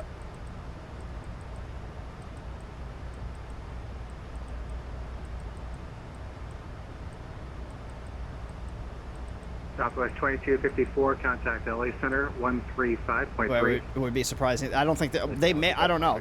I would imagine they probably wouldn't, because if they're using the 7.6s for transcontinental, there would be no reason for them to use a smaller plane. They would switch over to the 330s. I would imagine.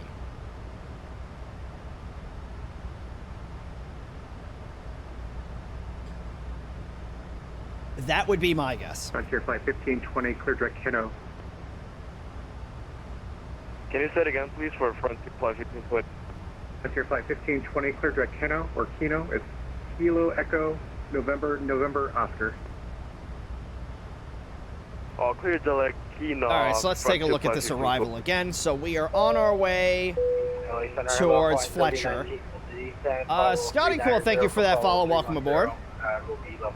So Fletcher, altitude restriction is at or above flight level 240. We're at 310 right now, so it's fine. Then we're going to fly to T-Brand, then at aerial, slow down to 280 knots, at or above flight level 210. Then to cocktail, slow down to 250 between flight level 190 and 16,000.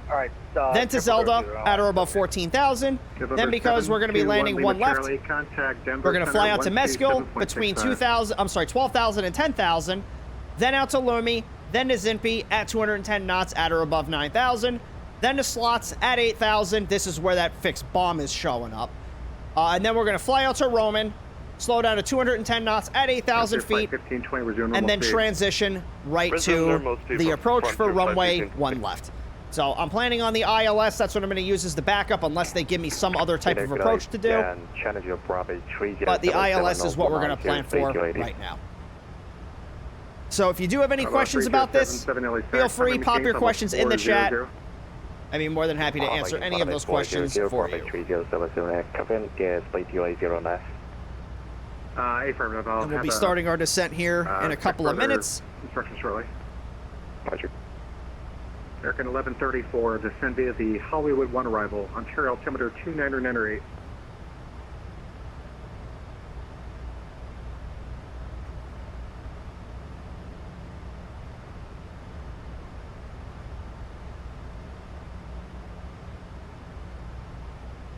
American 1134, descend via the Hollywood 1 arrival, Gate Ontario Bravo altimeter 21 when we 2998. land. Descend via the Hollywood arrival, American 1134. So yeah, it's going to be right here. 818 is with the 13-7 outside of reality. Airport, Kilo Golf, Charlie, November. Equipment in place, IFR to Las Vegas, Kilo Lima Alpha Sierra. Stand by. Delta 818, LA Center, clearing change level 300. Fly maintain 300, Delta 818. Alright, so about another 5 miles or so to our top of descent. We'll get the seatbelt sign turned on. Actually, you know what? Let's turn that on now.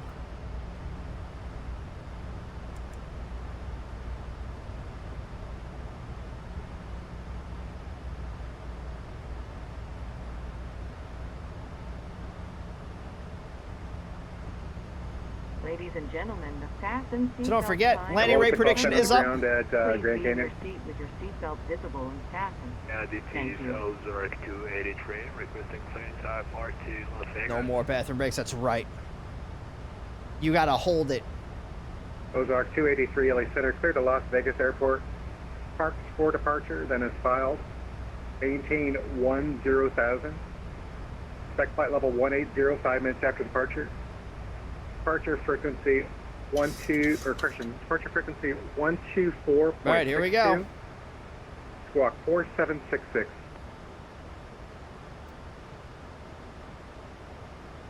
Clear to Las Vegas International Airport, the final departure. It's going to be parked full departure.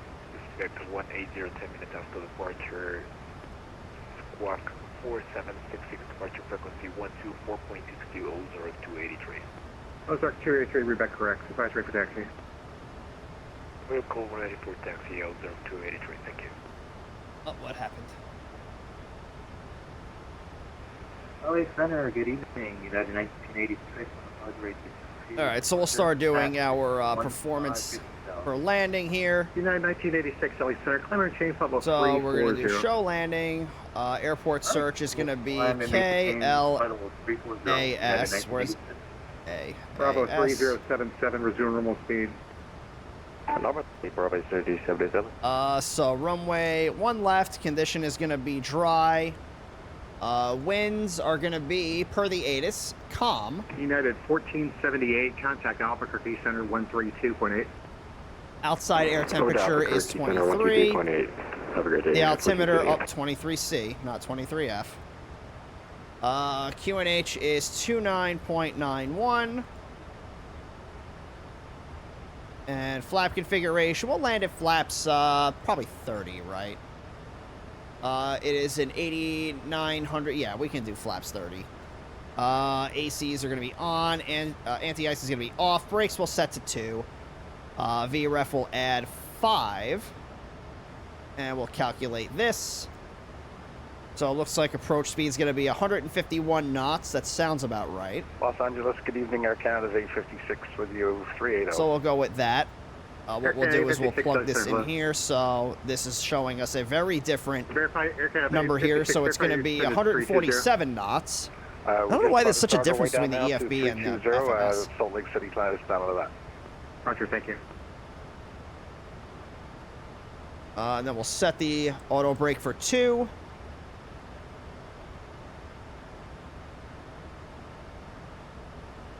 Frontier Flight 1520, box number.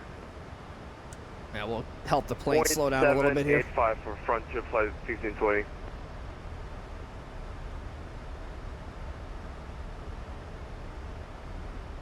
Say that one more time. 0.785 for Frontier Flight 1620. American 598, say Mach number. Mach.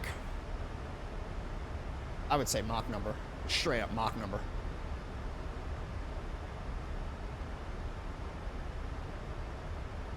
Oh. American 598, say Mach number.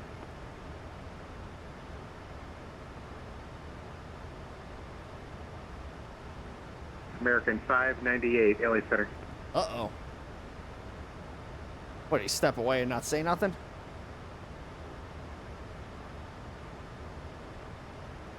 Horizon Air 2063, contact SoCal approach 128.05. 128.05 SoCal, good day, Horizon 2063. LA Center, Ozark 283, ready for taxi.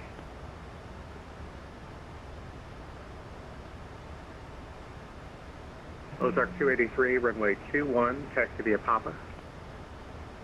Runway 21, taxi via Papa, Ozark 283. Grand Canyon altimeter 3009er. 3009, thank you. Legion 68, calling via Joker 5, passing 16,500. Legion 68, LA Center, climb and change level 380. 380, Legion 68. Southwest 621, contact Las Vegas approach 135.0. 135.0, Southwest 621. Start getting these set up too. 135.0. Las Vegas approach, Southwest 621, flight level 205, descending the Cocktail 4. 621 Las Vegas approach, low to X-ray, altimeter 29901, expect runway 1 left. Back 1 left, 29901, Southwest 621. I wonder why the aircraft can't transmit your Mach number like it does the other info. Because the air traffic controllers... For Frontier Flight. Well, yeah, because the transponder probably could, but I think the way that it's calculated in the air traffic control system, because like in the air traffic control system, they see your ground speed and it's in knots, and I think that is all calculated by the radar system. So the radar can't really calculate a Mach number, or like I shouldn't say, it's not necessarily just the radar system, but because your Mach number is going to change based on the atmospheric conditions. So like Mach 0.80 could get you a speed of like 430 knots, well, maybe not 430, but like 470 knots one day and then like 490 knots another day. So it just depends on the atmospheric conditions. So Mach number is not always the same. And it depends on altitude and temperature. Like, there's a lot of things that factor what the Mach number actually is.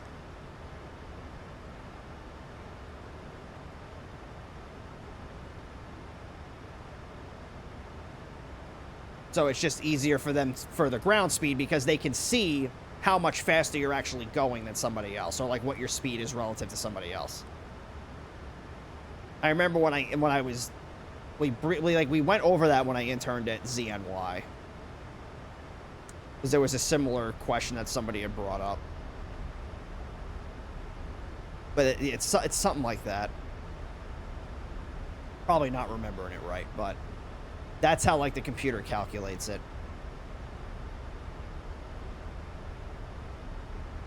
Because all Mach number is, it's your speed relative to the speed of sound. Why can't the transponder send over your computed Mach number? I actually don't know the answer to that question.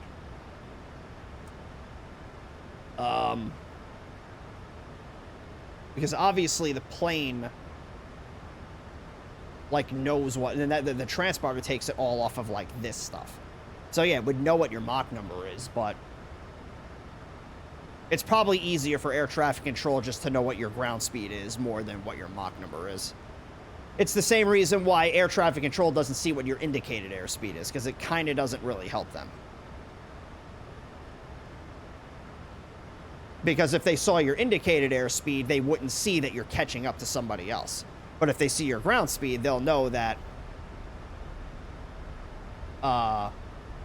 if they see your ground speed, they'll know that you could be flying faster than somebody else. Because you could have the same indicated airspeed, but have two different ground speeds.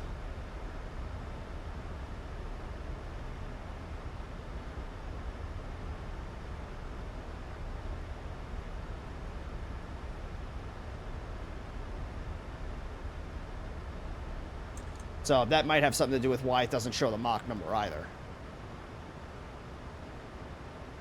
Because you could have two planes flying at Mach 7.8, but they have two different ground speeds.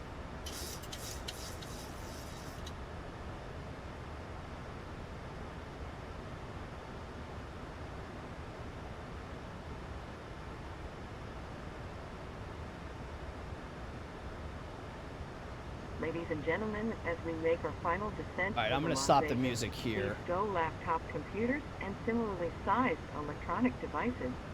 Small portable electronic devices may continue to be used in airplane modes but must be secured for the remainder of the flight. Please ensure all carry-on items... So once we get to 12,000, we'll throw the landing lights on. Leaving the area around your feet clear. Please raise your seat back and tray table to the full upright and locked position and fasten your seatbelt. We will come by one last time to pick up cups, cans, newspapers, and any other trash. Thank you.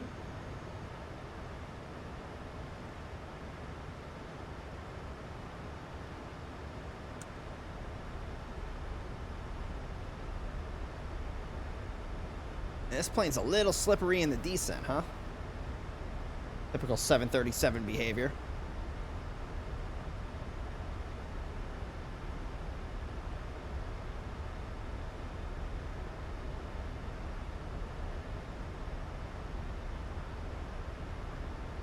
Alright, so we'll get the landing lights turned on here. And we'll just turn the rest of these lights on too.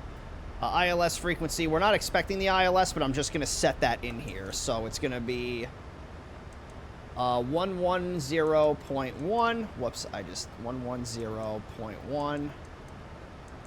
We'll set that in the second one, so I know you guys can't see this, but... So it's 110. Delta 621 at Roman, cleared ILS, runway 1 left approach. At Roman, cleared ILS, runway 1 left approach, Southwest 621. So...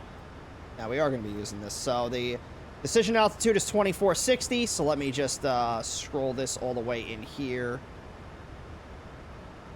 Let's see, 2460. So, that's in my minimums. Final approach fix is going to be at Nodi, which we have to cross at 5,300 feet. In the event we go miss, it's a climb to 3,000, then a climbing right turn to 7,000, direct to the Boulder City VOR and hold. Continue the climb and the hold to 7,000 feet. Then we have our different altitude restrictions here. So at Terry at 7,000, Codno at 6,300, then Nodi at 5,300. Catch the glide slope, ride it on down to our decision altitude. Again, 2460. Visibility is not really going to apply because it's a clear, beautiful night over Las Vegas. Missed approach again is a climb to 3,000 and a climbing right turn to 7,000, direct to the Boulder City VOR. And we'll be looking for a medium intensity approach lighting system with a PAPI on the left-hand side. So beautiful. I'll leave this up on the screen for another minute or so in case anybody does have any questions. Feel free, pop them on in. Currently training for my PPL and have most recently been flying the Cessna Skyhawks IRL. Just discovered VATSIM. I'm really excited to try it, but I only have basic communication skills. Do you think I should join to learn on the go, or should I wait until I have more real-world experience and radio confidence? I'm worried I might get overwhelmed or end up making too many mistakes. Any advice? Well, I would definitely say to practice your communication skills for IRL, definitely get into VATSIM, because if I knew about VATSIM when I went to flight school, I 100% would have done it. VATSIM is a learning environment that is obviously going to be safe for you, because if you mess up, you're only in a simulator. That being said, when you're doing VATSIM, I would definitely start at airports that are slow and that are smaller. Like, I would not try and make your first flight out of, like, JFK Airport. But you can find, like, a smaller airport, maybe that's kind of like the one that you fly out of IRL, and, you know, see if there's a controller that's there. If there is, you can load on in and then practice your radio communication there.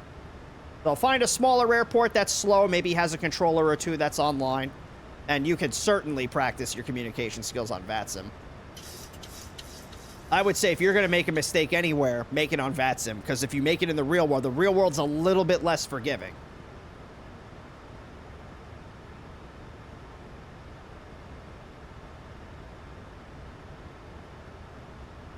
Ready to lose more nuggies? Yeah, you still got about 10 minutes left in the landing rate prediction, but I think we may have to end it a little bit early. Why are you slowing down? You should be maintaining your airspeed. Well, realistically, we should be at 210 knots. This airplane, I don't know what it is, but this thing and airspeed just does not, it does not get along. Alright, so we'll arm the speed brakes here. And let's go flaps 5.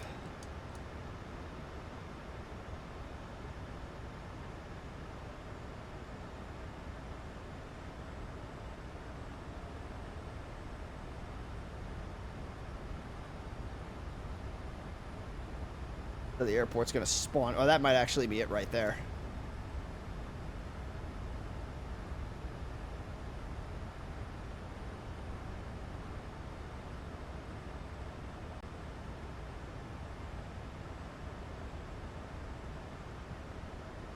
I set the auto brake, right? Yeah, auto brake is set to 2.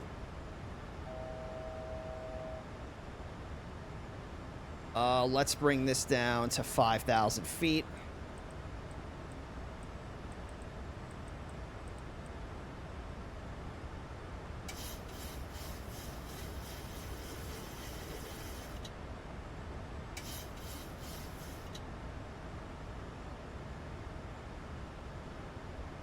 And then once we pass Rome, we'll probably bring our speed down to 200 knots. There's the airport right there.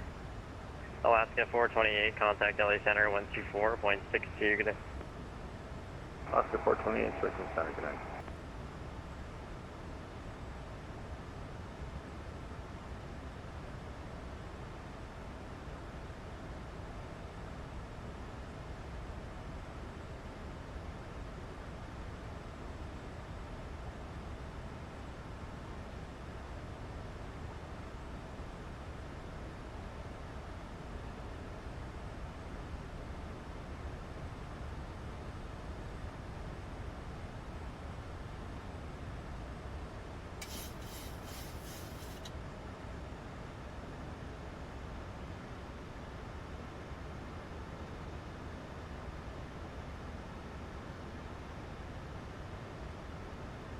Alright, so we've got the localizer signal here. And it's coming in. It's not pink yet, so we're not necessarily tracking it, but I'm going to go to Vorlock mode anyway.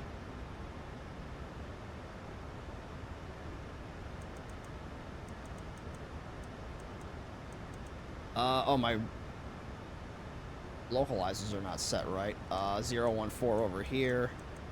One of these days, this mouse is going to stop being a brat every time I fly a goddamn Boeing. Alright, so let's do 014.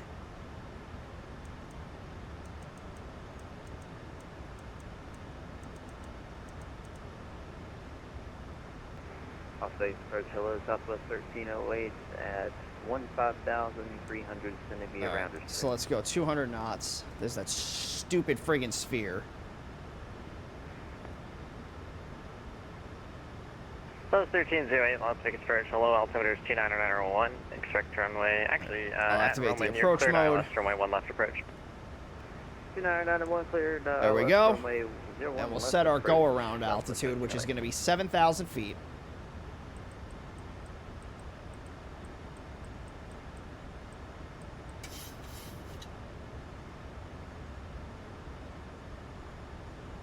Southwest 621, contact Las Vegas Tower now, 119.9er, good day. 119.9er, Southwest 621. I knew I forgot to do something. 119.9er. And I said I was going to do this before. Ground control on. Oh, okay. 2,500. Tower, Southwest 621, ILS 1 left.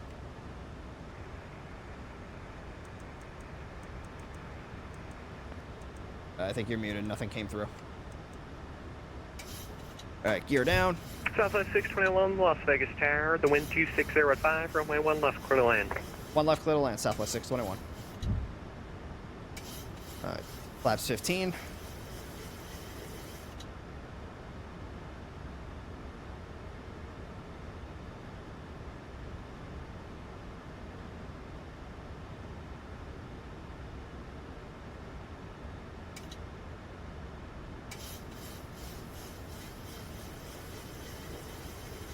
Alright, flaps 30.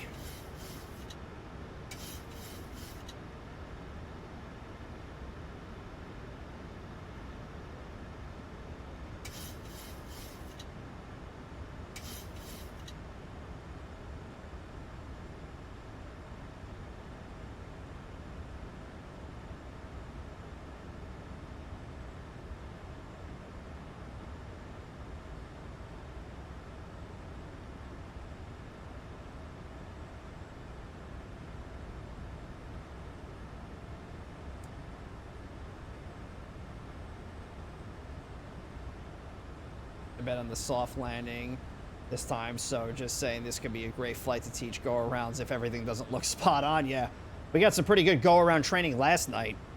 Good lord.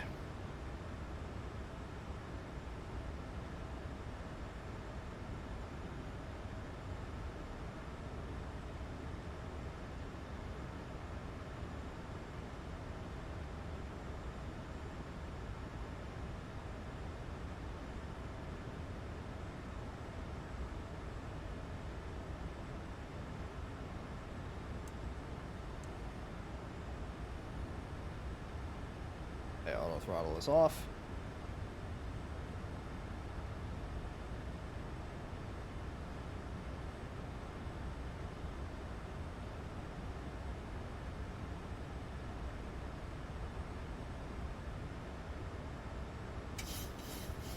$1,000.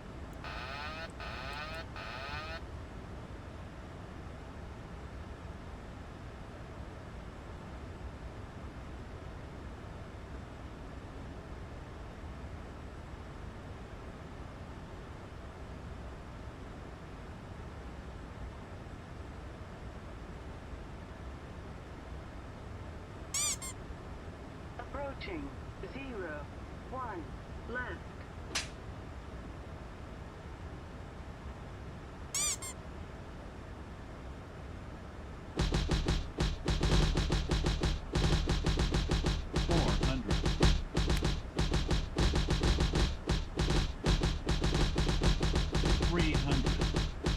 Approaching minimum. Minimum. 200. Flight slow. Flight slow. 100. Flight slow. 40, 30, 20, 10.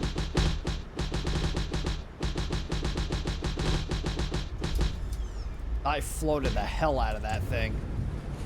Auto brakes deployed.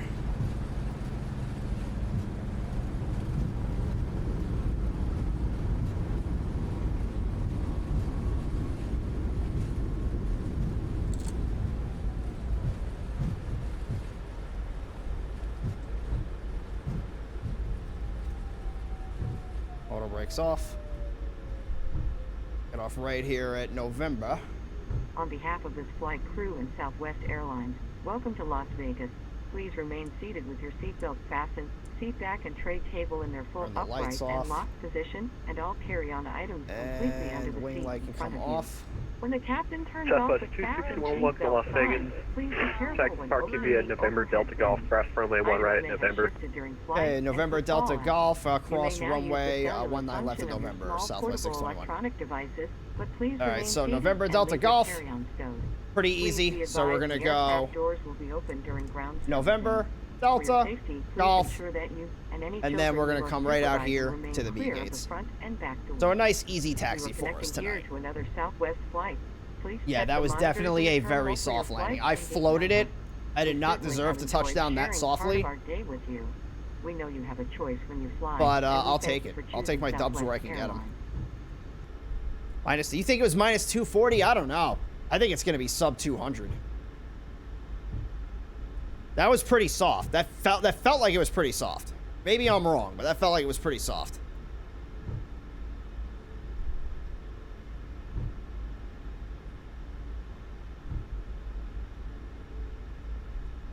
Let's get the music turned back on here. And we'll get the APU fired up. So 1 1000, 2 1000, 3 1000. Oh. Rudders are a little sensitive on this plane. Well, it's really the tiller. It's not really the rudder. Keep doing this. Whatever. Oh, I could probably turn the strobes off, huh? So let's do that. And then we can turn the auto brake off here. You voted 150 to 200. All right, well, we'll see. We'll see what happens.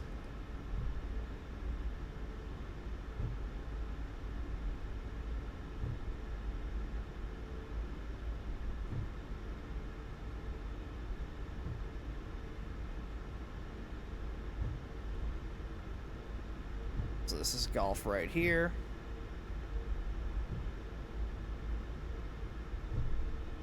You wave, where are you? Oh, is that you right there? Everybody say hi to Sancho. I don't see maintenance heading out to fill any craters, sir. You're good? All right, well, that's good to know, I guess.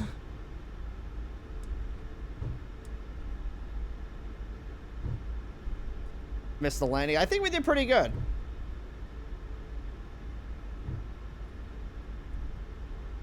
Gotta get you. What do you mean? You gotta get me KLAS.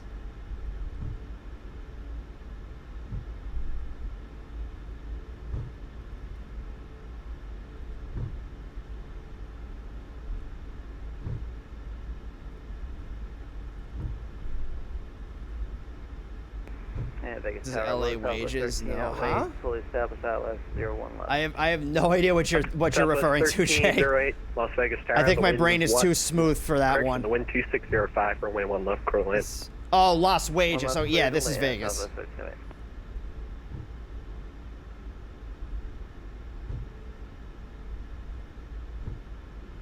Alright, so we'll pick one of these gates right over here.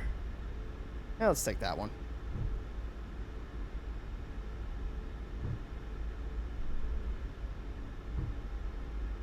My typing is not great. So that's fine. It's Friday. Well, this isn't 2024. This is 2020. All right, so we're going to turn the taxi light off.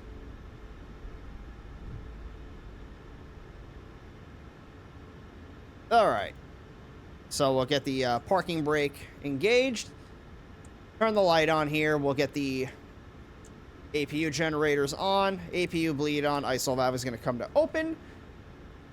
So we're going to come down here. The engines look stable to me. So we're going to kill engines 1 and 2.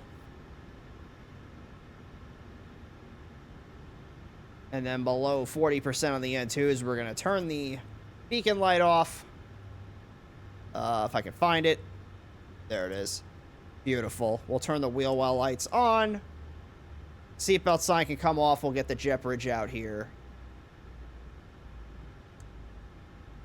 There we go. All right. And then we'll come down over here. Let's get the chocks and such set in here. So we're going to go system page, sim menu. We're going to come down to ground support. We'll get the chocks. We'll set those. Then we'll come over to the next page here. So we don't need any of that. We'll get the cones out. So that looks good. I don't think there's anything else. Yeah, this is all good. So we'll set those. Beautiful. All right. So let's do our landing rate prediction.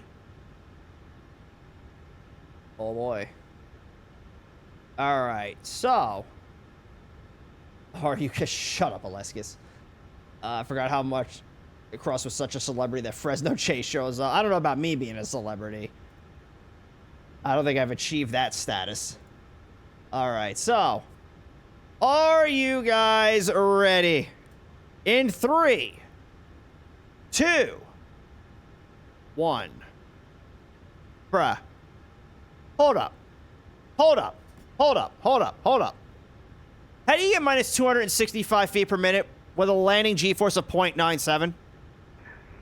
Can somebody get Neil deGrasse Tyson in here and explain that to me? What in the lack of physics is this?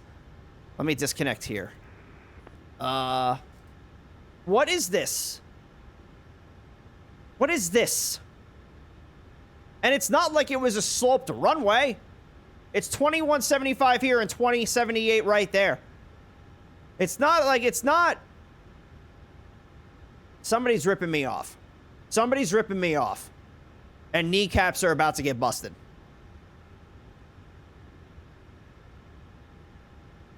Anyway. So. Let's get this prediction answered. Who's ripping me off? Who's ripping me off tonight? So it's minus 265. That's going to be between 250 and 300. Let's see who the lucky winners are tonight. So we have JoJo, because of course, and James. So congratulations to the both of you on your winnings. JoJo for the 39th time this week. So enjoy all the nuggies and the abuse of power that comes along with it. At this point, I'm terrified to know how many nuggies JoJo has. Ah, man. It's rigged. It's rigged. I think it's busted. I deserve my imaginary internet credits back. No. No. You lost them fair and square. 154,000. What are you going to do with that many? I'm going to have to make a redeem for like 100,000 that's just like waste all of your nuggies. 154,000 because you keep rigging landing rate predictions. Good Lord. Barely fixes runways. Shut up. 143. Yeah, well, yeah, Master B, I kind of expected that for you because you've been around here for a while and you don't really use a whole lot of them. I thought I had a lot when I have 25,000. Yeah, 25,000 is nothing. That's just for like any stream. All right, so that is where we are going to conclude this evening's FNO. That was a lot of fun. That was a really great way to end it. That was. It was great because I get to troll you guys for trolling me, so no one wins. And it's just fun. Flying out to Vegas is a lot of fun, especially from like the Bay Area or from Los Angeles. It is a lot of fun. So for those of you that are new here, what we usually do is VATSIM 101. And how it normally works is I take you through a flight in VATSIM, break things down nice and slowly as we go through it, and answer any questions that you have along the way. So we go through things like how to talk to air traffic control, how to file and fly your flight plans, how to read the different charts and publications, really just going through the basics of VATSIM, giving you the resources and knowledge that you need to be successful. We do have a stream that's coming up tomorrow, so that is going to start at 16:30 Zulu, which is going to be 12:30 p.m. Eastern Time. Right now, it is being planned to be held on the VATSIM Twitch channel.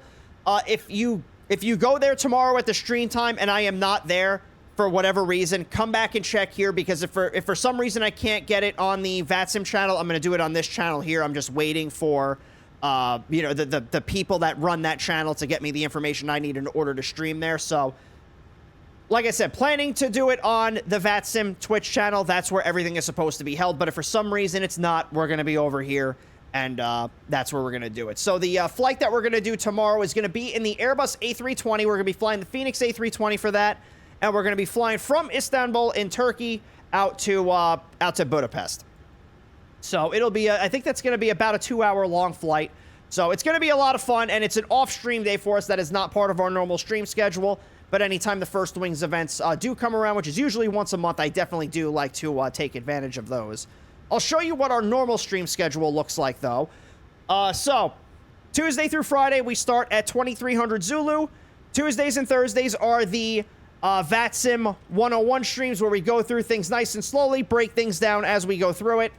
Fridays are like what you saw here tonight, where we go through, just the big chaotic events on VATSIM, and because of how chaotic these FNOs or Friday Night Ops can get, it's less time for me to explain what's happening and more of me just showing you what VATSIM looks like in these bigger events. Wednesdays, we put up for a vote in the Discord what game you guys want to see me play. So this weekend, when I post the schedule for next week, I'll put a vote in the Discord. It's a react vote that I do. You guys will get to pick, the different selection of games that I put in there. And then if you're not indecisive little shits, that's the game that we play. And I say that because you friggin' guys wanted to go, oh, let's tie all the games for this week. Yeah, it'd be funny. And it's like, yeah, well, then I get to decide. We go from democracy to managed democracy.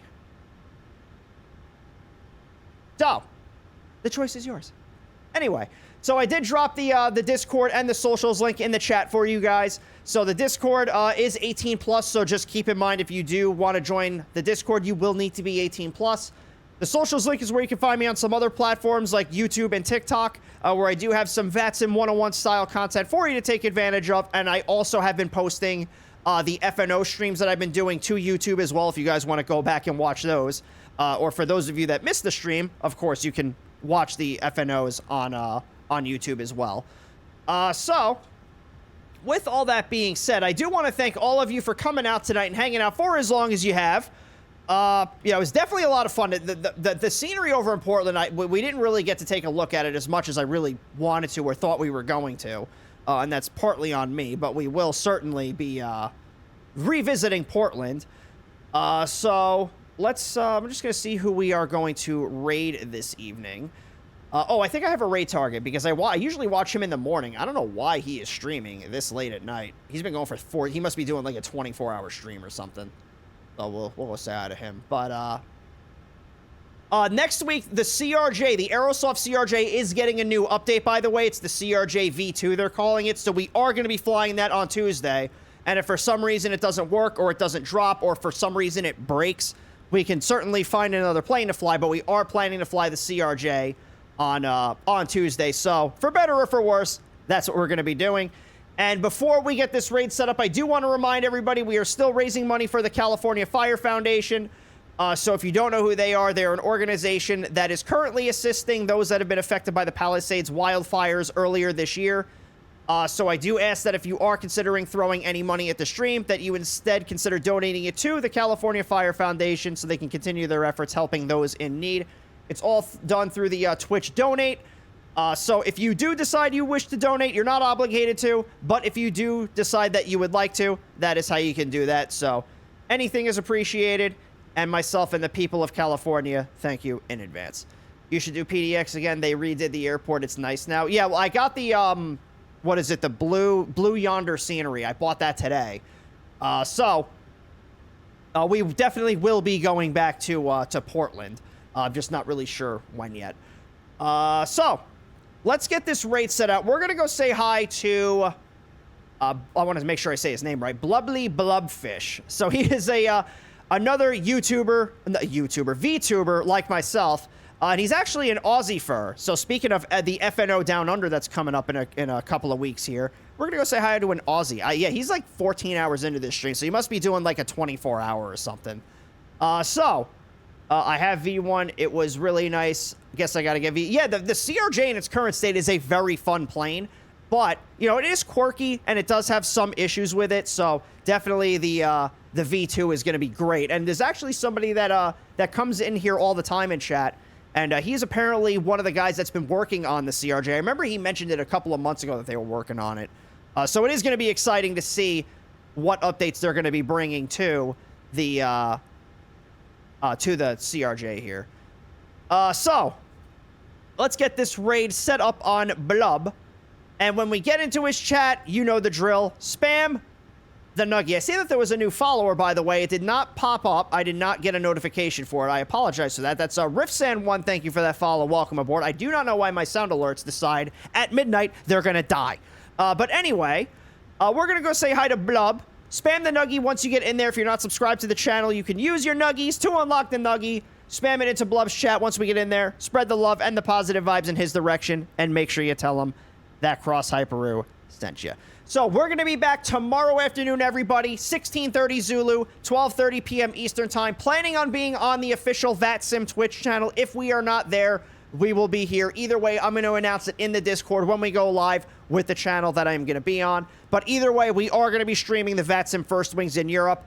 Probably one of my, I wouldn't say it's my favorite event to do, but it's definitely like top 5 my favorite events to do on VATSIM are those First Wings events. So can't wait to see you all guys there tomorrow in Istanbul. And until next time, everybody, this is Cross Hyperu signing out. Bye.